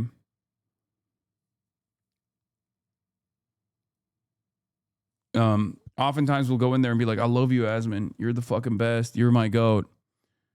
And then turn around and come in here and are like, fuck you, Hasan. You fucking piece of shit. They try to defend Asmongold's honor. Can't be Bannon then, not an admin. These are also Reddit LSF upvote farmers. Yeah. Yeah, this is what I was referencing. Oh, obviously. Got retweeted by the vice president. It's a good day for me, huh? How about that? Remember, most pro-Israel administration, most pro-Epstein administration. You should remember that when you are thinking about Asmongold celebrating being retweeted by JD Vance. Yeah. How about that, bro? We're bringing it back. Real recognized real? Yeah. Thanks, bro. I appreciate it. Thanks a lot. Y'all got to take that 2% idea I had. Y'all got to think about that. You're going to get those in the fucking, what do you call it? The mental institutions back. They do. That's fucking funny. Oh, my God. I got retweeted by the vice president. Yeah, this is when he was defending Renee Good being shot and killed. That's nuts. Asmon has direct ties to Musk and Vance, so why would Bannon be such an outlandish theory? It's not. That's why I think it's silly to think that this is an outlandish theory. I mean, it's purely speculative, and I'm admitting that. Yeah, right? I'm admitting that it's purely speculative, but I think that there is like enough ties that he has openly revealed he has to the current administration and the power players in the administration that it's not that shocking. How about that? I think he's watching right now. Maybe, man. Maybe. It'd be fucking funny if it was. And yeah, winners win. I guess that's the case, right? The fuck, that's crazy. I mean, the thing is that I don't really talk about this a lot because I think that it's kind of like an ego thing. I know there are other streamers that like talking a lot about how, you know, they get mainstream credibility and mainstream approval. There's a lot of guys that are in really high places that I've spoken to and communicated with, and they're really nice guys, and some of them really appreciate what I do. And so, yeah, I don't really talk about this. I don't go on news stations or anything like that, but I just go out and do whatever the fuck, right? So, yeah, it's not a big deal. I don't, it's not an ego to me. It's just, that's the way it is. I mean, I look at it, it's cool to see, but yeah, it's about it. And how's it feel? I mean, it feels good. I mean, the thing is that, and this is what I said too, wow, it's almost as if the thing that obviously happened because it was recorded from multiple angles and analyzed by the whole world on a frame by... Anyway.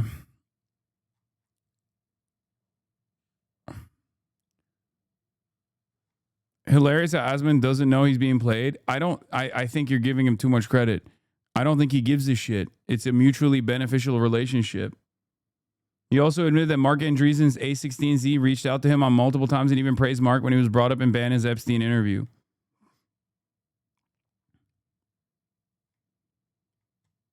High school girls. Right. Like, if he was just into grown women who were sex workers and he ran the same operation exactly the same way, it could probably go on to this day. Yeah. And if everybody kept their fucking mouth shut, and if all these guys, you know. Oh, yeah. I mean, look at... Yeah. Look at some people that are in the... There was nothing going on, so... Oh. FBI concluded Jeffrey Epstein wasn't running a sex trafficking ring for powerful men. File show. So, there you go. Oh, there you go. Who says that? What's that source? Yeah, it's just so strange. It's just so fucking strange that these guys act like, oh, well, you know, you can't trust the government. Bitch, your guy that you endorsed is the fucking president right now. Who's FBI? Yeah, Elon Musk also posted his DMs with Asmongold. We already know. We already know that they talk to one another. So it's not like that. It's not that crazy that another Jeffrey Epstein affiliate, Steve Bannon, would be directly corresponding with Asmongold. It's plausible. Once again, it's purely speculative, but it is plausible. It's going around I just found the place that was showing the headline. It was going around the internet today. Oh, today? Yeah, the AP is the AP reporting it. Yeah. Today. Oh, I thought that was from, that was from 2005. This is like the FBI stating I was like, that's the gaslighting shit I've ever heard in my life. Whoa. What do they think is going on? Just a bunch of fun, bunch of guys hanging out. That is being fellas, having cocktails, talking about science. They're still looking into it, but they don't have any evidence. Oh, look into it. Maybe you should get Eddie Bravo on the case. I'm looking into it. That is the name of his show. Crazy. Look into it. It's so crazy. It's. Her husband is in the admin. Her husband is also in the Epstein files, much like many in the admin. What is this conversation? Where's the outrage? These motherfuckers were 10 times more upset at Hunter's laptop. I know. I can't believe it. Asman bragging about being a government asset is funny to me. Calling it now, when they're done with him, there will be a news article about how he hung himself. What? No, that's not. You're crazy. I don't think the government is going to fucking assassinate Asmongold. You're out of your mind. No, he will pull out the ripcord and pull away from the government far before this place falls out of favor. But there's probably a lot of that's gone on forever. Yeah. And it's also probably a way that they can secure business deals and make sure that people do things they want to do. They have a little something over them. They do a little bit of this, do a little bit of that. Yeah. Come in the street. Yeah, 10 years down the line, he'll be talking about how he was always against it. You know, deep undercover asset, all this shit. The director of the UAE Permanent Committee for Human Rights, Hind Al-Owais, the very first Emirati woman diplomat, pimping her little sister out to Epstein makes me think of a Pasolini quote from Salo. They have no idea the bourgeoisie has never hesitated to kill its children.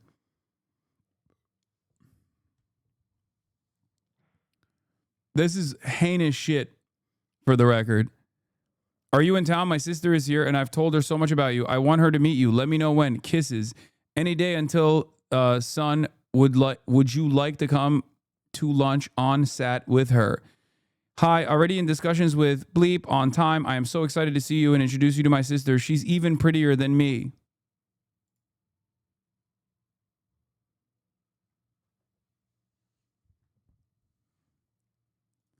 Also related to the Dubins, Selena adult video shoot 2/8/12. It seems abundantly clear that Eva and Glenn initiated their daughter into the pedocratic capitalist elite by pawning her off to Jeffrey Epstein for a baptism by fire as a teenager. Dozens of photographs of floppy disk CDs and photo albums were published on the first tranche of Epstein files, suggesting he had an obsession with documenting his life and those around him.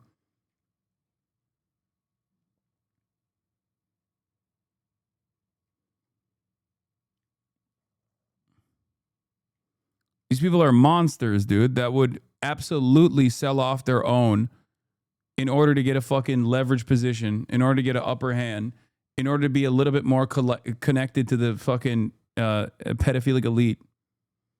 Yeah, also ironic that they said it was an obsession when it was his job.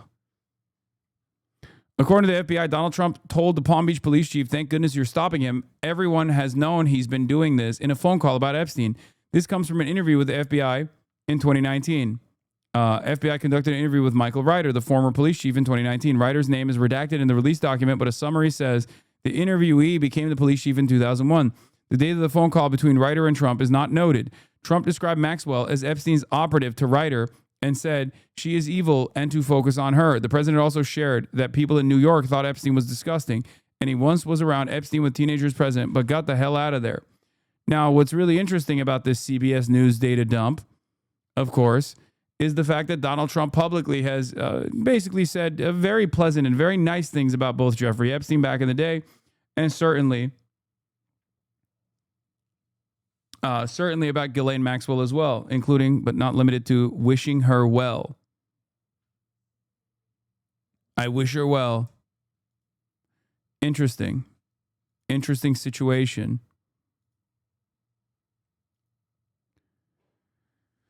That was Ana Lilia Mejia. We'll talk about that as well. Newly released Epstein documents reveal FBI agent purposely removed hard drive from jail video recording system, intentionally erasing all prison footage during the time of Epstein's death.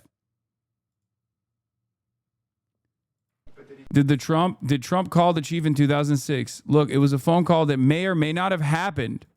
Called the chief in 2006. Caroline, did he call the chief? Look, it was a phone call that may or may not have happened in 2006. I don't know the answer to that question. What I'm telling you is that what You could ask your boss. I don't know if we could trust him. You know? President Trump has always said is that he kicked Jeffrey Epstein out of his Mar-a-Lago club because Jeffrey Epstein was a creep, and that remains true. And this call, if it did happen, corroborates exactly what President Trump has said from the beginning. And I'm sure many of you... Dude, I love that. I love that. It's like, oh, if it did happen, it actually exonerates him.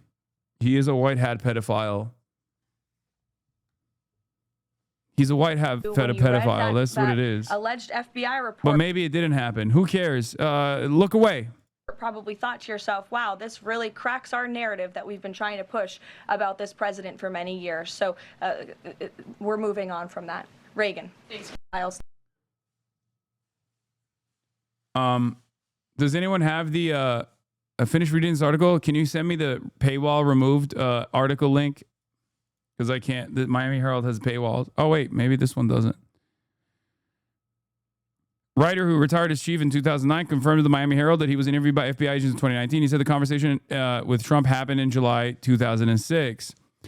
An FBI official denied that Trump called Writer. We are not aware of any corroborating evidence that the president contracted law enforcement 20 years ago, the official said. The new information about Trump's 2006 comments comes as Maxwell was summoned to appear by video Monday before the House Oversight Committee. Maxwell, 64, is serving a 20-year sentence. So they got Michael Ryder to be like, oh, yeah, Trump called me. And he was like, look into Ghislaine Maxwell. And then fucking what, 20 years later, Donald Trump is defending Ghislaine Maxwell? It makes no sense. The white hat pedophile, the white hat whistleblower pedophile angle does not make sense at all, especially when you judge what Donald Trump's current DOJ is doing right now. Because if he was actually a white hat pedophile that was Epstein affiliated and knew Epstein's heinous crimes, he would not be standing in opposition to the revelation of the Epstein files. He would not be directing his FBI to redact both himself and everyone else that is directly involved, all of his buddies that are directly involved that are in his cabinet from the Epstein files. He is striking the record on purpose over and over again. He would just say, I was affiliated with Jeffrey Epstein when I found out his heinous crimes. I dropped them. I told the police that I dropped them. And also now that I'm president, I can actually reveal all this information, including all of the trove of Epstein file data that is readily available to you on the website. But he's not doing that. Right? He's not doing that at all. So that doesn't make any sense.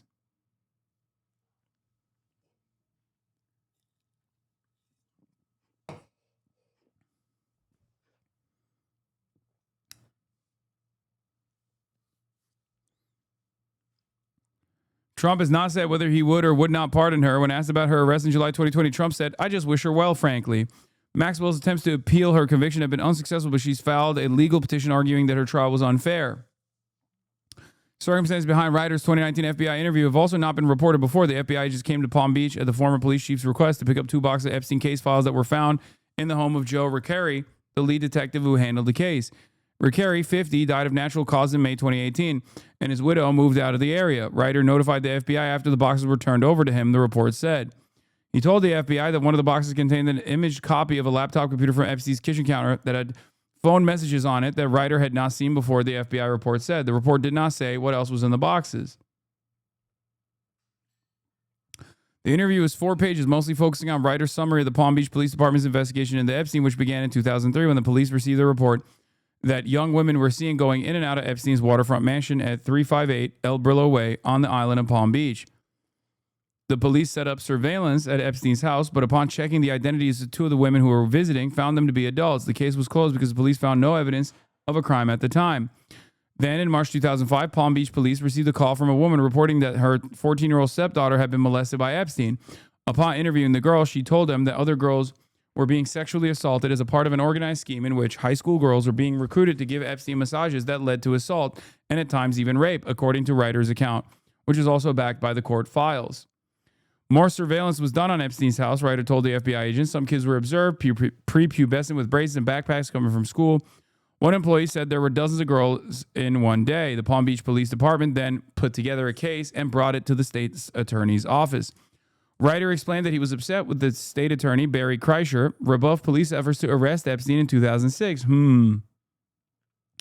After Kreischer declined to prosecute, Ryder took the unusual step of writing a letter asking Kreischer to recuse himself from the case. When Kreischer refused, Ryder then took the case to the FBI. The case was turned over to the Miami U.S. Attorney's Office in early 2007. Epstein hired a team of high-powered attorneys, private investigators, whom Ryder said followed him and other police officers assigned to the case and picked through their trash in order to find something they could use to discredit them. Words are hard sometimes. I didn't say they wrote the wrong. The word that they wrote is wrong. It's supposed to be letter. Why are you guys making fun of me? They are the ones who wrote the wrong word. Look at the fucking screen. The article has a typo.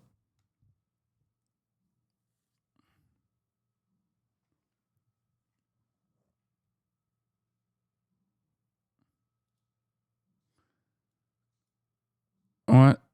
I do mean to be annoying. When I say leftism is incomplete without feminism, this is why this case cannot be understood without the power discussion around misogyny and capitalism. Yes. Yes. A lot of people that weren't directly involved in the cover-up played a role in the cover-up by turning a blind eye to these atrocities because they thought, it's just boys being boys. It's true. I don't think anyone's arguing against that. I certainly am not.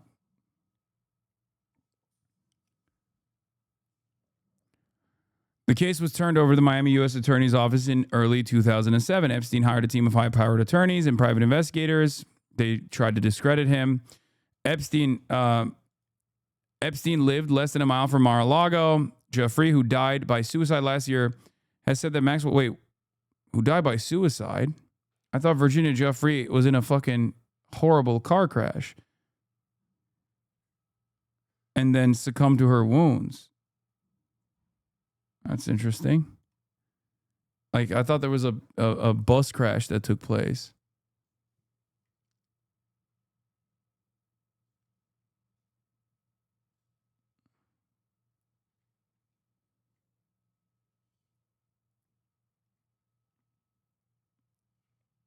After saying, I have no plans to take my own life too.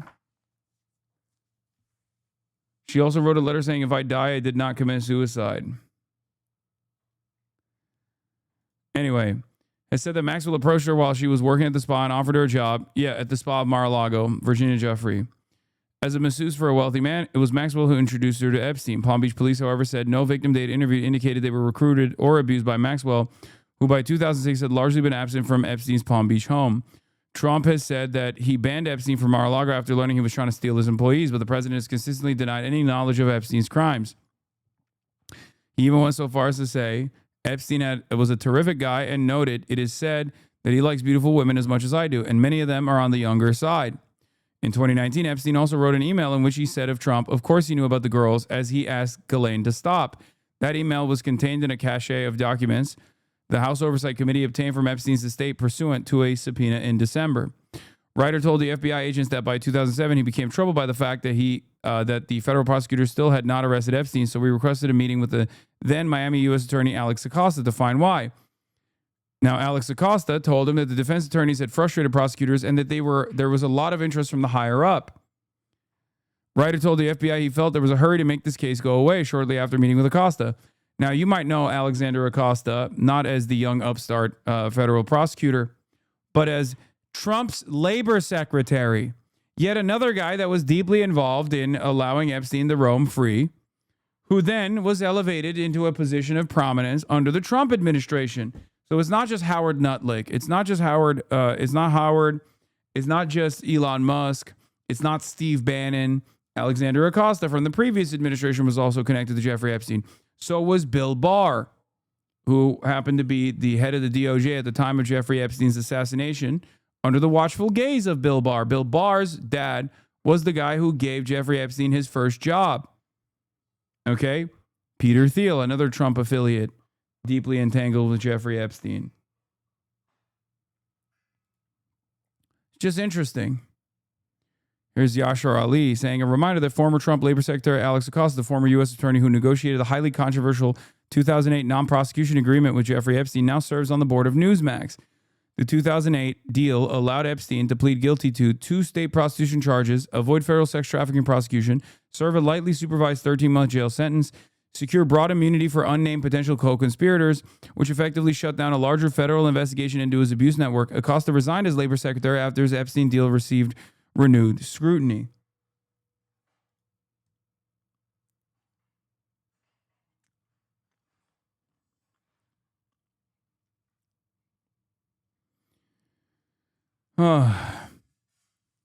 It's also weird that the Department of Justice had a statement on Jeffrey Epstein's death a day prior to him actually fucking dying. So there's that as well. August 9th is when these guys actually had a statement. August 10th is when Jeffrey Epstein died. I don't know how that works, to be fair. I'm sure there's an explanation for this.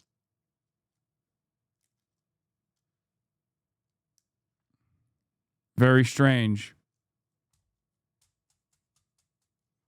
Is that confirmed, chatter? This is literally from the files.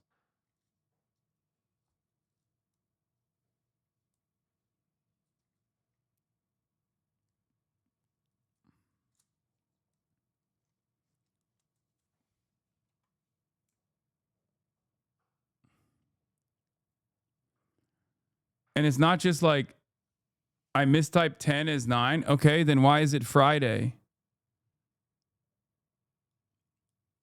Isn't August 9th a Friday and August 10th a Saturday? Let's look it up. What day was August 9th, 2019?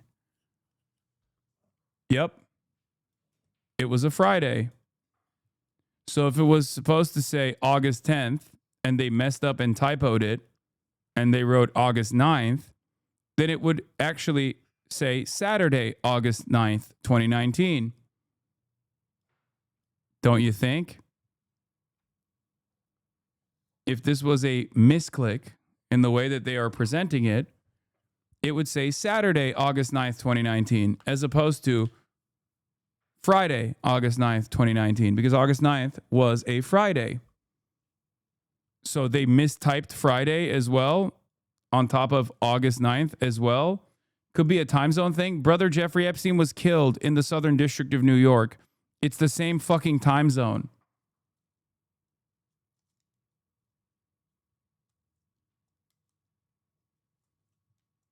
What are you talking about?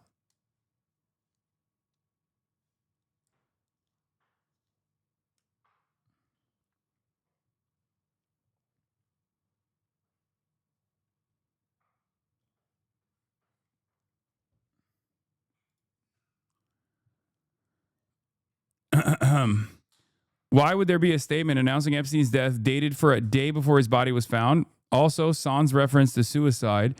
Here's the official statement. Notice the difference in the body of text of an apparent suicide. It certainly could be a typo, but there's a difference in the bodies of the text as well. Epstein's body wasn't found until August 10th, 2019 at 6:33 a.m., and he was pronounced dead at 7:36 a.m., according to their own records. What we do know from the timelines constructed by news orgs like CNN is that the last time anyone officially saw Epstein in any capacity was prior to 10 p.m. on August 9th. The 2 guards on duty skipped their required checks. It certainly makes the recent CBS News article about someone moving towards Epstein's tier circa 10:39 p.m. far more interesting. The officer that discovered Epstein's body also seemingly misplaced the noose Epstein is alleged to have used. I don't recall taking the noose off. I really don't, he told CBS News. I don't recall taking the thing from around his neck. So was there a noose at all?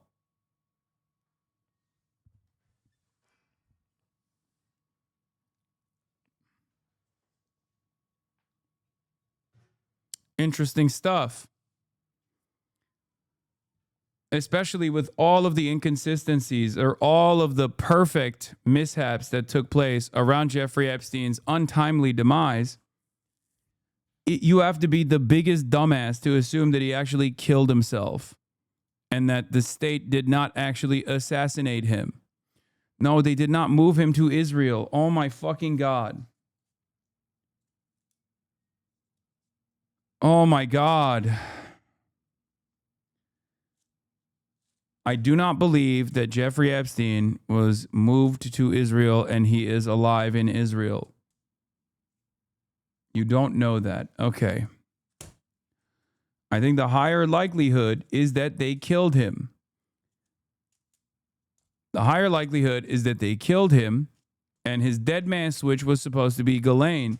And Ghislaine clearly did not use the dead man switch and leak information after Jeffrey Epstein's death. This is part of the reason why Ghislaine Maxwell is not dead right now and very much alive. Either because they haven't figured out what her dead man switch looks like, or because they're keeping her alive to play the role of principal victim, or not victim, principal witness in creating a narrative around all of these powerful people not being affiliated. Wasn't his Fortnite account active? Yes. There's a higher likelihood that that Fortnite account belongs to possibly one of Jeffrey Epstein's many children.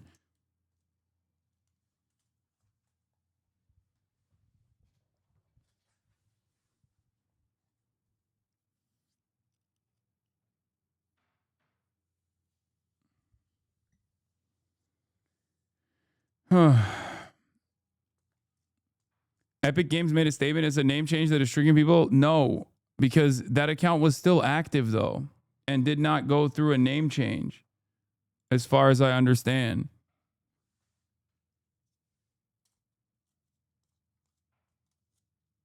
When you say one of his children, yes, I'm saying one of his children. It is not a secret that Jeffrey Epstein was obsessed with repopulating the planet in a way that is not dissimilar to Elon Musk. These guys were eugenicists.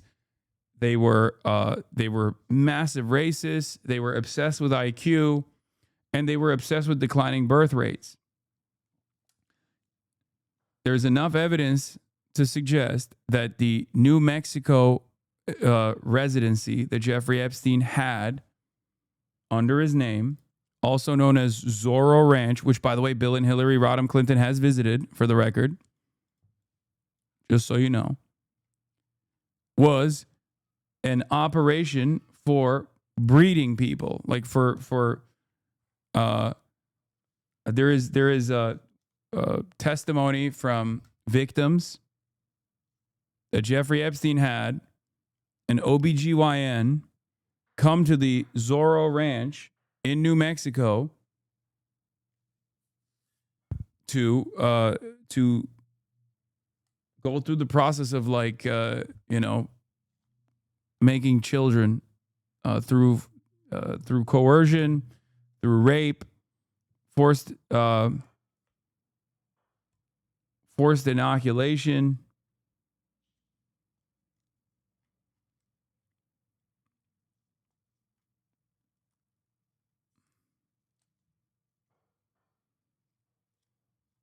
Yeah.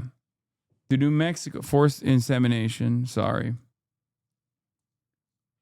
Yeah. The New Mexico Ranch, also known as Zorro Ranch. Dude, I know. And they deleted the fucking community wrote. Fortnite GG Rap shows the account's current name with stats from 2025. This account changes the username a few days ago to Littles Jeff 1. So that's the only one that is visible on the Wrapped. You are just speculating?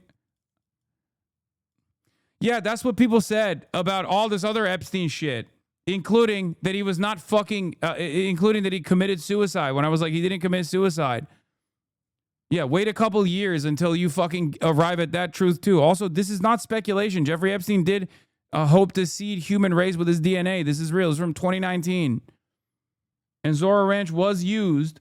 Zorro Ranch was fucking used as a breeding ground. Dumbass. Found another email exchange between Epstein and Bishop. Epstein, I like implant embryo. Wait 9 months. Great ending. Epstein appears to have had multiple meetings with biohacker Brian Bishop about cryptocurrency and designer babies, genetic engineering. Animal testing in a Ukrainian lab. More on the Ukrainian lab in the MIT Tech Review article. The lab was connected to Ukraine's Academy of Medical Sciences in Kyiv. Research on agrobacterium for DIY gene editing. Saying it's probably for child playing video game in Israel is pure speculation. Oh. Well, it's either that or the account is a fucking meme altogether. That's not evidence that Jeffrey Epstein is alive in Israel. What the fuck are you talking about?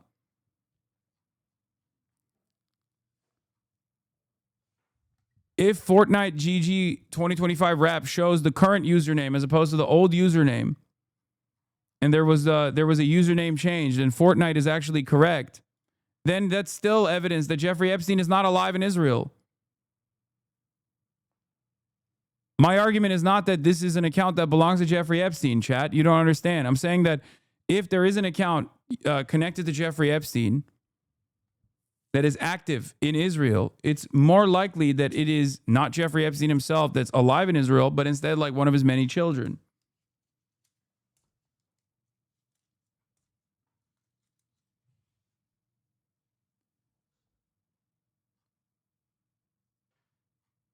Do you understand?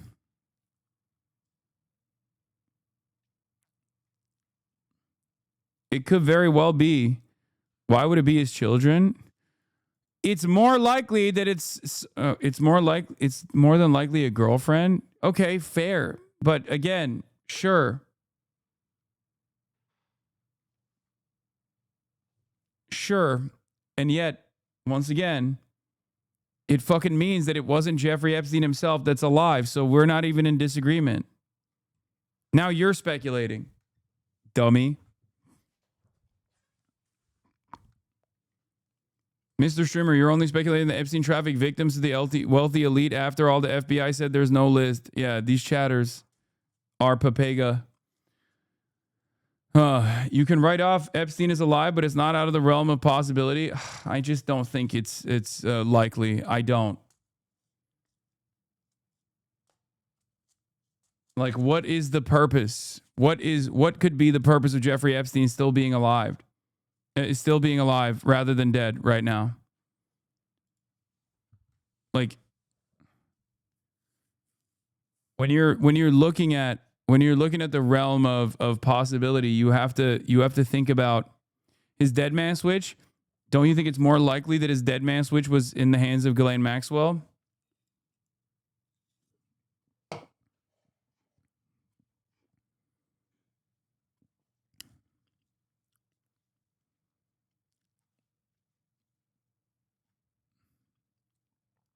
The elites worshipped him. Why would they not try to hide their guy? I don't think the elites worshipped him. I think the elites worshipped the access that he had.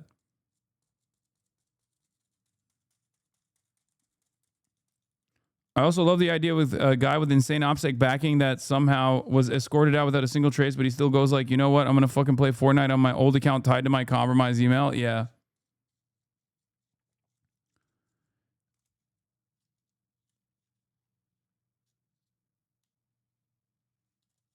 You said he didn't kill himself, so this is the next logical fallacy. Is he's alive? Yeah, I'm saying he didn't kill himself. I'm saying he got murdered.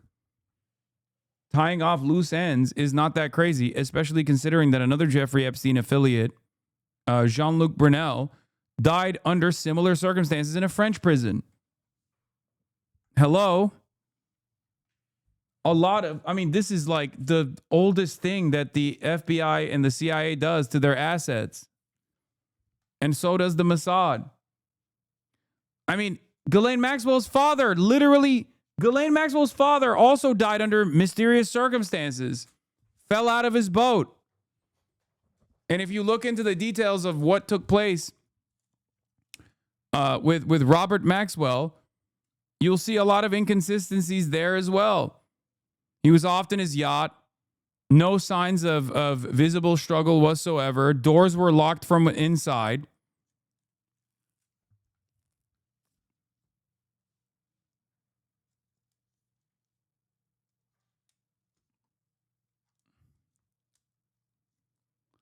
A government that runs an international sex trafficking ring at the behest of Israel and its own intelligence agencies is not, is probably also not shy about killing some of these people.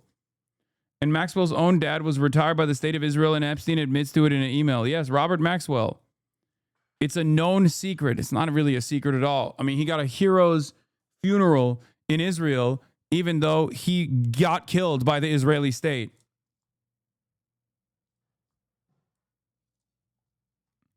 Epstein was a conversant in frontier research on AI models nearly 2 decades ago, which he also sought to apply to his interest in eugenics, in part by recruiting cryptography experts to apply the same methods to human biology.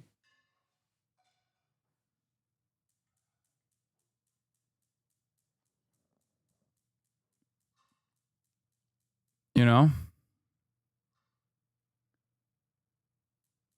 The movie Looper is a documentary. Epstein killed himself like in the movie Law. Sure. When intelligence comes to kill, they don't even bother to create a consistent crime scheme anymore. They know it doesn't matter anyway. I mean, they did their best on this one. Can you explain what a dead man switch is? Yes. A dead man switch is if you are like a serial blackmailer or if you're like an agent and you have access to like incredibly compromising documents. A dead man switch basically goes off when you're killed. In the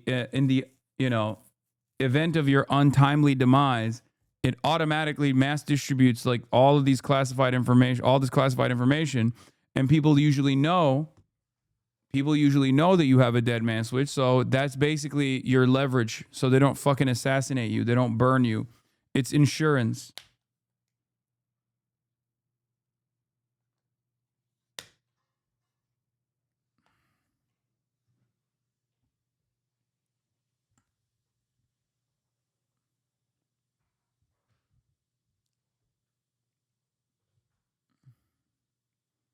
In One Piece, Vegapunk had a dead man switch.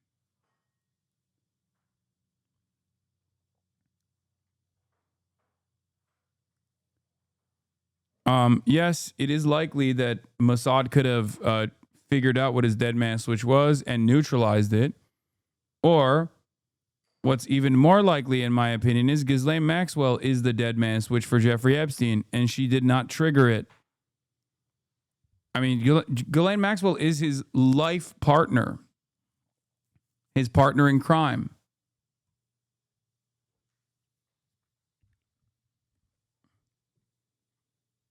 Okay.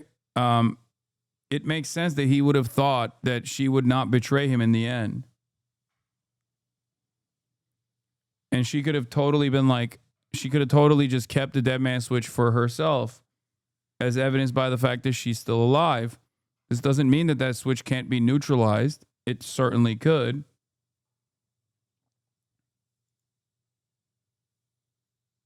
Okay, so Jeffrey Epstein, he was also obsessed with bioengineering. So he had all of these scientists that he would donate money to their charities, and he would have them work on things and stuff. But what I heard, and this is completely unsubstantiated, but I heard it and I thought it was fascinating, was that he also had these same guys, because they were disease specialists and everything like that.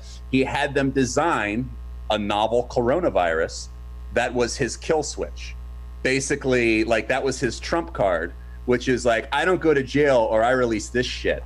And like, it's like one of these things where if I don't keep entering in a thing every 30 days, I die. In like October or November, his kill switch went off. And that's when the disease got introduced into the world.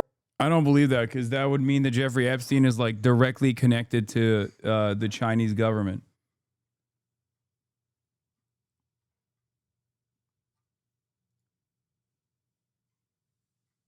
Now that's a real conspiracy theory, though. Until it became what we do today. I don't believe it. I'm with you. I don't believe. And of course, Mao can do no wrong. No, dummy. No. What we have readily available as far as Jeffrey Epstein's connections to foreign governments, if you think that he had any fucking connection to China, you think the American media wouldn't be exhausting that to oblivion? Hello? There's no evidence. It's like one of the few governments, one of the few major powers in the world that he wasn't deeply connected with.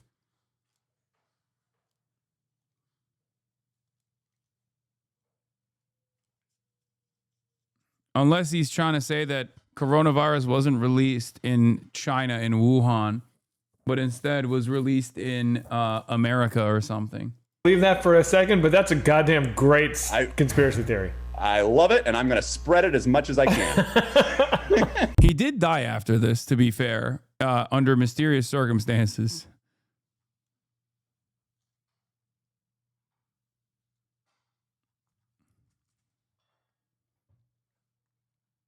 Trevor died after falling off a balcony while engaging in outdoor masturbation. I don't know if he was engaging in was he actually engaging in outdoor masturbation, or is that made up? I can't tell because like people say he died in a self-sucking injury or something.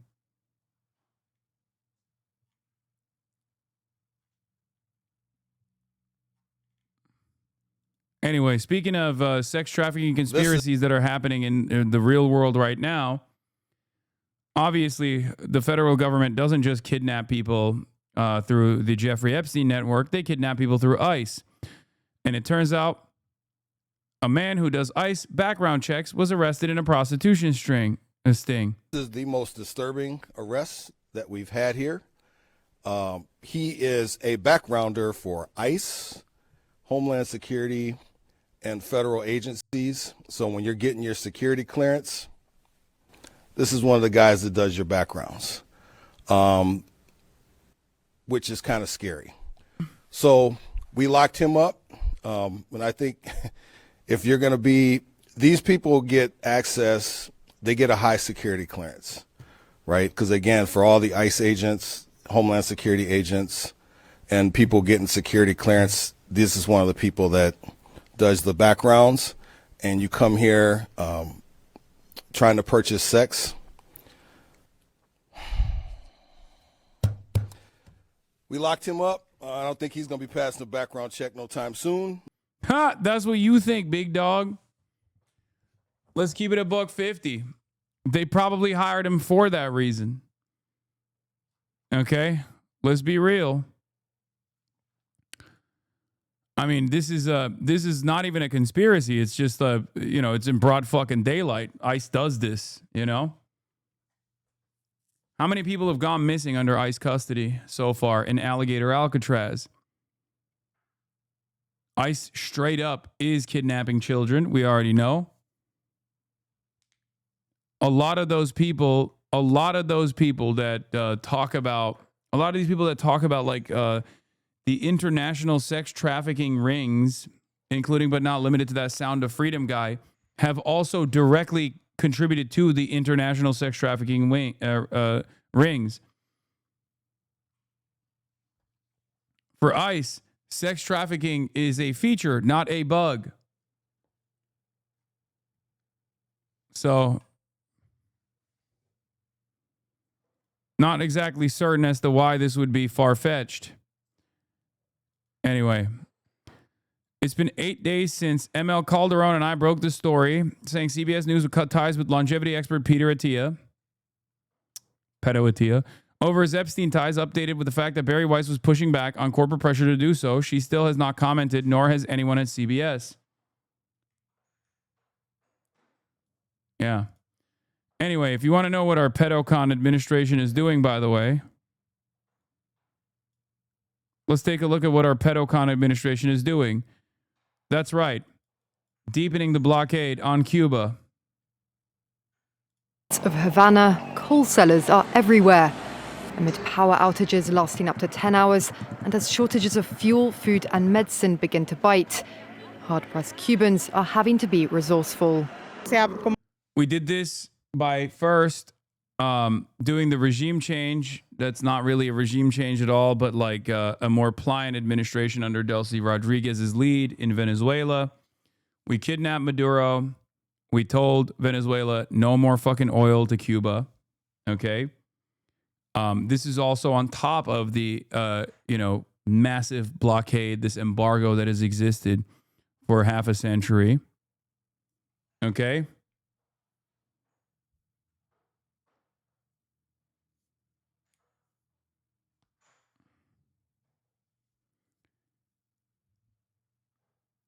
Delcy is not more compliant than Maduro. That's American propaganda. Really? So why is Venezuela not sending oil to fucking Cuba right now? The fuck? I mean, there's a reason for it. It's because she has a gun directed at her head, literally. But let's be real. If I'm going to say the same thing about Claudia Sheinbaum, I'm going to say it about Delcy Rodriguez as well. Venezuela is now instead selling oil to Israel, for the record. Yeah, Venezuelan ships, are now exporting oil to Israel as a first. I too would like to maintain optimism that these countries are still engaging in the righteous act of anti-imperialism, but they're not. This is terrible, but deliberately misrepresented. Right now, U.S.-approved intermediaries, Vitol and Trafigura, lift Venezuelan crude and then resell it to whoever they decide. So it's not accurate to say Venezuela ships crude to the Zionist entity, but is a consequence of the U.S. taking control at gunpoint of Venezuelan oil exports.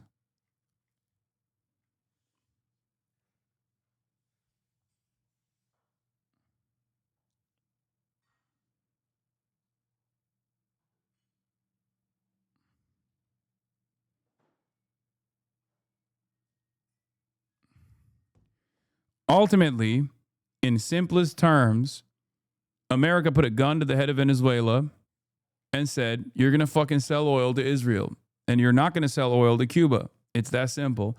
They put a similar gun to the head of Mexico and said, you're no longer going to sell oil to Cuba. That is the reason why Cuba has run out of oil. The situation is getting even more complicated than it was, so we're out looking for coal. Our budget doesn't stretch to an electric generator or an EcoFlow battery, or anything like that. Charcoal is the most affordable option. It's not exactly cheap, but at least it solves the problem. No foreign fuel or oil tanker has arrived in Cuba in weeks, meaning many are resorting to cooking with coal. Those who can afford it, meanwhile, have been turning to solar panels. Installers have seen demand go through the roof. These last few weeks and months have been incredible in terms of the sheer level of demand.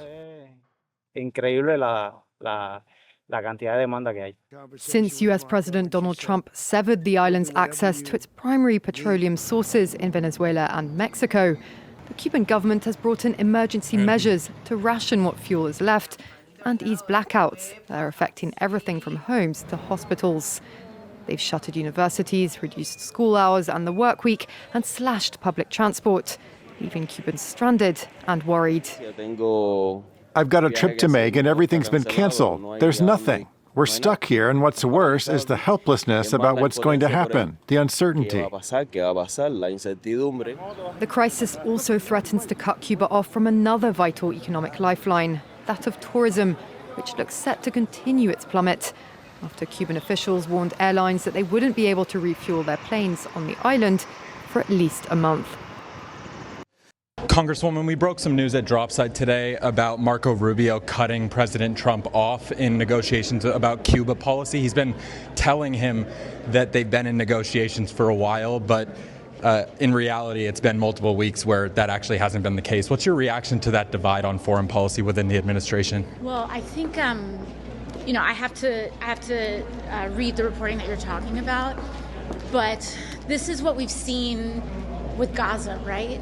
This is a new kind of era of depravity opened up where there used to be, or there was this stated commitment on human rights that innocent civilians were almost exempt from the rules of war, from blockades, and what has transpired is that now it's kind of become acceptable that the entire Western world will look the other way as they starve and deprive a people because they find political actors or political regimes in that country to be objectionable. And so what we are seeing here is the possible precipice of hospitals running out of fuel. You know, we're talking about innocent children, women that could be put in harm. This was a really, really good take. She is one of the first in Congress, with the exception of like one or two other people, that has even talked about it. And not only is she talking about it, but she's also tying it back to the cruelty in Gaza. I do not give a fuck about all of the other instances where people are upset at AOC or whatever. You guys need to lock the fuck in. Okay? This is reporting coming from my friend Noah, who was in Cuba and talked to the leadership there. Okay? You can be mad at AOC all you want, and you can recognize that she is meeting the moment. Okay? I can't fucking stand people that do this shit. Open world. Open Presidents, thank you for another 100 gifted subs. Okay? This is literally the best possible take that you can hear from a fucking elected. It's unfucking bearable when people yell at electeds when they're doing the right thing. Okay. Way. And so, again, I have to look at the details of the reporting that you're sharing regarding Rubio specifically, but I think it's incumbent upon all of us to defend human rights, no matter where they are. Okay, thank you. Trita Park says AOC is correct. Gaza was not just a genocide. As I pointed out at the time, Israel's goal was to destroy much of the international law and the norms around the use of force in order to make increasingly inhumane use of violence and coercion against civilians permissible. It's something that America has done as well. I won't hear her. I'm tired of these fucking people. Sorry. I don't really give a shit if you won't hear her. It's the same with like the Grand Plattner. Chatters, I think at a certain point you guys are going to understand. Hopefully at some point you will understand that your perspective, unfortunately, is utterly irrelevant in the grand scheme of things, okay? And so is mine, really. Maybe mine to a lesser degree because of the platform that I have. But, like, it's just, like, you just have to still look at politicians and recognize when they do right things, when they do good things, that you have to fucking cherish that moment and you have to defend them, okay? Like, it doesn't matter. It's the same principle behind the Grand Plattner shit. Like, I said it over and over again. The things that you hate about Grand Plattner literally are not even in the minds of the average American. Okay? So if you want to understand why Grand Plattner is so popular, you should stop yelling at me when I cover why Grand Plattner is popular. Okay? That's just it.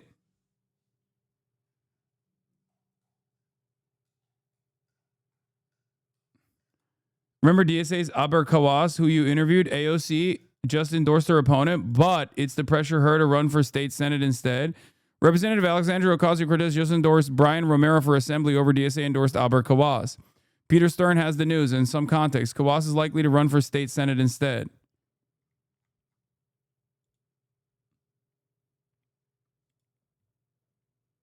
After State Senate Deputy Majority Leader Michael Gianaris announced that he will not run for re-election, progressives are already moving to clear the field for Aber Kawas, a Palestinian-American organizer with the Democratic Socialists of America, who is currently running for an assembly district that overlaps Gianaris' Western Queens district. In a statement praising Gianaris' career, Bro, you want to know something? AOC voted to keep funding Israel's Iron Dome. I know. I covered it at the time. I was very critical of it. Okay, Ro Khanna also funded Israel's defenses. I've been talking about how Ro Khanna's doing a wonderful job with the Epstein files release, and not a single one of you came in to fucking turn around and go, oh, but Ro Khanna did this, Ro Khanna did that. Shut the fuck up, okay? Shut the fuck up. Shut the fuck up. Yes, they're politicians. They do bad things and then they do good things. Okay? Jesus Christ. No, you weren't. You gave the mildest critique. No, that's not true. No, it didn't meet your standard because you're a fucking moron and have no capacity to understand that, like, criticism is criticism. Same with Zoran. I'm not going to fucking launch a crusade and attack AOC and Zoran as though those are the fucking #1 villains in Congress, because I've been very clear about my assessment. Okay?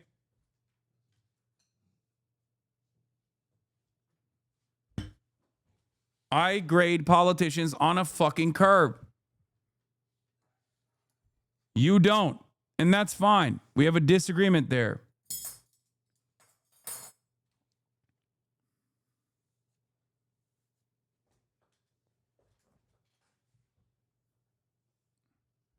We have a CIA Panada occupied a chat. No, it's just like this is the age-old problem with the way people approach politics. Okay, it's anti-electoralists who want to posture as the most morally righteous people around, even if it's shit that I personally recognize and shit that I also rail against. They're like, well, you didn't rail hard enough. Okay, I've made it very clear. I've made it very fucking clear. Okay? I do not engage in the same calculations that you do when it comes to politicians. You might think that there's a cynical purpose for it, even though I have revealed this position over and over again. And it's not cynical at all. It's purely pragmatism. It's purely pragmatic. I give credit to fucking politicians like establishment Democrats when they do shit. Okay?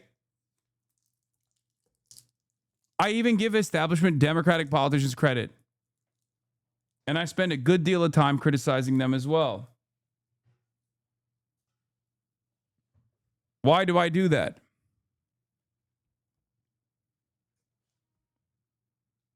You have to work within the confines of permissibility.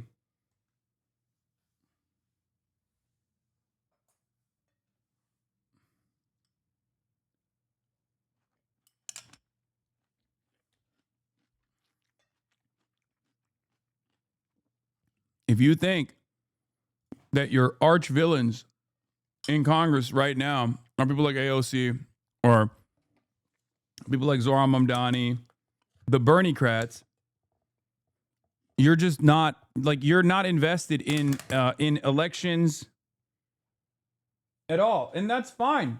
You can have that position, but don't come in here to yell as though you are actually interested in the elections process or interested in holding electeds into account. You already assume, understandably, that this is a bourgeois democracy and that given that its primary interest is to maintain the liberal capitalist order, that these politicians are always going to fall short of your standards.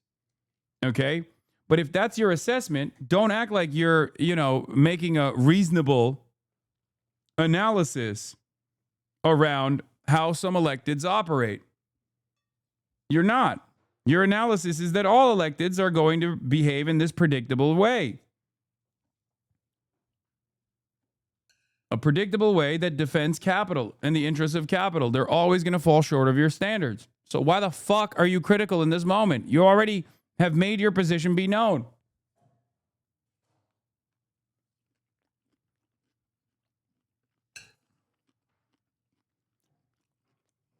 It's like that one person being like Bad Bunny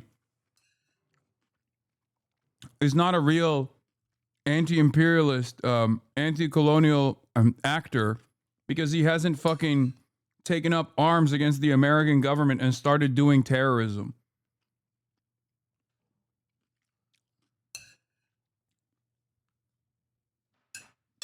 Yeah, bad EMP Bunny.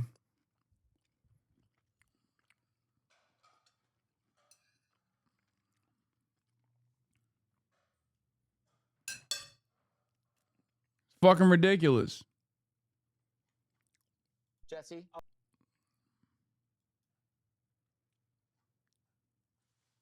we do have a real issue with like ultras and LARPers in this fucking chat. I urge you to be a little bit more adult in your analysis. If you think I'm sheepdogging for the Democrats, I don't give a shit. What I care about is results. If statements like this move the needle and get the word out on what the American government is doing to fucking Cuba at this moment, and maybe even create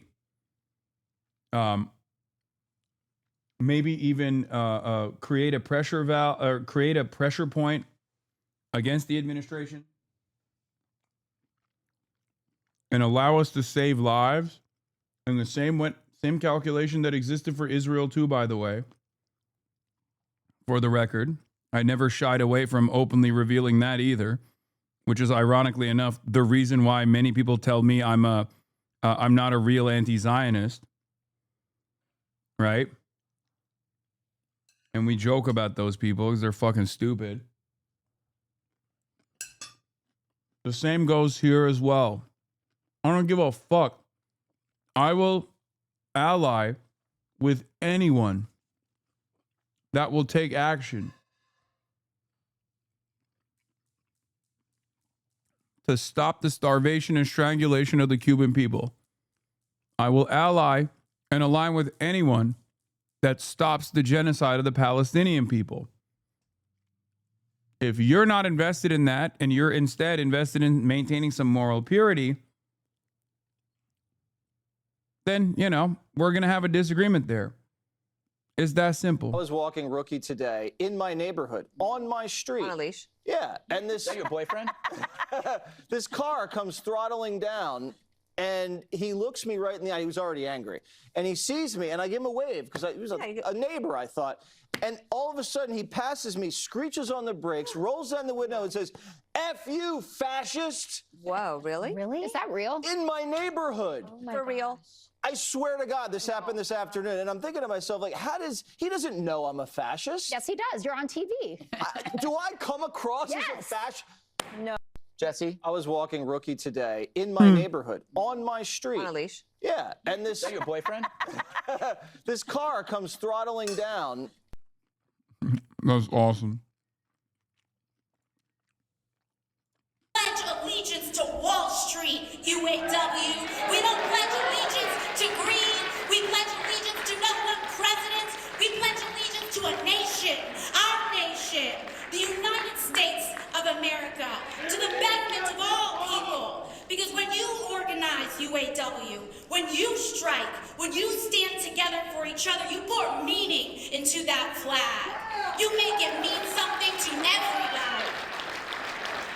The stand-up strike showed us the way forward. UAW is showing us the way forward, and solidarity is the way forward. And as you all line up your contracts nationwide, May 1st, 2028 is the way forward, UAW. You are showing all working people of this nation that the only way to change the tide in an economy that is built for the 1% is if working people of all backgrounds and difference come back together and take it. It needs to be ours because we have no other choice but to win. Thank you so much, and I'll see you out on the street. You were supposed to pick a side. Pick a side. Whose side are you on? Were you team Bad Bunny? Maybe you were team Turning Point USA. This is what the kids are terming goy slop. I am not, nor have I ever been, a conservative stereotype when it comes to the Super Bowl halftime performance. I notoriously defended Rihanna back in 2023 when she was literally just wearing red. I'm also a Shakira stan, so I thought her and J-Lo had a fun halftime performance. I'm not really one of these people who are naturally averse to culture. I also like and listen to Spanish music, as you guys know, Mark Anthony. That's why I had to come out for my boy. I like the old school stuff, Aventura, the old Mark Anthony music. Hasta ayer. This is literally why she is the GOAT on the right.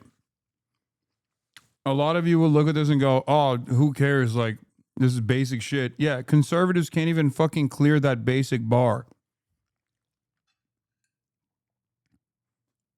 This is her advantage. You need to understand that.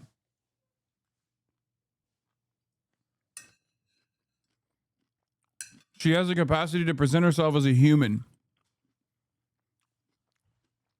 A mission that many conservatives fail spectacularly. And have failed spectacularly. I grew up listening to all of it. So when Bad Bunny was announced for the Super Bowl, I was like, okay, let's see what he does.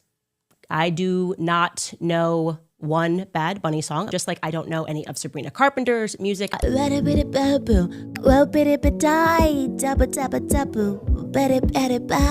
pros of his performance, I'm going to say something good about it.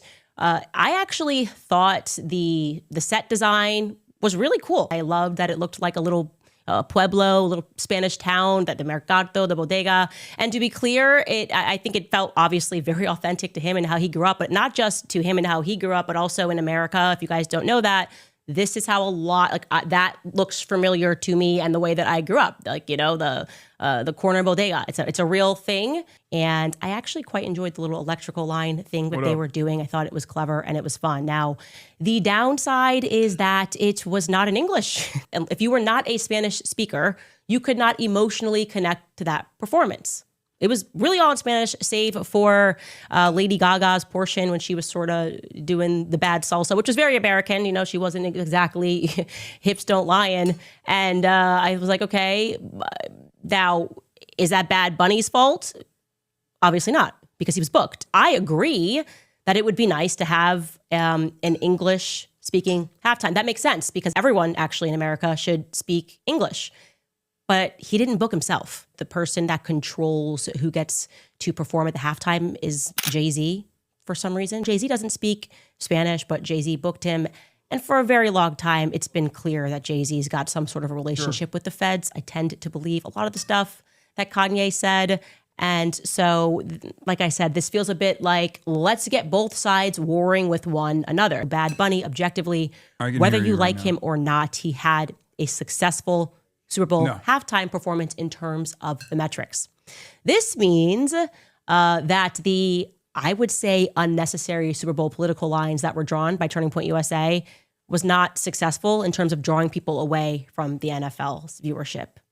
So one of the points that I've made a number of times on this show is that I need to ask a question for you guys, and it's possibly going to be really embarrassing, and it will reveal something about me that might make a lot of sense as to why I don't usually listen to music. But when you guys hear a song, do you just like automatically understand all the lyrics? Like in English as well. Because I've never heard a song and immediately knew the lyrics. Like I have to look it up. Okay, everyone is saying no. Okay, thank God. I thought this was going to be really embarrassing. Everyone's going to be like, oh yeah, no, I totally do. Like, you look up the lyrics or you listen to it again, right? Like, that's when you find out what the lyrics are. So what fucking difference does that make for Bad Bunny speaking in Espanol? Like, this I did not understand at all. For me, like, do you listen to a song specifically to understand the lyrics instantly? No, you listen to it because it's, you know, it's nice. Makes you feel things musically. Otherwise, nobody would listen to classical music. People would not listen to opera.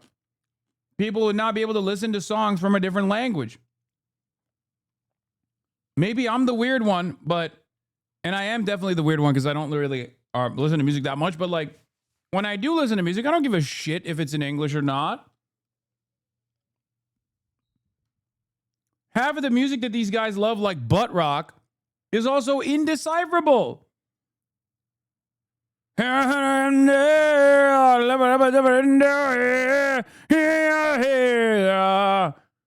the fuck's the lyrics to that? That shit is unintelligible. What do you mean? Oh, dude, this is peak performance for the Super Bowl halftime show. It's like, okay, I don't know what the fuck the lyrics are. You know? So I don't really get why people were just, I mean, I get why people were saying like, oh my God, I don't understand the lyrics. What the fuck? They were saying that because they're stupid. They're stupid fucking hogs that wanted to complain about something. Right? They wanted to feel something. This halftime show break brains. Nick Fuentes says he no longer identifies as a part of the white nationalist movement. I know, we're going to talk about Nick it. Fuentes reminds me of Jimmy Dore circa like 2018. Because Jimmy Dore was basically doing the whole routine of like, I'm the purest leftist. I'm the leftiest of the leftists. And I will spend all of my time bashing the Democrats and bashing even the people in theory who are closest to me on the spectrum, like AOC, like Bernie Sanders, and basically give the Republicans just a complete and utter pass, right? And functionally, I think Jimmy acted as an op for the right. In reality, he's more of a useful idiot, but he acted like he was an op, like a literal infiltrator. As someone who rails against the Democrats with regular frequency, including people who are closest aligned with me, people who I've like helped get elected, right? When I feel like they've done something that I consider to be like a tactical misstep, whatever. Have you ever seen me give a pass to the right? That to me, I think, is the most important part of this story. Glenn Greenwald did this for the longest time too. He would shit on the Democrats, which is fine. I shit on the Democrats too. But then he would give a pass to the right, and so did Jimmy Dore. And now we know exactly where they've landed, right? I guess Glenn Greenwald is in a little bit better of a sphere now. But with Jimmy Dore, he became a reactionary. That, I think, is completely unacceptable. I do not allow people to give a pass to the right. If they're centrist Democrats, I cook them. If they're right-wingers, I cook them all the same.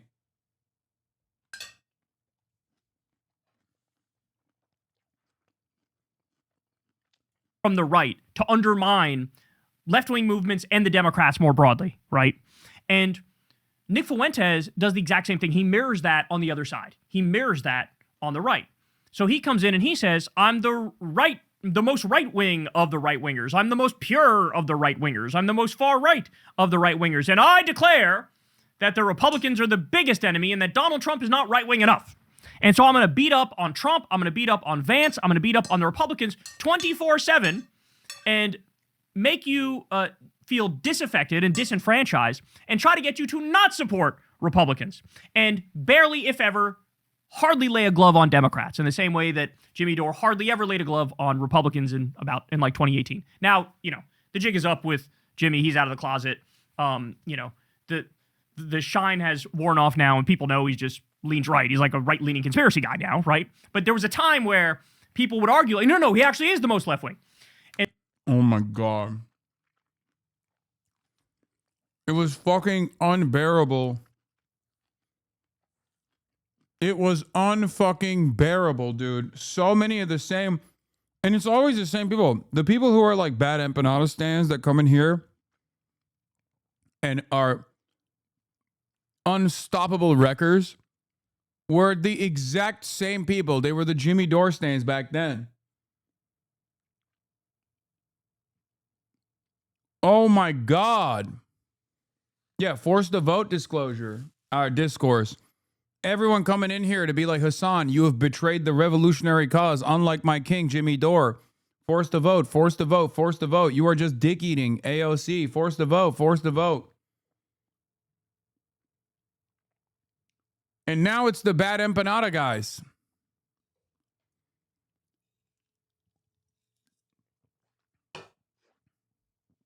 It's so funny that all of those guys that said I was a fake revolutionary are all right-wing now. Okay?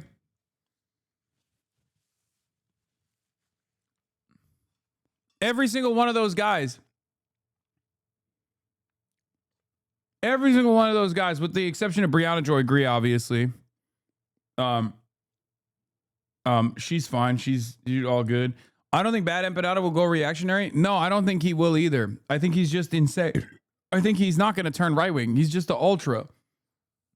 Brianna Joy Gray.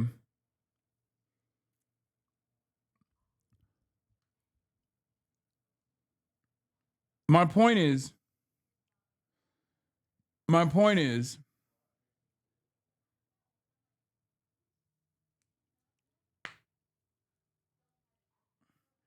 a lot of those guys were charlatans and careerists, and they landed on a fucking right-wing pivot while still saying I was a fake, phony, right?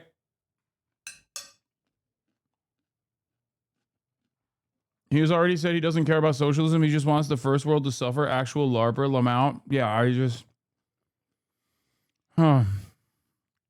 I don't really care. Anyway, I don't really care to talk about bad empanadas. So Nick Fuentes is doing the mirror image of that. He's the purest of the right-wingers, and he's here to say the other right-wingers are not right-wing enough, and therefore abandon politics. Or, you know, waste your vote on this dumbass right-wing party that's going to get 7 votes in total and, you know, siphon your votes away from the actual right-wing party that has a chance, which is the Republicans.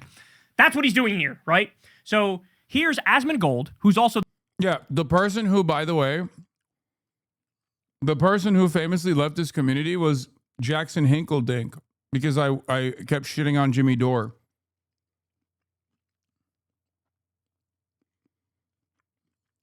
Old lore drop here. Jackson Hinkledink left the community, even though he was top of the hour ad break danky spammer. He left because he was a Jimmy Dore stan. And now he's left the States. Yeah. Another giant content creator on the right. And they're going to go full nihilism mode here. They're going to go full, you know, fuck politics, fuck voting, fuck Trump. Like, it's all a waste of time. And I love this because of the implications of this. But let's take a look and then we'll break it down. Here we go. Go fuck yourself.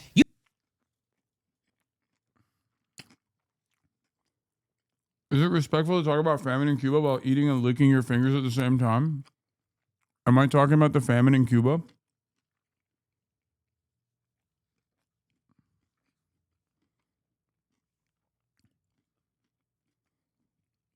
Do you think either of these guys are Cuban? Maybe Cuban American from Miami. What's going on? Are you trying to fire off a clip? But you failed to do so because I'm not talking about you've been eating for a while. Anything they can find to pick on you, I know.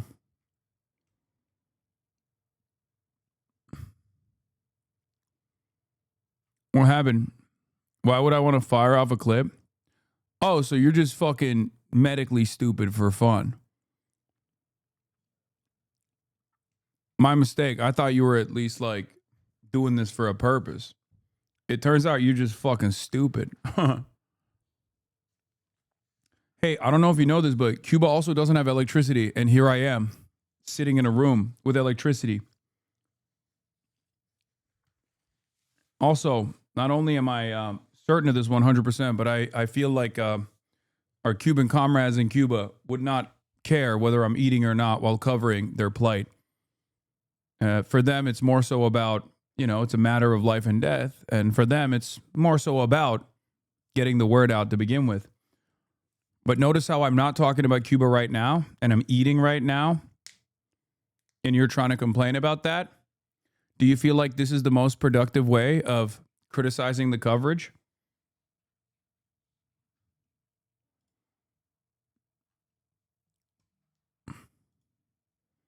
I was just asking if it's respectful or not to eat while talking about issues like that or genocide. Do you think what you're doing is respectful and complimentary to the coverage here? Be honest. You just wanted to be heard, right? It gets a little lonely. You get a little bored. Maybe you got bored of the coverage and you wanted to let your voice be heard.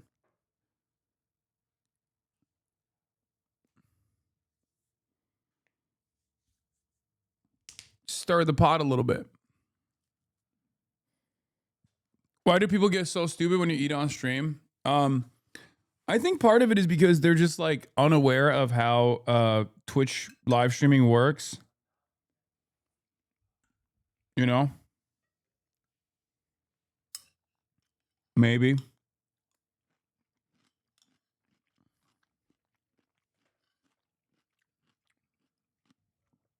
That's probably what it is.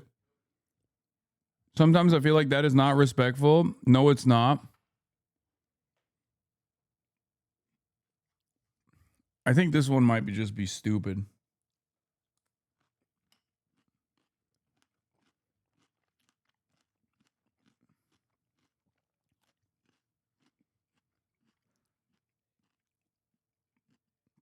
Has there ever been a stream where someone has not mentioned you eating? No. People always love bringing it up. You told us when we wanted the Epstein files, we don't need your votes anymore. Yeah. Hey, wish granted. Remember that? Sure. Remember in July of 2025 when Trump said, if you want the Epstein files, you're not a real supporter. I don't want your vote. Hey, wish granted, pal. Wish granted. You wanted it. You got it. Fuck you. You want to get it back on track? Good luck. Call Netanyahu. That's the part that I TikTok love. algorithm. They sell us out. H-1B visas galore. Student visas galore. No mass deportations. See, the thing Nick is advocating for that I agree with is that you should not accept to be slowly boiled. You should say that if you're going to boil me, let's just get it over with. Let's get it over with. And if you're willing to do that, then maybe something will change. And so that's it. It's so funny. He just has no like personal opinion of his own. He's just literally responding to whatever Nick Fuentes says and goes, yeah, based. And then we'll turn around and respond to whatever Trump is saying and goes, yeah, based. That's it. No, and here's the thing: is that he just like JD Vance? He's not right. Well, I'm saying that like this is really the issue, right? There's such an L take. I don't think so. And let me explain. This is really the reason why setting people on fire, accelerationism, exactly. And so, really, if you let the people that like, let's say you have like basically, I'm trying to think of a good way to say it. Let me finish the clip and I'll talk about it. Hey guys, we need your help. You know, President Trump needs more seats to keep the agenda going. Yeah. You know what I have to say about that? You're worried about your majority in 2026. You're worried about losing the House. Why don't you ask Bill Clinton for his vote then? Ask Bill Clinton. Ask those 600,000 Chinese students. Ask the H-1B workers. Ask the Israelis. Ask Netanyahu for a vote. You gave Netanyahu $20 billion. Ask him to vote for you. You gave Wall Street the corporate tax cut extension. Why don't you ask them for the vote? You know, ask them. Go and bother them with your campaign ads. Don't bother us, because we still have illegal immigrants in our cities. We still have rampant crime in our cities. The job market still sucks. We're not richer. Our purchasing power has not increased. Go ask somebody else, because we are not interested. We do want to burn it all down. Correct. So you see what he's doing? What he's doing is divide and conquer on the right. What he's doing is, well, what's even the point of voting for Trump? I mean, we didn't get everything we want, so even if you're a hardcore right-winger like I am, like, don't waste your time with him. Now, by the way, I love this because the impact... Bro's the bad empanada of Nazism, dude. Respect.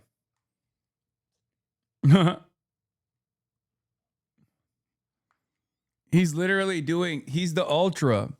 He's the ultra for the right. Which, once again, I love that shit. You know, give it to me. Inject it directly into my veins, right? Now, of course, the way that the right wing works, unfortunately, they love their ultras. They will hug and kiss their ultras, and they will try to lean into their ultras, right? The problem with Nick Fuentes in general, though, is that he's difficult to pin down. And by that, I mean, he's just like a charlatan. Like he changes his attitude on a daily basis. On the one hand, he wants to be an endless contrarian. That's where his bread is buttered. He knows if he says like increasingly insane shit, he's going to get more prominence, at least in the circles that he wants to get attention from. But also, on the other hand, he kind of wants to be a part of this larger movement. He wants to be the regime's guy. So that's the reason why you constantly see him flip-flop on these positions over and over again.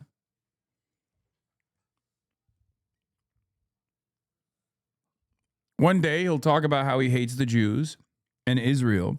The next day, he will beg Benjamin Netanyahu to assassinate me, and how we'll go and kiss the wall if Benjamin Netanyahu assassinated me.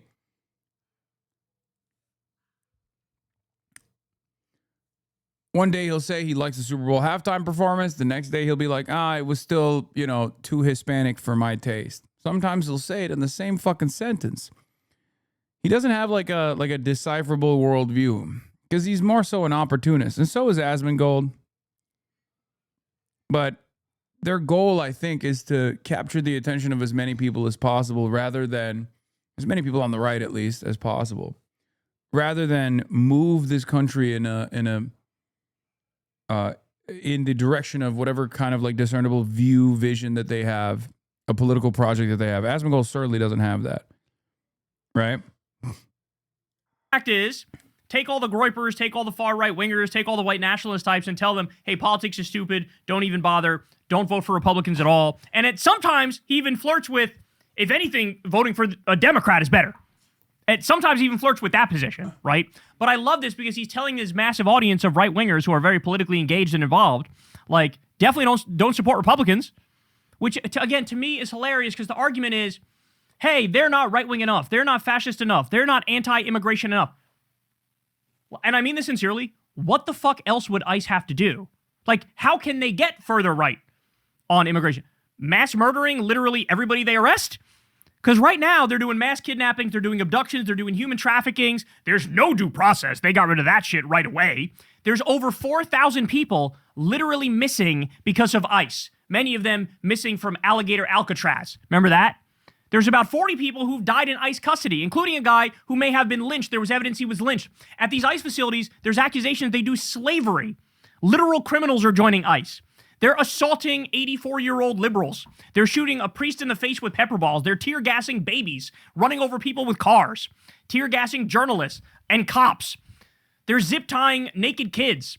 They're deporting 4-year-old American citizens because they're fucking brown, okay? They're raiding 7-Elevens and meatpacking facilities. Like, what else would they have to do for you to go, you know what, that's right-wing enough? Like, I genuinely mean it. Like, they just have to mass assassinate everybody? Mass execute everybody? Like, fire... Yes. Yeah, no, that's that. I mean, even then, he would probably find a way to say it's not good enough because he's, like I said, he's rudderless, right? Like, if Nick Fuentes was my diametrical opposite, right?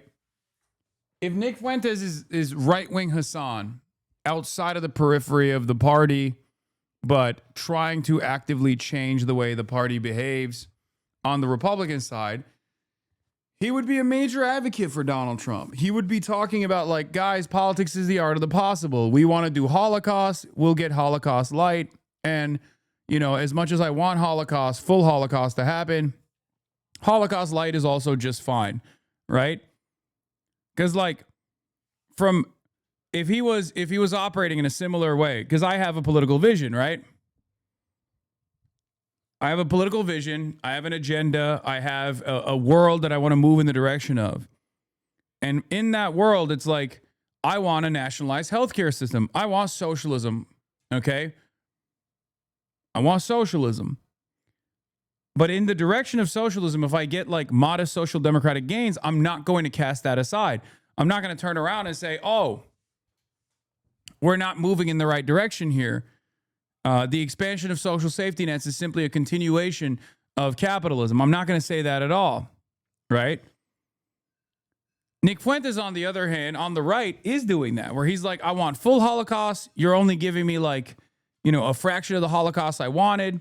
By the way, notice how his vision that we are trying to identify is the Holocaust, and mine is, socialism, socialized medicine, jobs guarantee, people no longer being victim to exploitation, people getting all of their output back, or at least having some sort of democratic organization around the means of production and simultaneously, like, all the productive forces that they contribute to, they get to have a say in how that's dished out. And his is just murdering people. That's for all the centrists who think these are the same. They're not really. I think there's a pretty big difference there, but that's besides the point.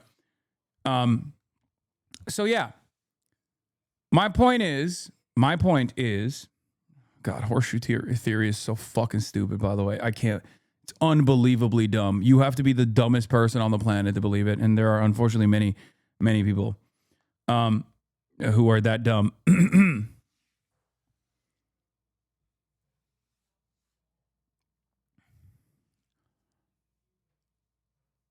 The point I'm trying to make is he is the ultra. He is the sweaty fucking loser in my chat that's like consistently being like, it's not enough, it's not enough, it's not enough. And if that's your moral center, that's fine. But it's silly. It's silly for any sort of political engineering. Because you're not going to advance anything. You're not going to advance a cause at all. You're just going to sit around and wait for a spontaneous revolution to take place if you're on the left, or a spontaneous holocaust that you are waiting for on the right. Okay? That's why it's silly. Up the gas chambers immediately in order for him to say, okay, I think that's right wing enough. I don't know the answer. It's so crazy to me that this can resonate with anybody, that like, oh, Trump is not fascist enough. Like, this is the most fascist shit we've ever seen in our lifetimes. And it's like, nope, not enough. Okay. But again, I love the impact of this, because what it does is it makes these people disengage. It makes them not vote. It makes them not actually get involved in politics. And that's good. Every right-winger, every fascist, yes, go take up a different hobby. Fucking go get interested in pogs or yo-yos or Pokemon or anime or comic books or whatever the fuck you want. Just not this. Not this. So thank you, Nick. Thank you, Asmongold. We appreciate this shit. You don't want our vote? Wish grant. Well, I can't speak for Nick Fuentes' audience, but Asmongold's audience can't vote because they're not American. They're just fucking annoying.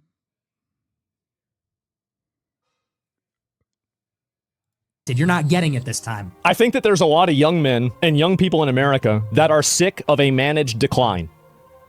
That is what Nick is talking about. By the way, how would, if Trump was more right-wing and was more fascist, which is what both of these guys want, how would that fix the managed decline? It would only speed up the decline.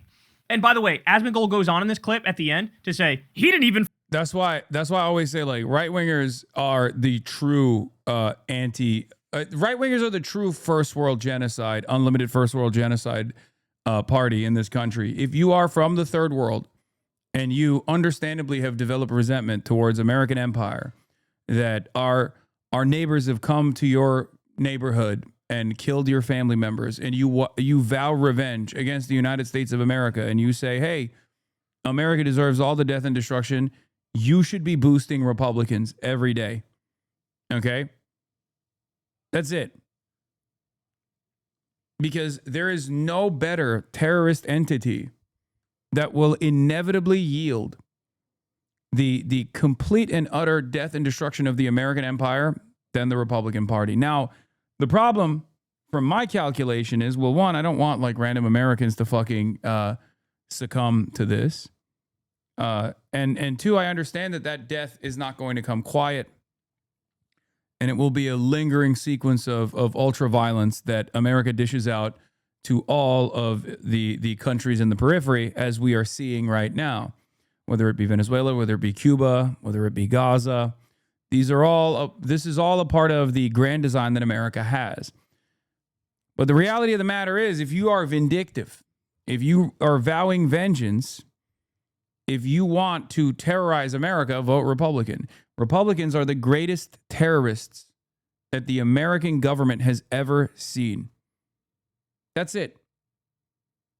That's it. And it's ironic that if you were to ask the average American, do you think someone like myself, who is called a communist all the time, socialist communist, Hamas defender, HasanAbi Piker, who is a bigger threat to America? Someone like me, or someone like Donald Trump, or the average Republican politician? They would probably say someone like me, because most people are deluded into thinking that Republicans are just a normal part of the duopoly and not a real, ever-present domestic terror threat. They don't understand it, right?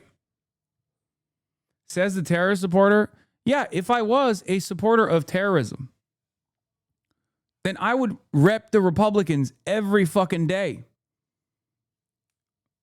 If I was a supporter of terrorism, that's what I would do. I would fucking straight up, I'd be like, I love Republicans, brother. Hell yeah. Oh my God, a little bit of pedophilia ain't too bad. At least he's getting the Mexicans out, you know, that kind of thing. I would do that every day. That's what Asmongold does. And I'd have a larger audience and people would never fucking make hay about how much money I make. They'd be like, hell yeah, prosperity gospel, baby. You deserve it. Please take my firstborn. You know, you also glaze the U.S. military. Yep. I'd be like, a little sex trafficking ain't too bad. I mean, who amongst us? I'd be pro-ICE. You know?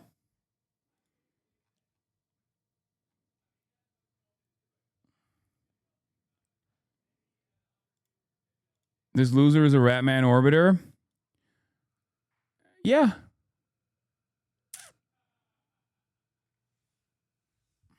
If you're pro-ICE, you're pro-terrorism. If you're pro-Trump, you're pro-pedophilia and pro-terrorism. If you're pro-Republican Party, you're pro-terrorism. You're pro-destroying the America empire. Sometimes I jokingly say that, the sons and daughters of developed nations that have been hyper-exploited all this time have made their way into the American boundaries and are now assassinating the legacy American whites in the suburbs. They're doing J.D. Pond-style permanent first world genocide. There's a little bit of truth to that joke. Republicans destroy this country. Okay? I don't usually get into like, I love America, I want to save America style narratives because I feel like that leads to jingoistic sentiment and I don't care for it. But the reality of the matter is, if I fucking hated this country, I would just leave. If I hated this country and wanted to destroy it from within, I'd be a Republican. Fucking do regime change in Iran. Which, by the way, Fuentes has the opposite position on that. He doesn't want the regime change in Iran, but obviously Asmongold does. But the point is, hey, right-wingers, you're getting your way right now. But if you got your way anymore, we would just further be plunged into irrelevance and the destruction of the U.S. empire and the next Great Depression. Like, how do you not see that? The way to actually fix this country is to arrest the Epstein class, the corrupt fucking billionaires, lock them all up, tax billionaires out of fucking existence, take that money and redistribute it and make it so everybody has healthcare, everybody has education, raise the minimum wage, let everybody join a fucking union, right? This is how you fix this country. Medicare for all, free college, living wage, ending the wars, Green New Deal, right? End the corruption completely. Arrest the Epstein class. This is what you do. Give people freedom. Actually give people freedom. Like, stop fucking with gay people, stop fucking with trans people, be pro-immigrant because it's actually good for the country. We are literally a nation of immigrants and this country's way better off. Both of you. There's still a guy who's like, nah, both you and Nick Fuentes are bad for this country. It says hairy legs. True. It would be devastating if you had free college. It would be devastating if you had social housing. It would be terrible if you could have free healthcare. If you look at two different, diametrically opposite ideologies, where on the one hand, someone is saying, we have enough wealth here that we could spend it on ourselves, okay? And then on the other side, the other person is saying America needs to forcibly excise all non-whites from its national boundaries. And, you know, even though he doesn't fully fit that bill himself, he wants to do it regardless. He's a white nationalist. And you look at that and go, I'm in the reasonable center here. I've realized that both of these ideologies are equally devastating. The only thing you're revealing to everyone, at least in this community, is that you're a fucking moron. Okay, that's it. You're just a fucking idiot. Think. Is there any equivalence between the world that I am championing, the country that I want this country to be, versus what Nick Fuentes wants. So you're saying both sides can't have bad trades? All I'm saying, no, there is a difference between good and bad things. Do you agree with that sentiment? You're not saying anything. All you're saying is both sides, both sides, both sides. Is the rallying cry of fucking morons who think they're saying something enlightened. Okay? Explain to me what the agreements you have with the neo-Nazi or what the disagreements you have with someone like myself. He is racist swine. Great. So now, what is the danger that I present to the United States of America?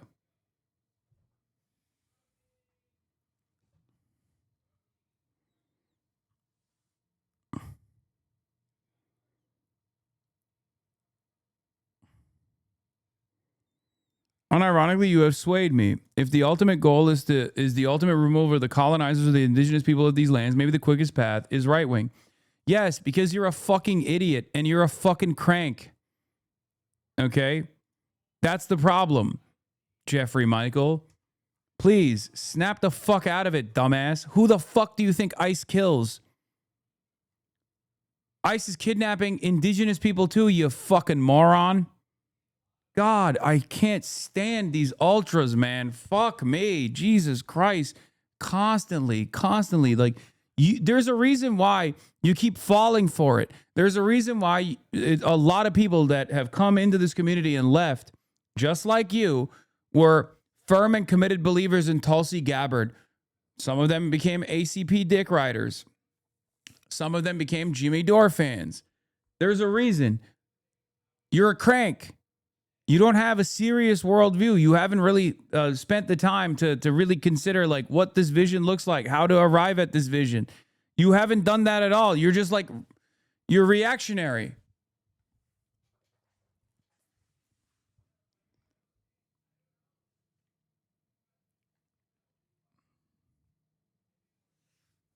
He's a racist swine. The hateful narrative, there's no love anymore. Yes, I have no love for pedophiles and those who protect pedophiles. I'm sorry. If you want to go hug and kiss pedophiles, you can do it elsewhere. You're not going to get it here. I have no love for genocidaires. I have no love for fascists. You just called one of them a racist swine. What's the difference? Was this a loving narrative towards Nick Fuentes? No. So not only are you wrong, but you're also a fucking hypocrite. But hating the common person is a narrative you push? What the fuck are you talking about? Hating the common person is a narrative I push.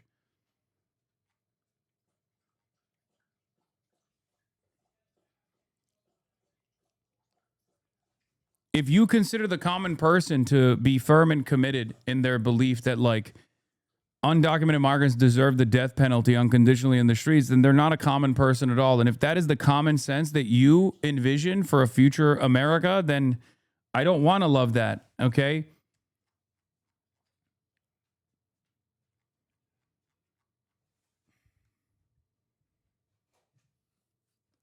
Who is the common person? I'm just watching for the first time. I haven't said anything toxic. No, you've just said stupid shit.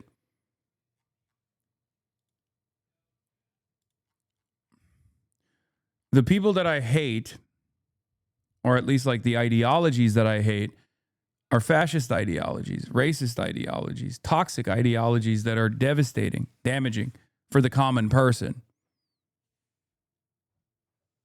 But you are speaking for the working class, a trust fund kid? Yeah, I'm not a trust fund kid, but let's say I am, right? Let's say I'm a trust fund kid. So what? Do you have a disagreement with the things that I'm saying right now? If I'm a trust fund kid and I have billions in offshore accounts, why the fuck am I doing this shit? Why don't I just go to some pedophile island and hang out with Richard Branson? You know? Why don't I do that? Why don't I just go to Switzerland, go skiing, and just hang out with other wealthy psychopaths and freaks?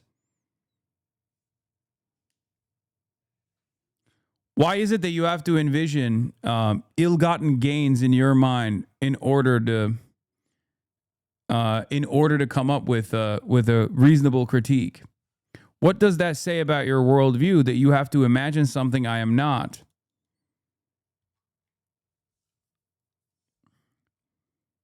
Is it because deep down inside you have no criticism of the things that I'm saying? So you have to like imagine a hypothetical, imagine an alternative reality where I'm actually a trust fund kid. You know?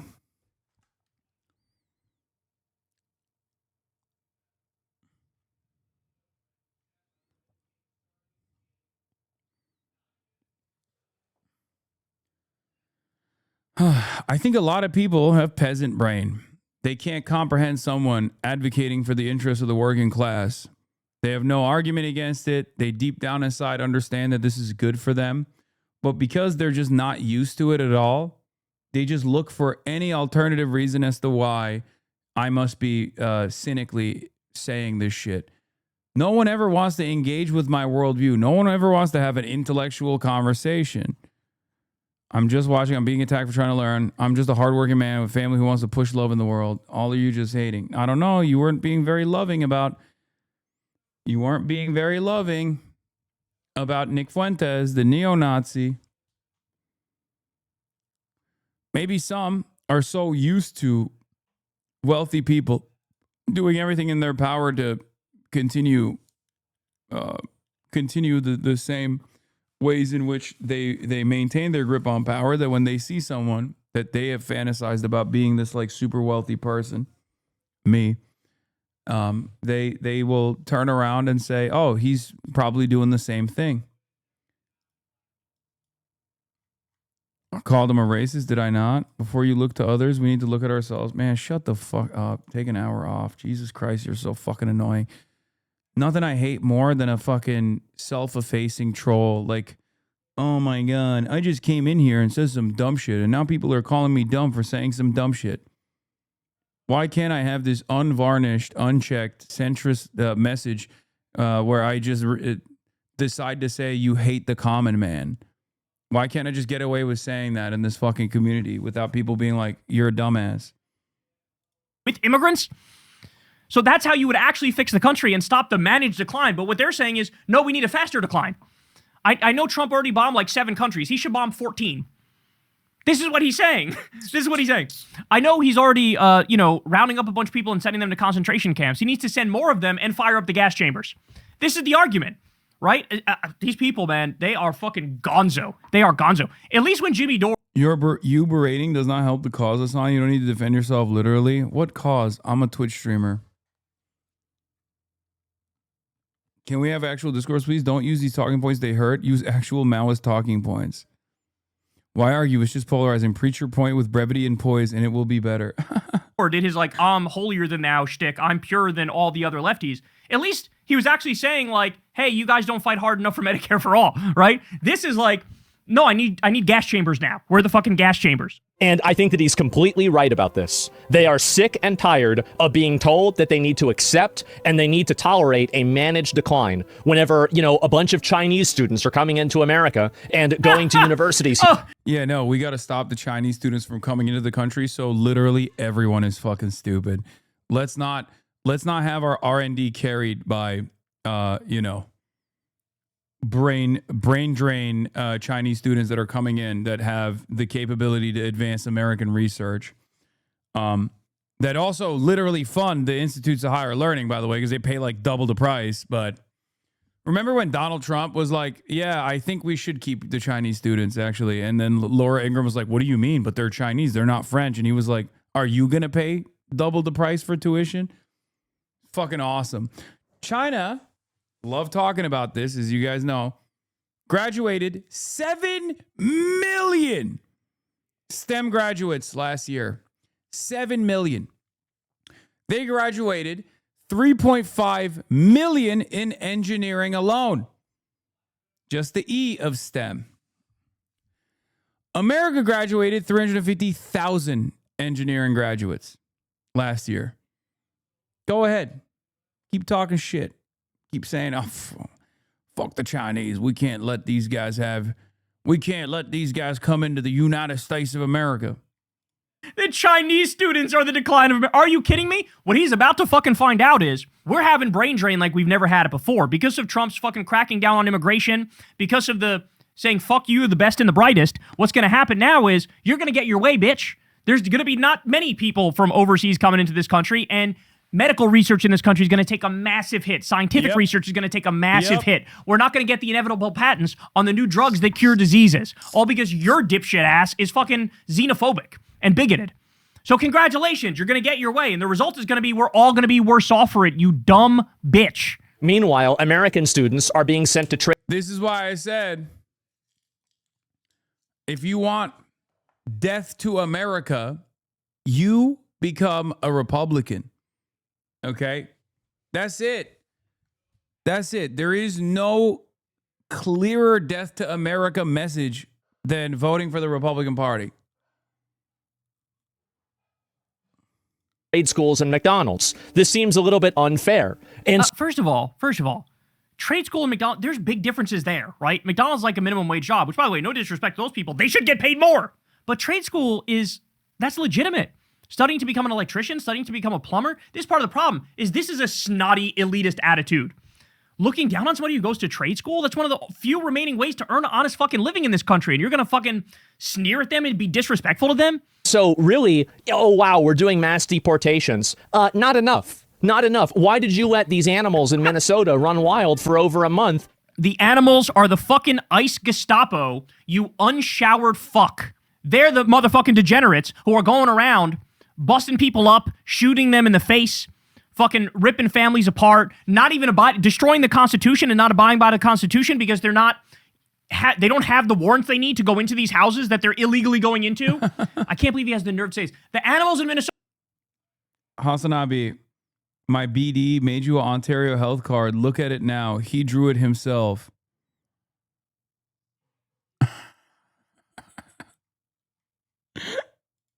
What the fuck is this?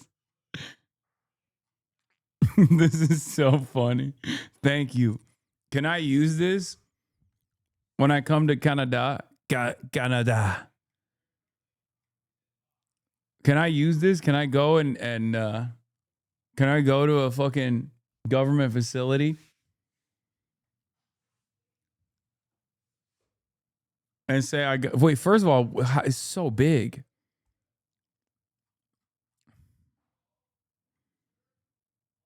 Why is this normal size? I feel like this is so big.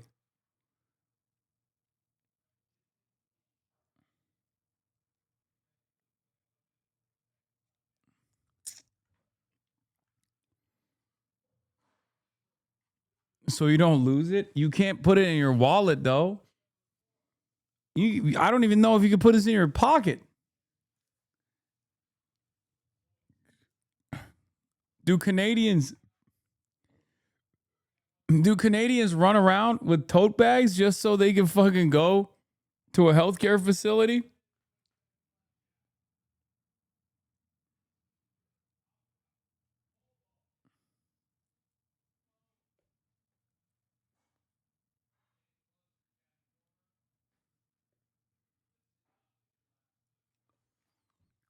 Wait, is it actually that size?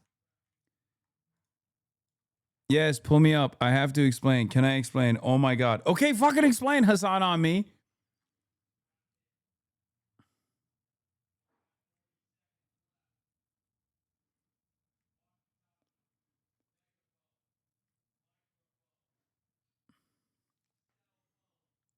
No, it's credit card size.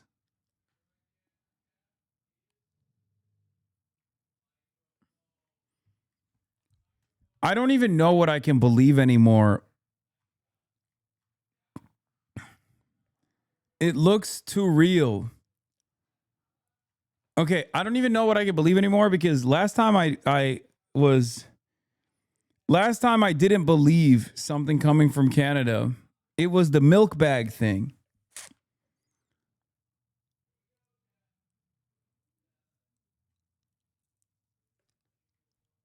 And y'all motherfuckers use bags of milk. So now I believe it. Like if you told me this is the size of the card and it like doesn't fit in a wallet or whatever. Yeah, that was you, Hasan, on me. You told me about the bags of milk and I was like, ain't no fucking way people drink bags of milk. That's crazy. And then I found out it's the truth. And now I feel like this is This is the normal size of a health card in Canada.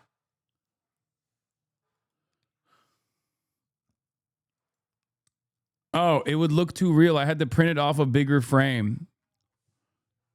I'm gonna be honest, I don't think it would have looked too real because it's drawn. I don't, but thank you. It's very convincing. Yeah, I'm gonna walk up. Wait, unless your IDs are actually drawn. You don't actually put a photo in there, you just draw it.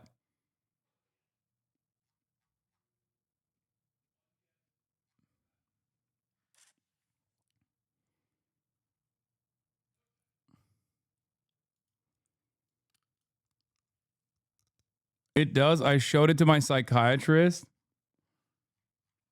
So funny. What is this? That's a life sentence for him. Streamer Clavicular would be sentenced to 8 years of prison if he's convicted on all counts or receives the maximum penalties. Yeah, no, even if he were to get out on 4 on good behavior, he'd still be dead by then.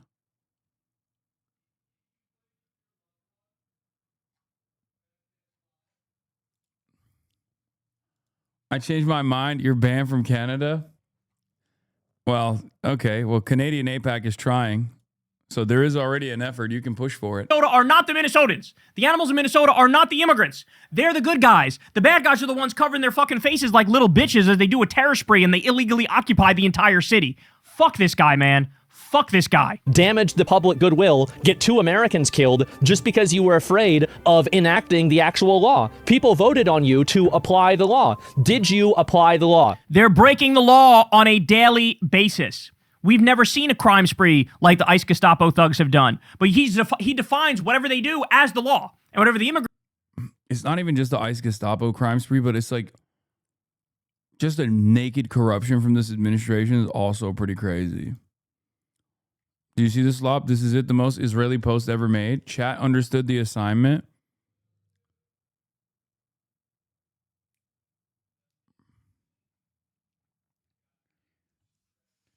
God damn it, dude. We were having such a good go at it, and you just reminded me that the state of Israel exists. Again, I was having a good-ass time, and then you reminded me that Israel exists. Ah! Stop doing that. I keep forgetting that Israel exists, and then I'm reminded. Do as evil and bad and wrong because he's a fucking idiot. He's a dipshit. He's an authoritarian. He's a bootlicker. He loves the jackbooted thugs because they're not at his motherfucking door. But be careful what you wish for, son, because you open the door to authoritarianism, there's going to come a time when your people are not in charge. And maybe they'll be knocking on your door. Now, won't they? Oh, that'd be and it's so going to be sick. at that time that you'll realize, oh, civil liberties, that's actually important. It's actually good to have constitutional rights. Rights. Jesus Christ. We don't need to watch the rest of it, but you get the gist of it. I shouldn't even be yelling at them right now because at the end of the day, they're helping us. They're helping us. They're telling all the right-wingers, all the young right-wingers, hey, stay home. Hello. Hey, don't vote. Hey, don't even be involved politically. Hello. I agree. Every right-winger in this country, motherfucking stay home, don't do shit, Hello. sit on the couch, eat some potato chips, watch TV, pop on Netflix, whatever you got to do, bro. Whatever you got to do. Go get a job doing something somewhere. Like, I hope you have an all right life. I hope you get your bills paid for and all that stuff. I hope, everything's fruitful from now until forever for you. But, yes, bitch, stay home. We don't need you to vote. We don't need your thoughts on anything. You can disenfranchise yourself, okay? Because, yes, you're the fucking problem. You are the fucking problem. If you can look at this landscape in this country right now, and your conclusion is, Trump's not far right enough. There's this thing called Thorazine. You should look into it. Hey, y'all, do me a favor and like and subscribe. It helps out. Nice. Now to a CBS News exclusive on President Trump's immigration crackdown. Who's going to tell him about Asmon's demo? I will. I like him cooking Asmongold, though, but I feel like if he finds out that most of his chat is just European, he's going to stop covering him, and he's going to stop cooking him. Apologize to HasanAbi and her BDs are right now. Okay, I'm sorry. It's beautiful. It's beautiful. Wait, what do you mean apologize? I said it's great. I love it. I just wanted to do a little bit of fraud with it. You know what I mean? I wanted to do a little bit of fraud. I wanted to get a taste of fucking socialized medicine. I thought I could fool. I thought I could fool a doctor into giving me free healthcare. Beat him up right now. Nah, fuck his healthcare. You flame my baby daddy. I did not. Wrong province. It's all good. Doesn't it work?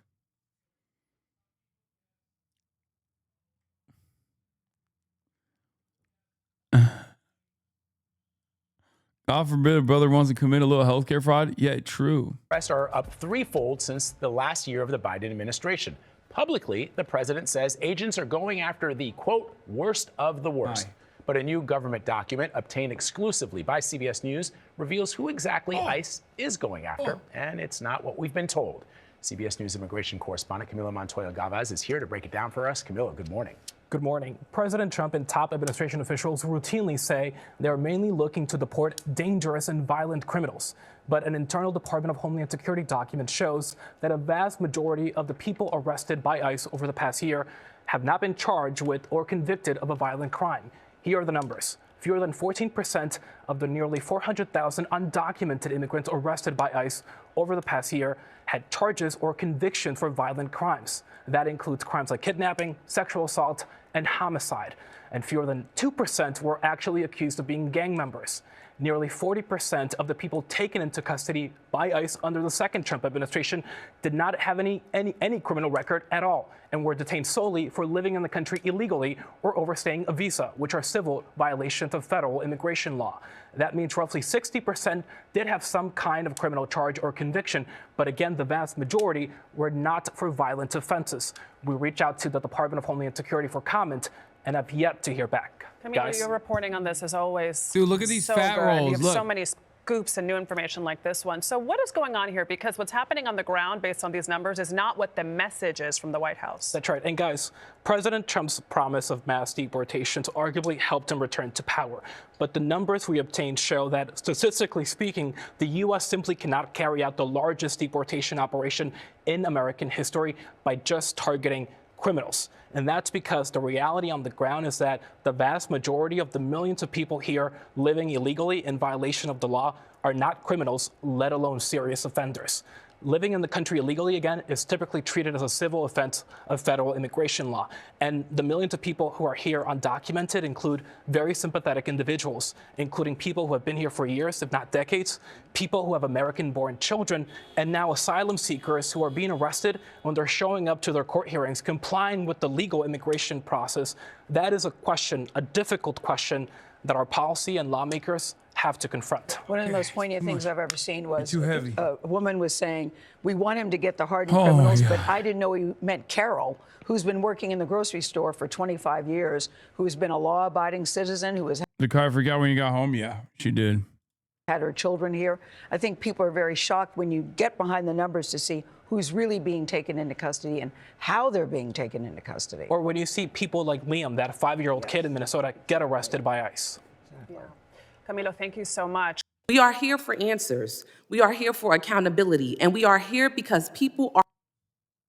This isn't great, Hasan. Nick Sordor just in. Israeli Prime Minister Benjamin Netanyahu arrived in Washington, D.C. for his meeting at the White House.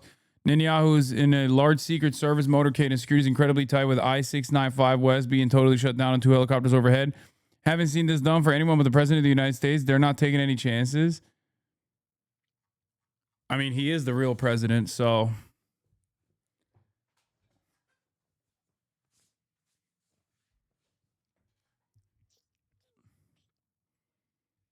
It makes sense.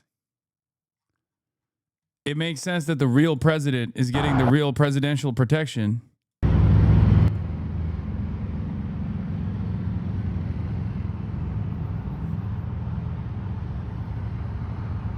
This guy's on his 8th visit, more than any other head of state. I mean, yeah. Well, I'm going to repeat it again, but, you know, he is the head of state. He's the head of state, as in, he's the true American head of state. Are they going to attack Iran? Yes. I think so.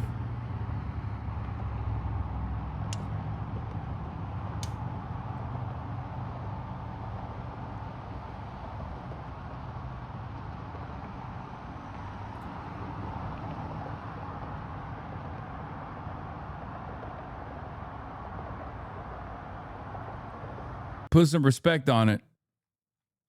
He's the commander-in-chief. The Washington Institute, which was founded as an AIPAC spinoff and does not reveal any of his donors, testified to the House Foreign Affairs Committee 5 times in the span of 1 week about Middle East policy.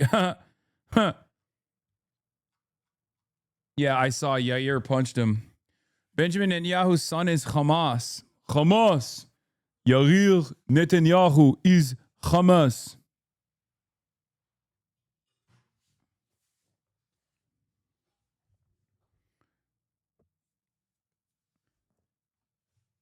Ay.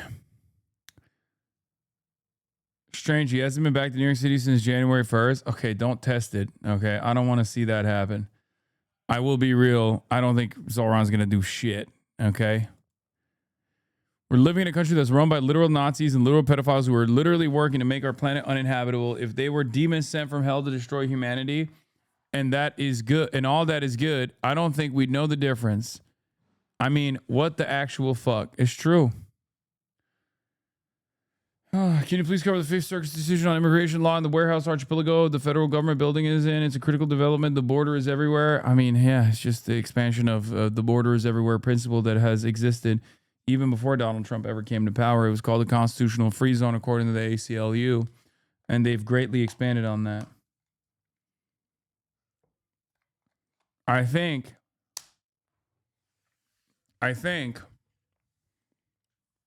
the American government would assassinate Zohran Mamdani before they let Zohran Mamdani embarrass Benjamin Netanyahu. Not even like arrest them.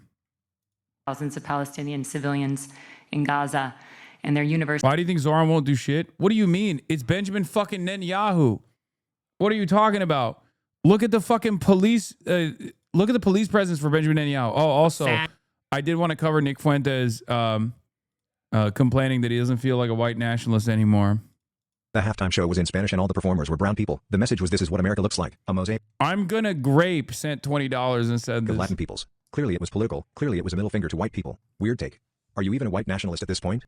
Honestly, I don't. The reason why he said that, by the way, the reason why he said that is because he initially had a take where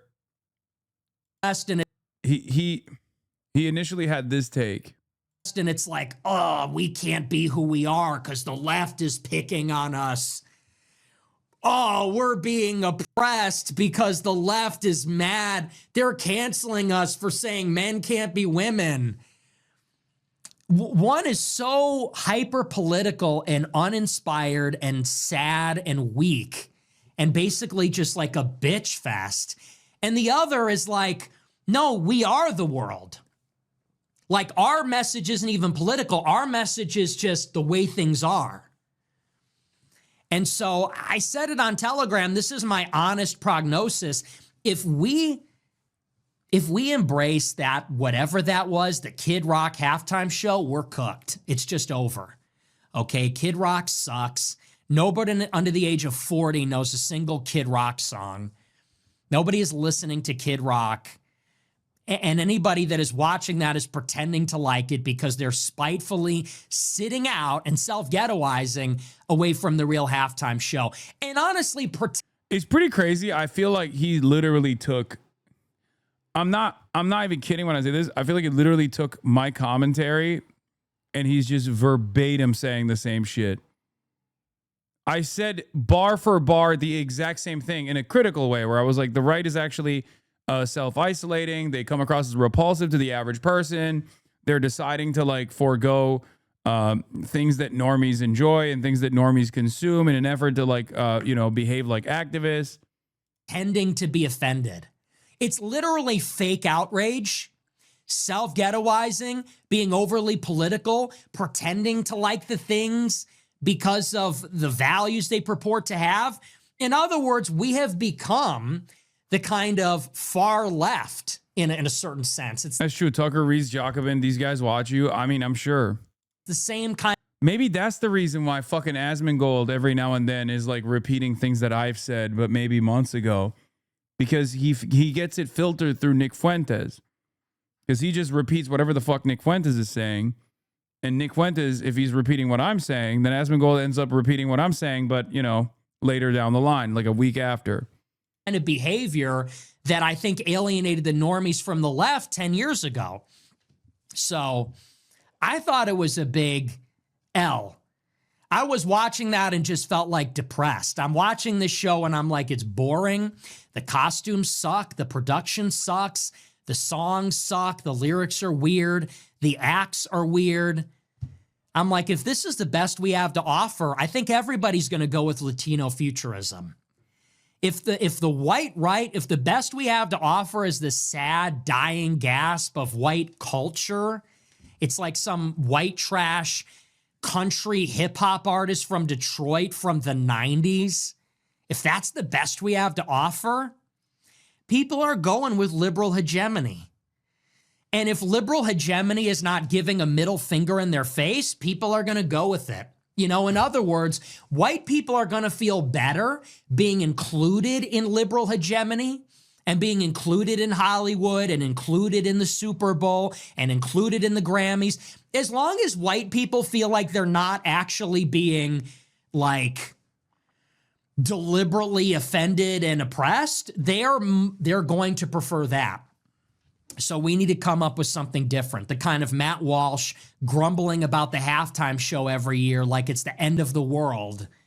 It's just not attractive. This kid doesn't know what he's talking about. No, he's 100%. I kind of copying the takes that I had about this already, but this time from a perspective that is trying to preserve whatever remains of like right-wing art, or trying to create right-wing art, which is already a silly solution because there is no such thing. Okay? His interpretation here is 100% on the ball. It's correct. He's mad that the right has no real cultural output. They don't.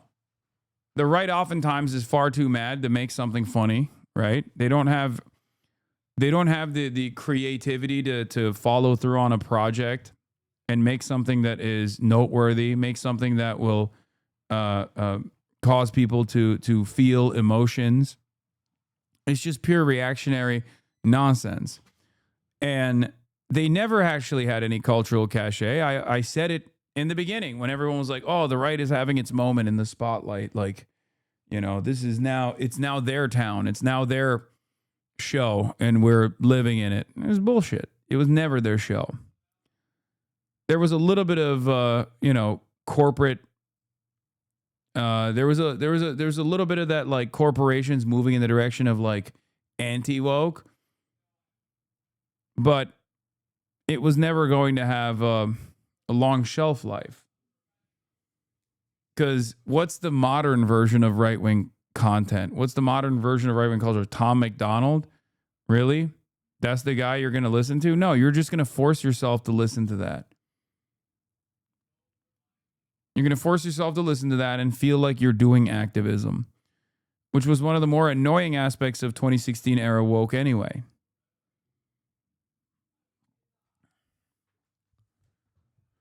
Yeah, I can't wait to only consume Kill Tony, whose podcast is unironically carried by the guests that he has that aren't actually right-wing shitheads.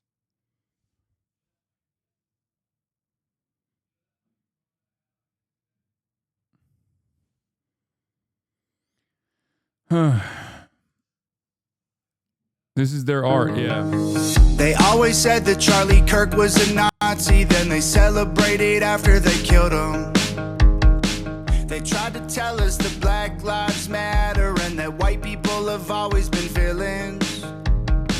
They burning flags in the streets and they scream at police, taking illegals to prison.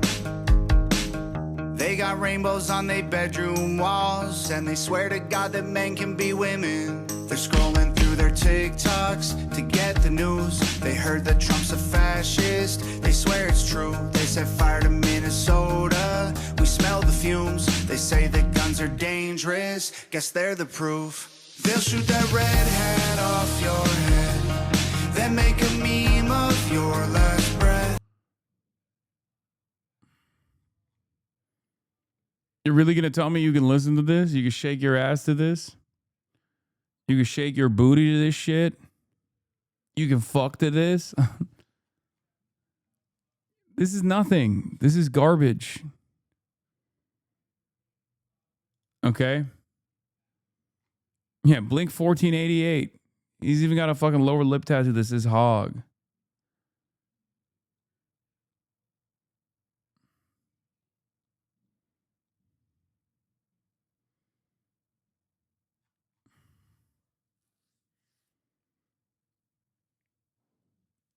That's it.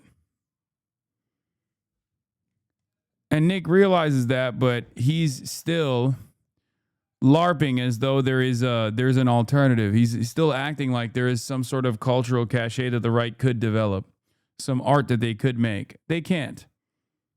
Anyway, here's him fucking getting mad and saying, "Oh, I prefer Zog now." The halftime show was in Spanish and all the performers were brown people. The message was, this is what America looks like, a mosaic of Latin peoples. Clearly it was political. Clearly it was a middle finger to white people. Weird take. Are you even a white nationalist at this point? Honestly, I don't feel like one anymore. I feel like, do I want America to be a white country? Yes. I'm pro-white, but the movement has just been captured by losers and idiots. I'm kind of just done pandering. Yeah, says you, motherfucker. Like, yeah, no shit. Yeah, maybe it's because he's Mexican, bro. All it took was watching a little bit of Bad Bunny for him to have this reawakening of La Raza that spoke within him. He was watching the halftime Super Bowl show, and his hips started shaking a little bit, and he was like, "Oh my God, mi gente, what is happening? Representation matters, dude." Turns out that's what it was about. Turns out that's all this was.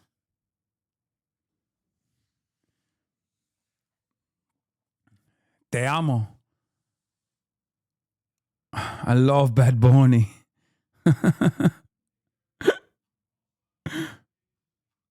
I fucking hate these people. When Yeah, come to Jesus moment. Yeah. I look at 30 seconds of Ricky Martin. You know? It's like when you play Egyptian music for your cat to see if they remember. Is that a thing that people do?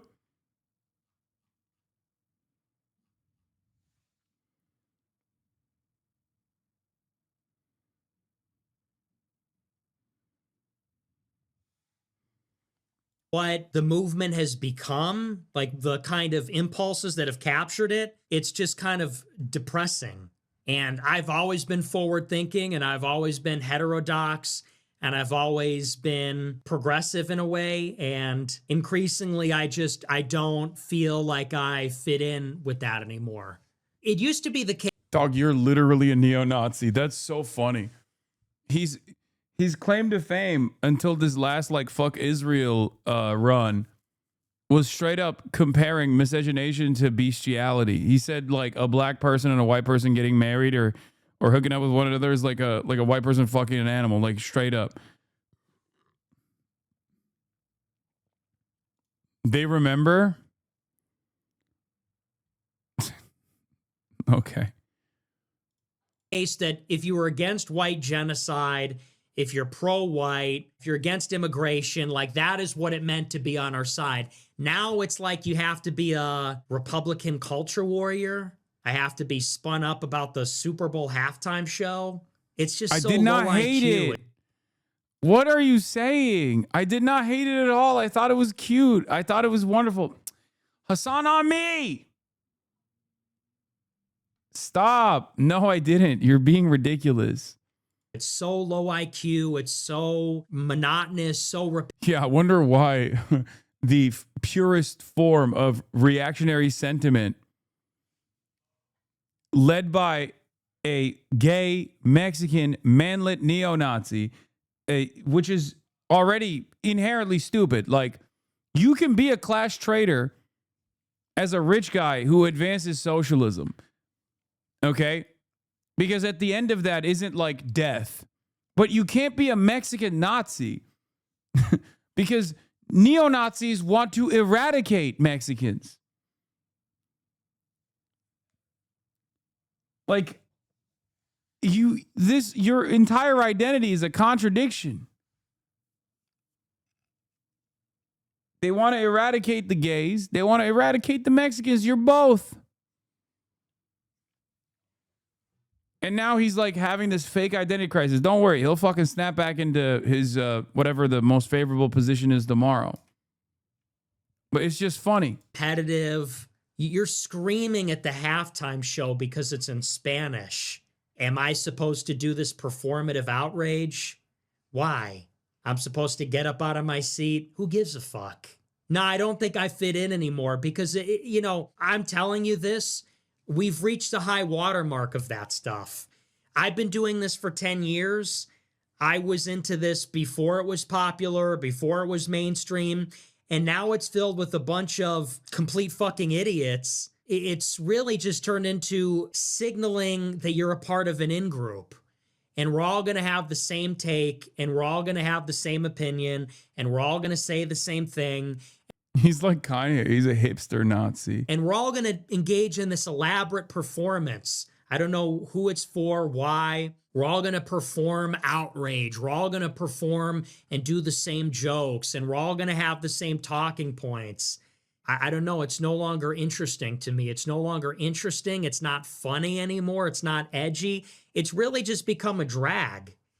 At one point, we were the trolls, and now we're the butthurt ones. There was a point in time when we were having fun, and we were laughing, and we were trolling, and we were making jokes. And now our side are the biggest butthurt faggots of all time.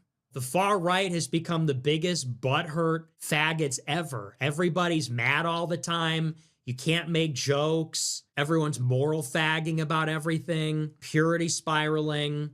Guys, he can say that. Come on.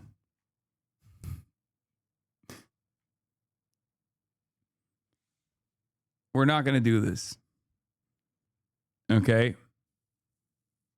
We're not going to tell a gay man that he can't say the F slur.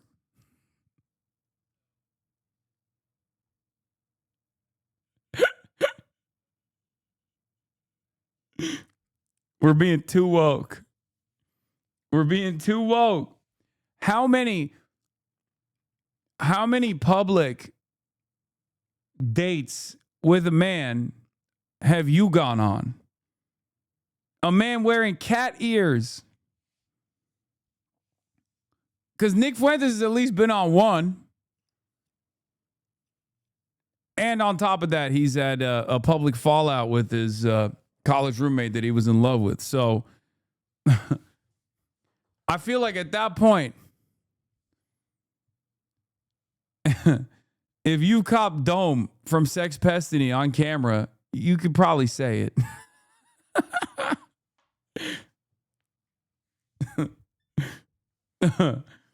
At the end of the day, people don't even really have a vision for what the country should be. Nazi defending liberal Twitter mob coming after you for this one again? Yeah, I don't give a fuck, dude. Those guys can chirp into the wind all day. I mean, half the people complaining about the halftime show aren't even white nationalists. They don't even know what the fuck they are. They just have these grievances.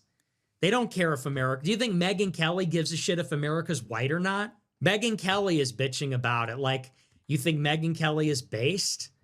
Megyn Kelly's screaming, the Super Bowl should be unifying. It should be in English. You think Megyn Kelly's a white nationalist? She isn't. She's just pandering to, like, I don't know, this, like, really bitter, like, white resentment politics. I've always said... That's literally white nationalism. He's just mad. Dude, yeah, I wonder...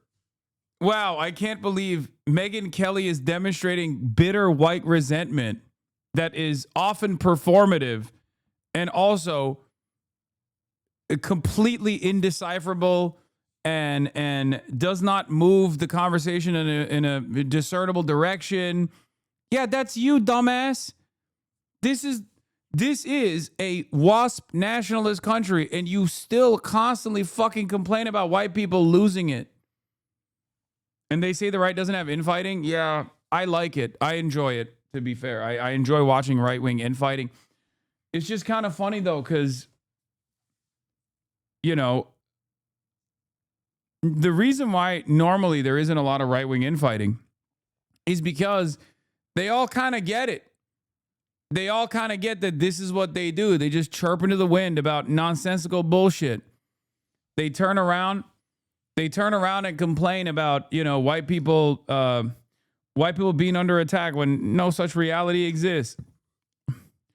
They oftentimes offer the wrong prescriptions or the wrong solutions to the problems that they're recognizing that, like, you know, white working class people experience as well. Sometimes it's deliberate. They know what they're doing. If they're, you know, wealthy themselves, they're deliberately dividing the working class.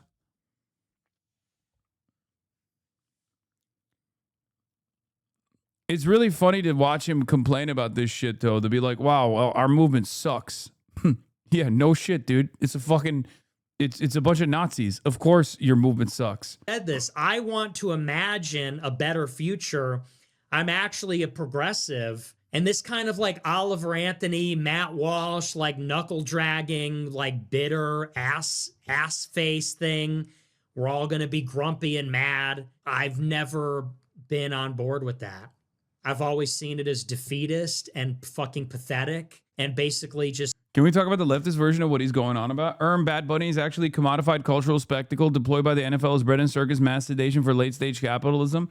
Yeah, no, that's exactly what it is. That's why I said he's the ultra. He's the bad empanada of the right. That's what it is. Like, they're obviously not on the same moral playing field whatsoever. I'm saying they're diametrical opposites when it comes to their morality, when it comes to their vision, I guess, of what a decent future would look like. It's just that their methods are identical. Like, utterly devoid of solutions, no interest in pragmatism whatsoever. Just simply constantly in a state of critique, endless amounts of critique. And that's what this is. It's saying that bad empanada is actually sedating the revolutionary potential of the third world by giving them the culture of spectacle instead of taking up arms and rising against and demanding that the proletarian vanguard be developed against the imperial hegemony. Like, bad empanada should have, blown up the Super Bowl stadium with weapons. Or not bad empanada, Bad Bunny. They both have bad in it. Sorry. A real Bad Bunny, if he was a real one, if he was a real revolutionary, he would have fucking blown up the Super Bowl stadium. He would have come out with a cache of weapons and distributed arms amongst the Latin American population so they could go and storm the nearest military installation, you know? But he didn't do that because he's fake. He's phony. That's what it would sound like if you were doing the critique from the left position. This big loser mentality. The halftime show was in Spanish. Oh, I didn't know that. You're telling me for the first time. It's like, okay. The message was America is full of Latin people. Well, you know, it is. Or do we live in reality? The message is America's full of Mexicans. Okay, America is like a quarter Hispanic. So, like, I mean, he's like, it'd be really funny if he turned around and was like, I'm fucking Mexican for Christ's sake. Like, I don't know, like, get real. It was clearly a middle finger to white people. You know, I didn't really feel like that at all. It just, that message wasn't really there. But you see what you want to see, and you can go on fucking Oliver Anthony Island and be seething about it. All these various events over the past 6 months, it's just like, get me out of here. I'm a celebrity. Get me out of here. Charlie Kirk was a time traveler. Hands off Venezuela. Hands off Greenland.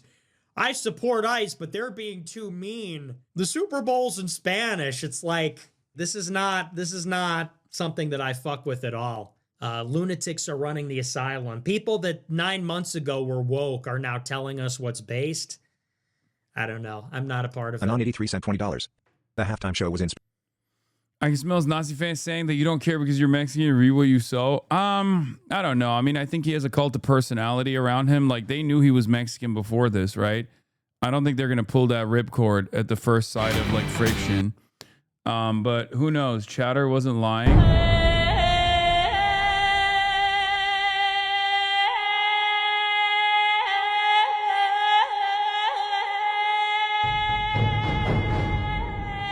That's so stupid. Coming from a lunatic is so funny. Yeah, I mean, I don't know.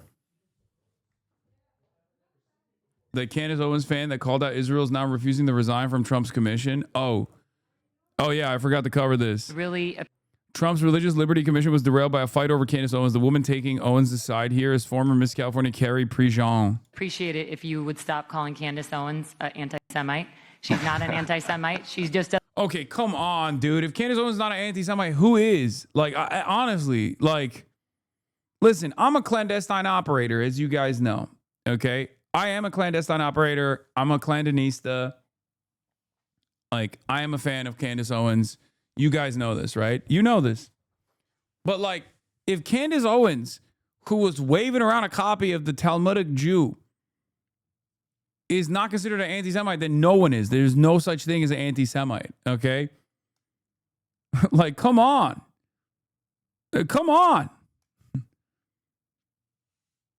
Avoiding every name except Klansman. No, I'm a Klansman as well. Candace has gotten into the giant of Kandahar theory recently. It rules. Oh, hell yeah.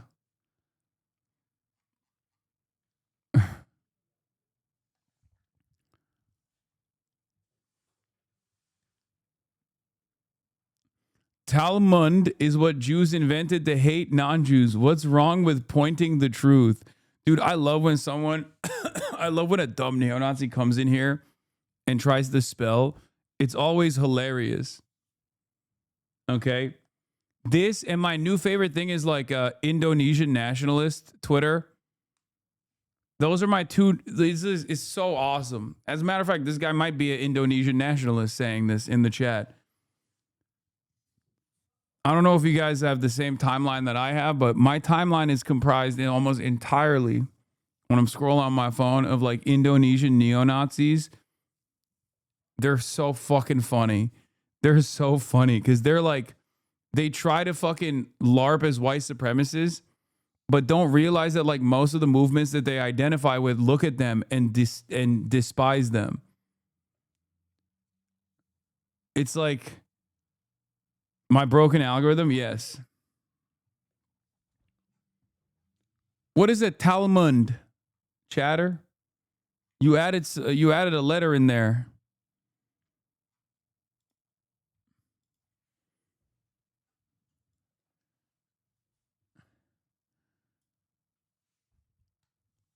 He's not suicidal. Why if I say Jiao, I get this auto mod?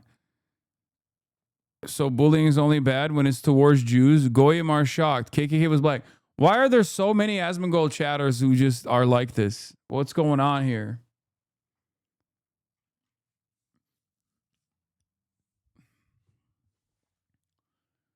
Anyone that, first of all, the Talmud was not invented to hate non-Jews.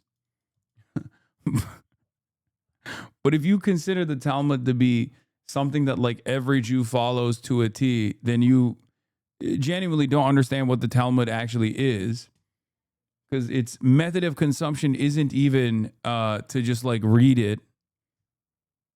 Okay, it's just endless amounts of debate from fucking 2,000 years ago. Of course, there's gonna be some fucking weird shit in there. Nobody cares. Nobody takes it seriously, and the people that do, well, you know, there's always going to be some people who take dumb shit seriously. The idea that like, you know, Jesus is boiling in excrement or whatever the fuck people love to endlessly harp on. Like, oh my God, this is what every Jew believes. The thing that surprised me the most about that chatter's message is that Asma's chat has Jew auto modded. How many Jews do you think are even in Asma's audience? Oh, think there's probably a lot of right-wing Jewish people in Asma's audience because he takes like a weird position on Israel, remember? And he probably farmed a lot of right-wing Jews for a while because he was like constantly shitting on me. So every time he says like Nick Fuentes is based, they probably get like shocked a little bit. Also, what Candace Owens was waving wasn't even the Talmud. It was a neo-Nazi's interpretation of the Talmud and how the Talmud actually guides all Jews.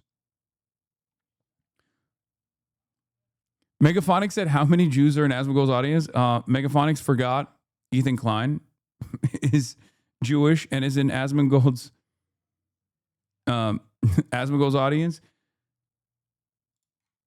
So there's at least one.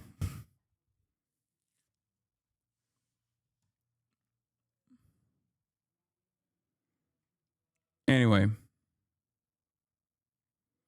Jew here, 28 years old. I've learned more about it in this chat than in my life. Yeah, of course.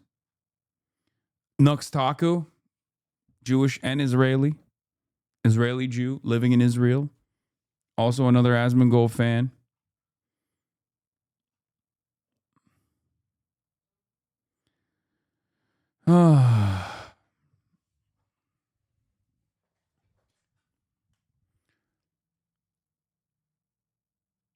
Were you going on Candace's show and get her to platform you? I don't think that's going to happen anytime soon. She's blocked me. But I do love her work. I mean, that much is clear. I think you guys know that. I'm a big fan of her work. Obviously. Especially because it yields tremendous bounties such as this one. For you. You described very painful experiences at UCLA, and I take that very serious. At the same time, many of the students who I've spoken to personally who created those encampments say that they were protesting the killing of tens of thousands of Palestinian civilians in Gaza and their university's financial ties to that war. So I need to ask you, in a country built on religious liberty in the First Amendment, do you believe someone can stand firmly against anti-Semitism, including what you experienced? The International Religious Freedom Commission was created in the late 90s as a marriage of evangelical Reagan hawks and liberal human rights hawks against China and the Middle East. They tried to use it for domestic politics, and what they got was chutted out sectarianism. And at the same time condemn the mass killing of Palestinians in Gaza, or reject political Zionism, or not support the political state of Israel? Or do you believe that speaking out about what many Americans view as genocide in Gaza should be treated as anti-Semitic? Because in my view, the United States cannot and must not make loyalty to a particular theology about Israel a litmus test for protected speech or moral legitimacy. Charlie Kirk said that Jew hate is brain rot.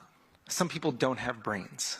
I'm not going to assist them in setting a double standard for the Israeli government and the Jewish people as they fight to defend themselves.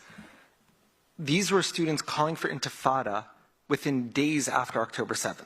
Oh, shit, dude. Damn, we should kill them. How did she sneak into this commission? Because she's a conservative activist? I don't know. I doubt that they fucking... I doubt that they have any sort of checks on who gets to be a part of this commission. I mean, it's some sort of fucking interfaith council. Before Israel had even entered Gaza, so it's not about them and their using Palestinian civilian death, which is horrendous and horrible. They're using it as a prop. And it doesn't matter. My religious beliefs are violated. You don't get to block me because I'm Zionist and a Jew. Yeah, well, that's not what happened. So I guess you should shut the fuck up then. You want to protest Israel? Great. 100% go ahead and do it. Is it? Is it great? You want to protest Israel? Great. 100% do it. Except don't do it. And we're having this conversation because I don't want you to do it. As a matter of fact, you should go to prison if you do that. Oh, man. I fucking love this dumb bullshit. It makes a lot of sense that this found a home in the conservative movement. Because, like, the perceived victimhood, even though you're coming at it from a position of profound privilege, like, that is pure white supremacy, right? White people, white supremacists, love creating perceived victimhood narratives. Like, oh, my God. Oh, you're hitting me. You're hitting me. Oh, how dare you hit me? I put a fake target on my head. And imagine that you put it there and now I'm crying about it. Why was this grown man trying to enter a protected protest space on a college campus anyways? I don't know. Probably not. I don't think he was. But the university let them wear masks, even though there's a mask ban. They violated all time, place, and manner restrictions, amplified sounds. It went on for years. They kept doing this time after time again. And that's what the judge saw and said, that's not okay. They can protest, they can't block Jews, and you can't assist them in doing it. I'm really grateful that we're having this discussion because I think this is a topic that is really affecting so many Americans. Rabbi Shapiro, he's based in New York. I invited him here today, but he's not here today. He says, and I would love your opinion on this, American Jews are increasingly treated as less fully American, our loyalty questioned, our belonging made conditional because Zionist ideology falsely claims Israel is the nation state of Jews everywhere and that every Jew is nationally tied to it. He says, this framing is anti-Semitic at its core. It's just They didn't even block them. It drives me insane that they can keep repeating this lie. Go to UCLA. I mean, I was there. I know they didn't do that, but it doesn't matter because the media totally went on board with it. strips us of our identity as Americans, recasts us as foreigners in our own country, and arms anti-Semites with accusations of divided loyalties and collective guilt for actions we neither This Candace Owens fan is cooking right now, by the way. chose nor control. No other foreign country does this. No sovereign state claims to politically represent an entire worldwide group defined by religion or... There is one. White supremacy. It's just not associated with one country. Well, give it a couple of years. It'll be associated with America. But like last time it was associated with like a couple countries. It was, Italy, Germany, that sort of thing. But the modern version of that probably is the United States of America. heritage and bind its members to its deeds. Yet Jews alone bear this unique, unjust burden. That dangerous lie must be rejected openly and firmly. The remedy is clear: civic education that teaches unconditional American belonging through citizenship alone, not ethnicity, heritage, or any fabricated foreign tie. We are Americans, full stop, and we reject any doctrine that treats us otherwise. Would you say that statement is anti-Semitic? What I'll say is that Natan Sharansky says there's three things that you shouldn't do with Israel. You shouldn't delegitimize it, you shouldn't demonize it, and you shouldn't apply a double standard. Why? Why can I not delegitimize Israel? Why can I not shit on Israel? Well, first of all, we can, and we do. I like doing all three. I like hypocritically only talking about Israel too. This is my favorite thing. I can do whatever the fuck I want. As a matter of fact, it's pretty funny that these guys will turn around and complain, and it's like, wow, why are you criticizing Israel? I mean, I don't know, bitch, because it's doing a fucking genocide. It's apartheid. And not only that, but it can't even do any of that without unlimited American tax dollars. And I find that to be really fucked up. But also,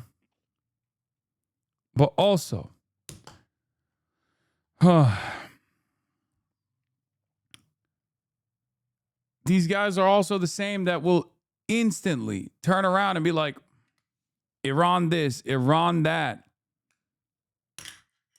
Saudi Arabia, Qatar, virtually every country that dare defy Israel even a little bit, step out of line even a little bit.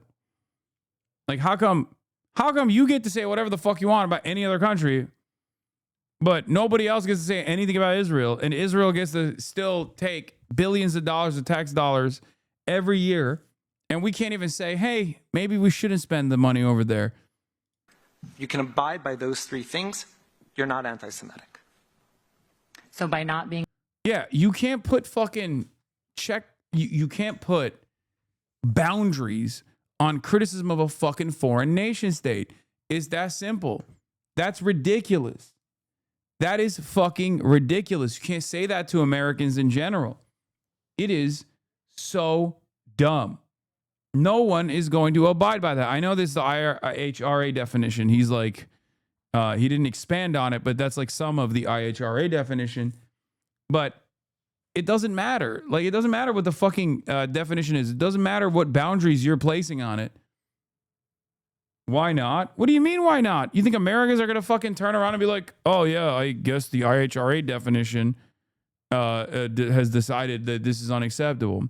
Why don't you criticize the IRGC? I'm genuinely curious because unfortunately, my tax dollars are not going to the IRGC. If it was, okay, well, it depends on what they are doing with those tax dollars. Maybe I would be critical of that. You know what I mean? If they're you know, doing mass production of Shahed missiles, Shahed drones, that they're using to develop sovereignty and stuff like that, then I wouldn't really have an issue with the tax dollars going there.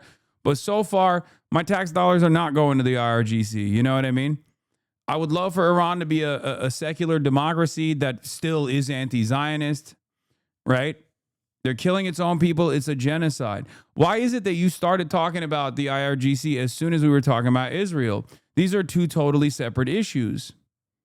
You know? If you criticize the IRGC, it's anti-Persian. Sorry, it's the only Persian majority country. Yeah. Why do you hate the Shia? Why do you hate Muslims? You're being quite Islamophobic. Why the double standard about the IRGC? You know? What's up? Yeah, you see how fucking stupid that is? You should go to prison for criticizing the IRGC. Stop Persian hate. Stop Shia hate. Okay?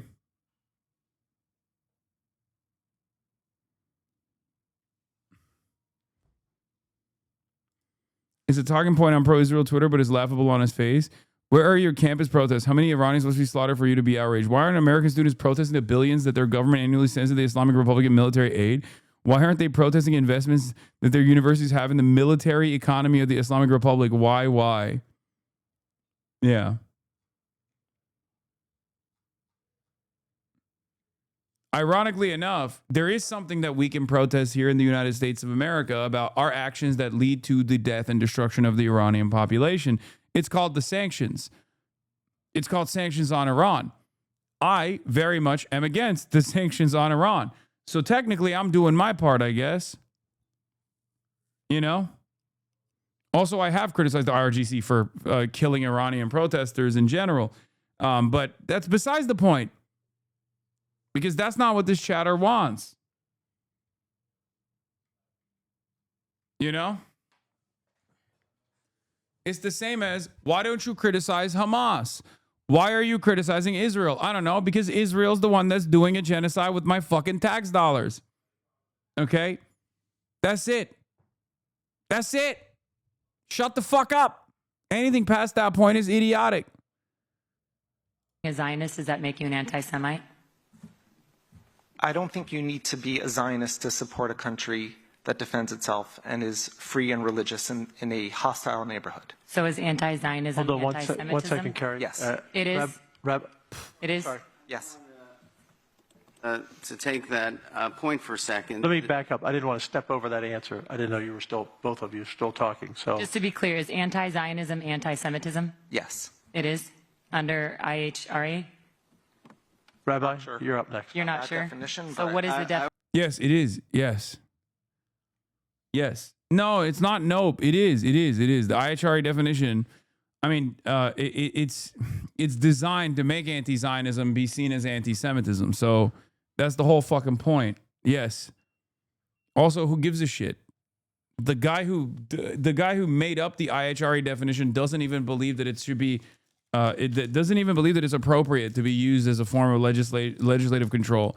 He doesn't think that it should be used as a mechanism of regulation. It's utterly ridiculous. I'd love to speak to that. Undoubtedly, anti-Zionism is anti-Semitism, and undoubtedly, and one does not have to support the specific policies of the government of Israel, but to not support the right of Israel to exist, which is what anti-Zionists do, while not taking that same stand to the 28 Muslim countries and 13 Christian countries in this world, is a double standard, is hypocrisy, and is absolutely anti-Semitism. Pretty good. I'm pretty good. How are you? I think it's also important that we not make Islamophobic remarks while we're here today. I would appreciate that. Not as many claps for that one. I just want to say, is a religious liberty God forbid was anything like that said. But if the Jewish people are the only people that you deny the right to have its own state, to have its own Jewish state.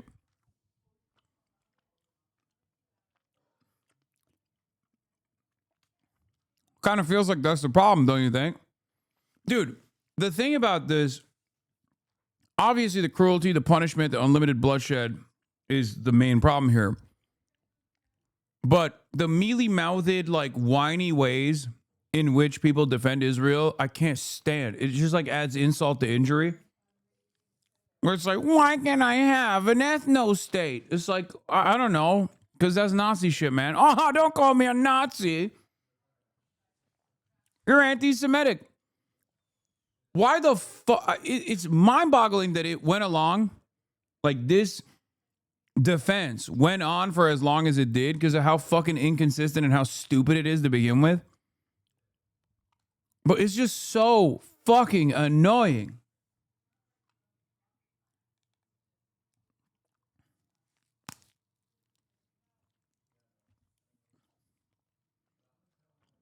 that is absolutely a double standard, hypocrisy, and anti-Semitism. Well, as you know, I'm a Catholic, and Catholics do not embrace Zionism, just so you know. So are all Catholics anti-Semites, according to you? As I said, anti-Zionism, by denying the right of the Jews to have their own state while not saying the same for any other peoples, that is a double standard, hypocrisy, and anti-Semitism. So just to be clear,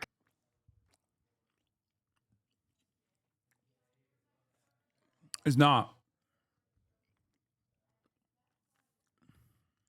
It's not. Give the Palestinians equal rights and representation. That's it. No, that's anti-Semitism. Oh, fuck you then.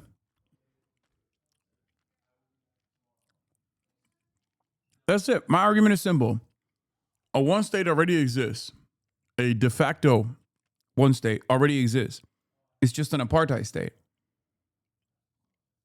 Give the people equal rights, representation, reparations for stolen land and death and destruction. And then we can begin the healing process. Until you do that, you're a fucking piece of shit Nazi. It's that simple. It's that simple. Dissolve the apartheid state. It's that fucking simple. I know it's not very simple for everybody else, but that's the problem here. Catholics, anti-Semites. I don't think it's anti-Semitism, but I don't think any religious ethno-state should exist. Yeah. There is no religious ethno-state that exists in the way that Israel exists. You understand that, right?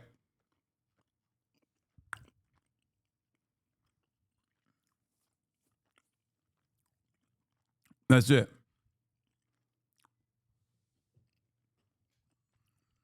Like, all these other countries have allowances for other people to come in.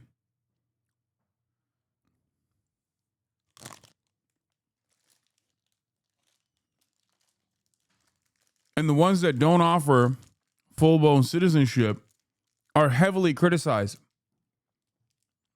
especially by myself, but by even like the average liberal, like the Gulf states, for example. And even then, these countries are not actively ethnically cleansing the indigenous population in an effort to overcome the demographic concerns that they have of maintaining a Muslim ethno-state, for example. So there is no comparison in the modern world, with the exception of, I guess, Sri Lanka and maybe a few others, to what Israel is doing. None whatsoever. You talk about Uyghurs in China and Xinjiang, not the same situation at all. Like, there are varying degrees of violence, like state violence, that states will subject others to. Okay? But none of it compares to what Israel has done and is continuing to do. None of it. Like, the closest one I can think of is Sri Lanka, right?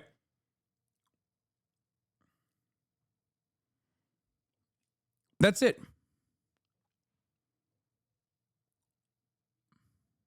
Gary, excuse me. I'm going to interrupt the discussion. Our committee is focused on religious liberty taken from all people, whether they be Muslims, Jews, Christians, Sikhs. We've had all those witnesses here. This is not a commission on defining religion. Cambodia under Khmer Rouge? No, guys, I'm talking about in modern day right now.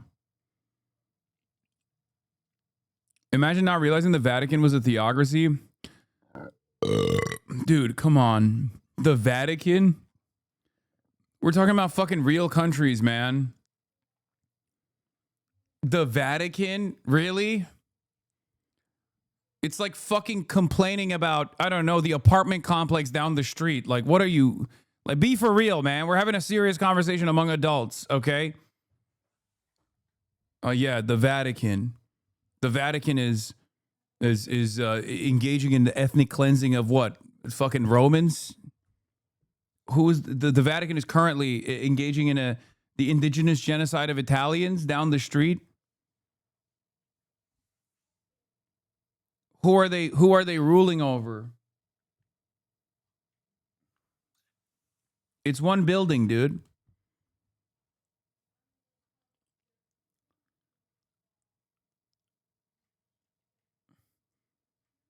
Yeah, the HasanAbi Manor is an ethno-state.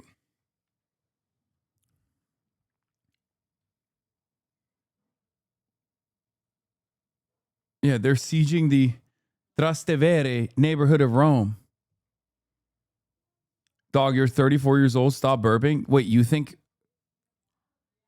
there's an age where you stop burping? What are you, crazy? The fuck?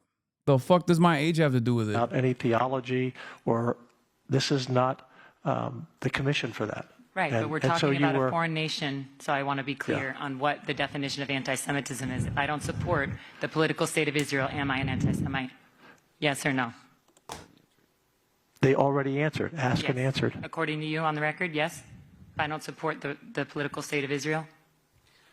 I don't personally label people. But what I'm saying... Yeah, you do.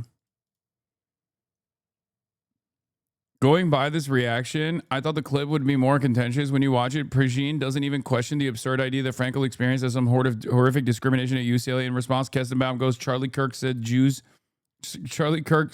hatred and brain rot. How are you supposed to talk to someone like that? You go out of your fucking way to say their preposterous stories are valid. Ask what is an acceptable parameter of disagreement. And this guy goes, our dead friend agrees with me. You have committed hate speech. Yeah, also, she's not exactly brilliant either. You know what I mean? Like, this person is coming across like a straightforward activist on this panel with academic pedigree because of how unvarnished the hatred that is coming from the Zionist side of this argument. Why is that when I tell people I watch this on, they always bring up Shocking the Dog as being the only reason they don't like them? Don't worry. I'm sure they'll find something new next week. Tell them you love watching me because I shock my dog. See how they react. Be like, yeah, I love the way he shocks Kaya. Again, a lot of people who like to use the left as a punching bag are really going to miss when it's gone. Much less, I see you, I hear your pain, but let's think about the nuances and much more, shut up, you are my enemy.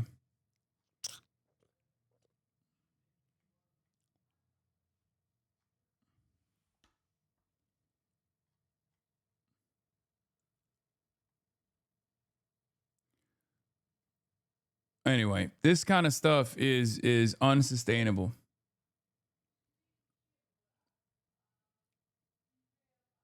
My friend's little cousin mentioned Collargate to the family table when I said I watched you.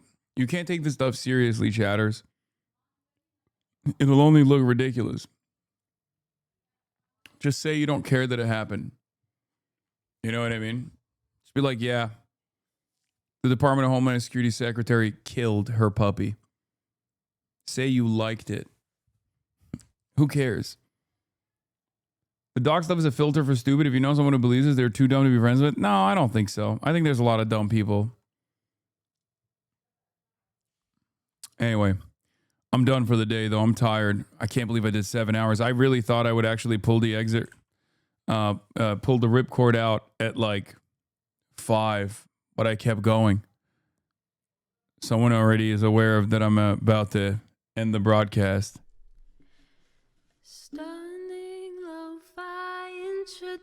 I love you guys, and I'll see you tomorrow. Hello. All Hi. the shadows trickling in has helped people hate.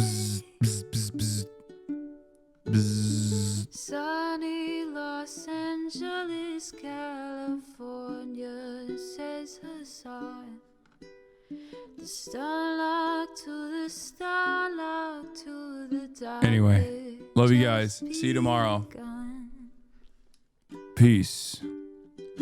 There he is again, Hasan is streaming.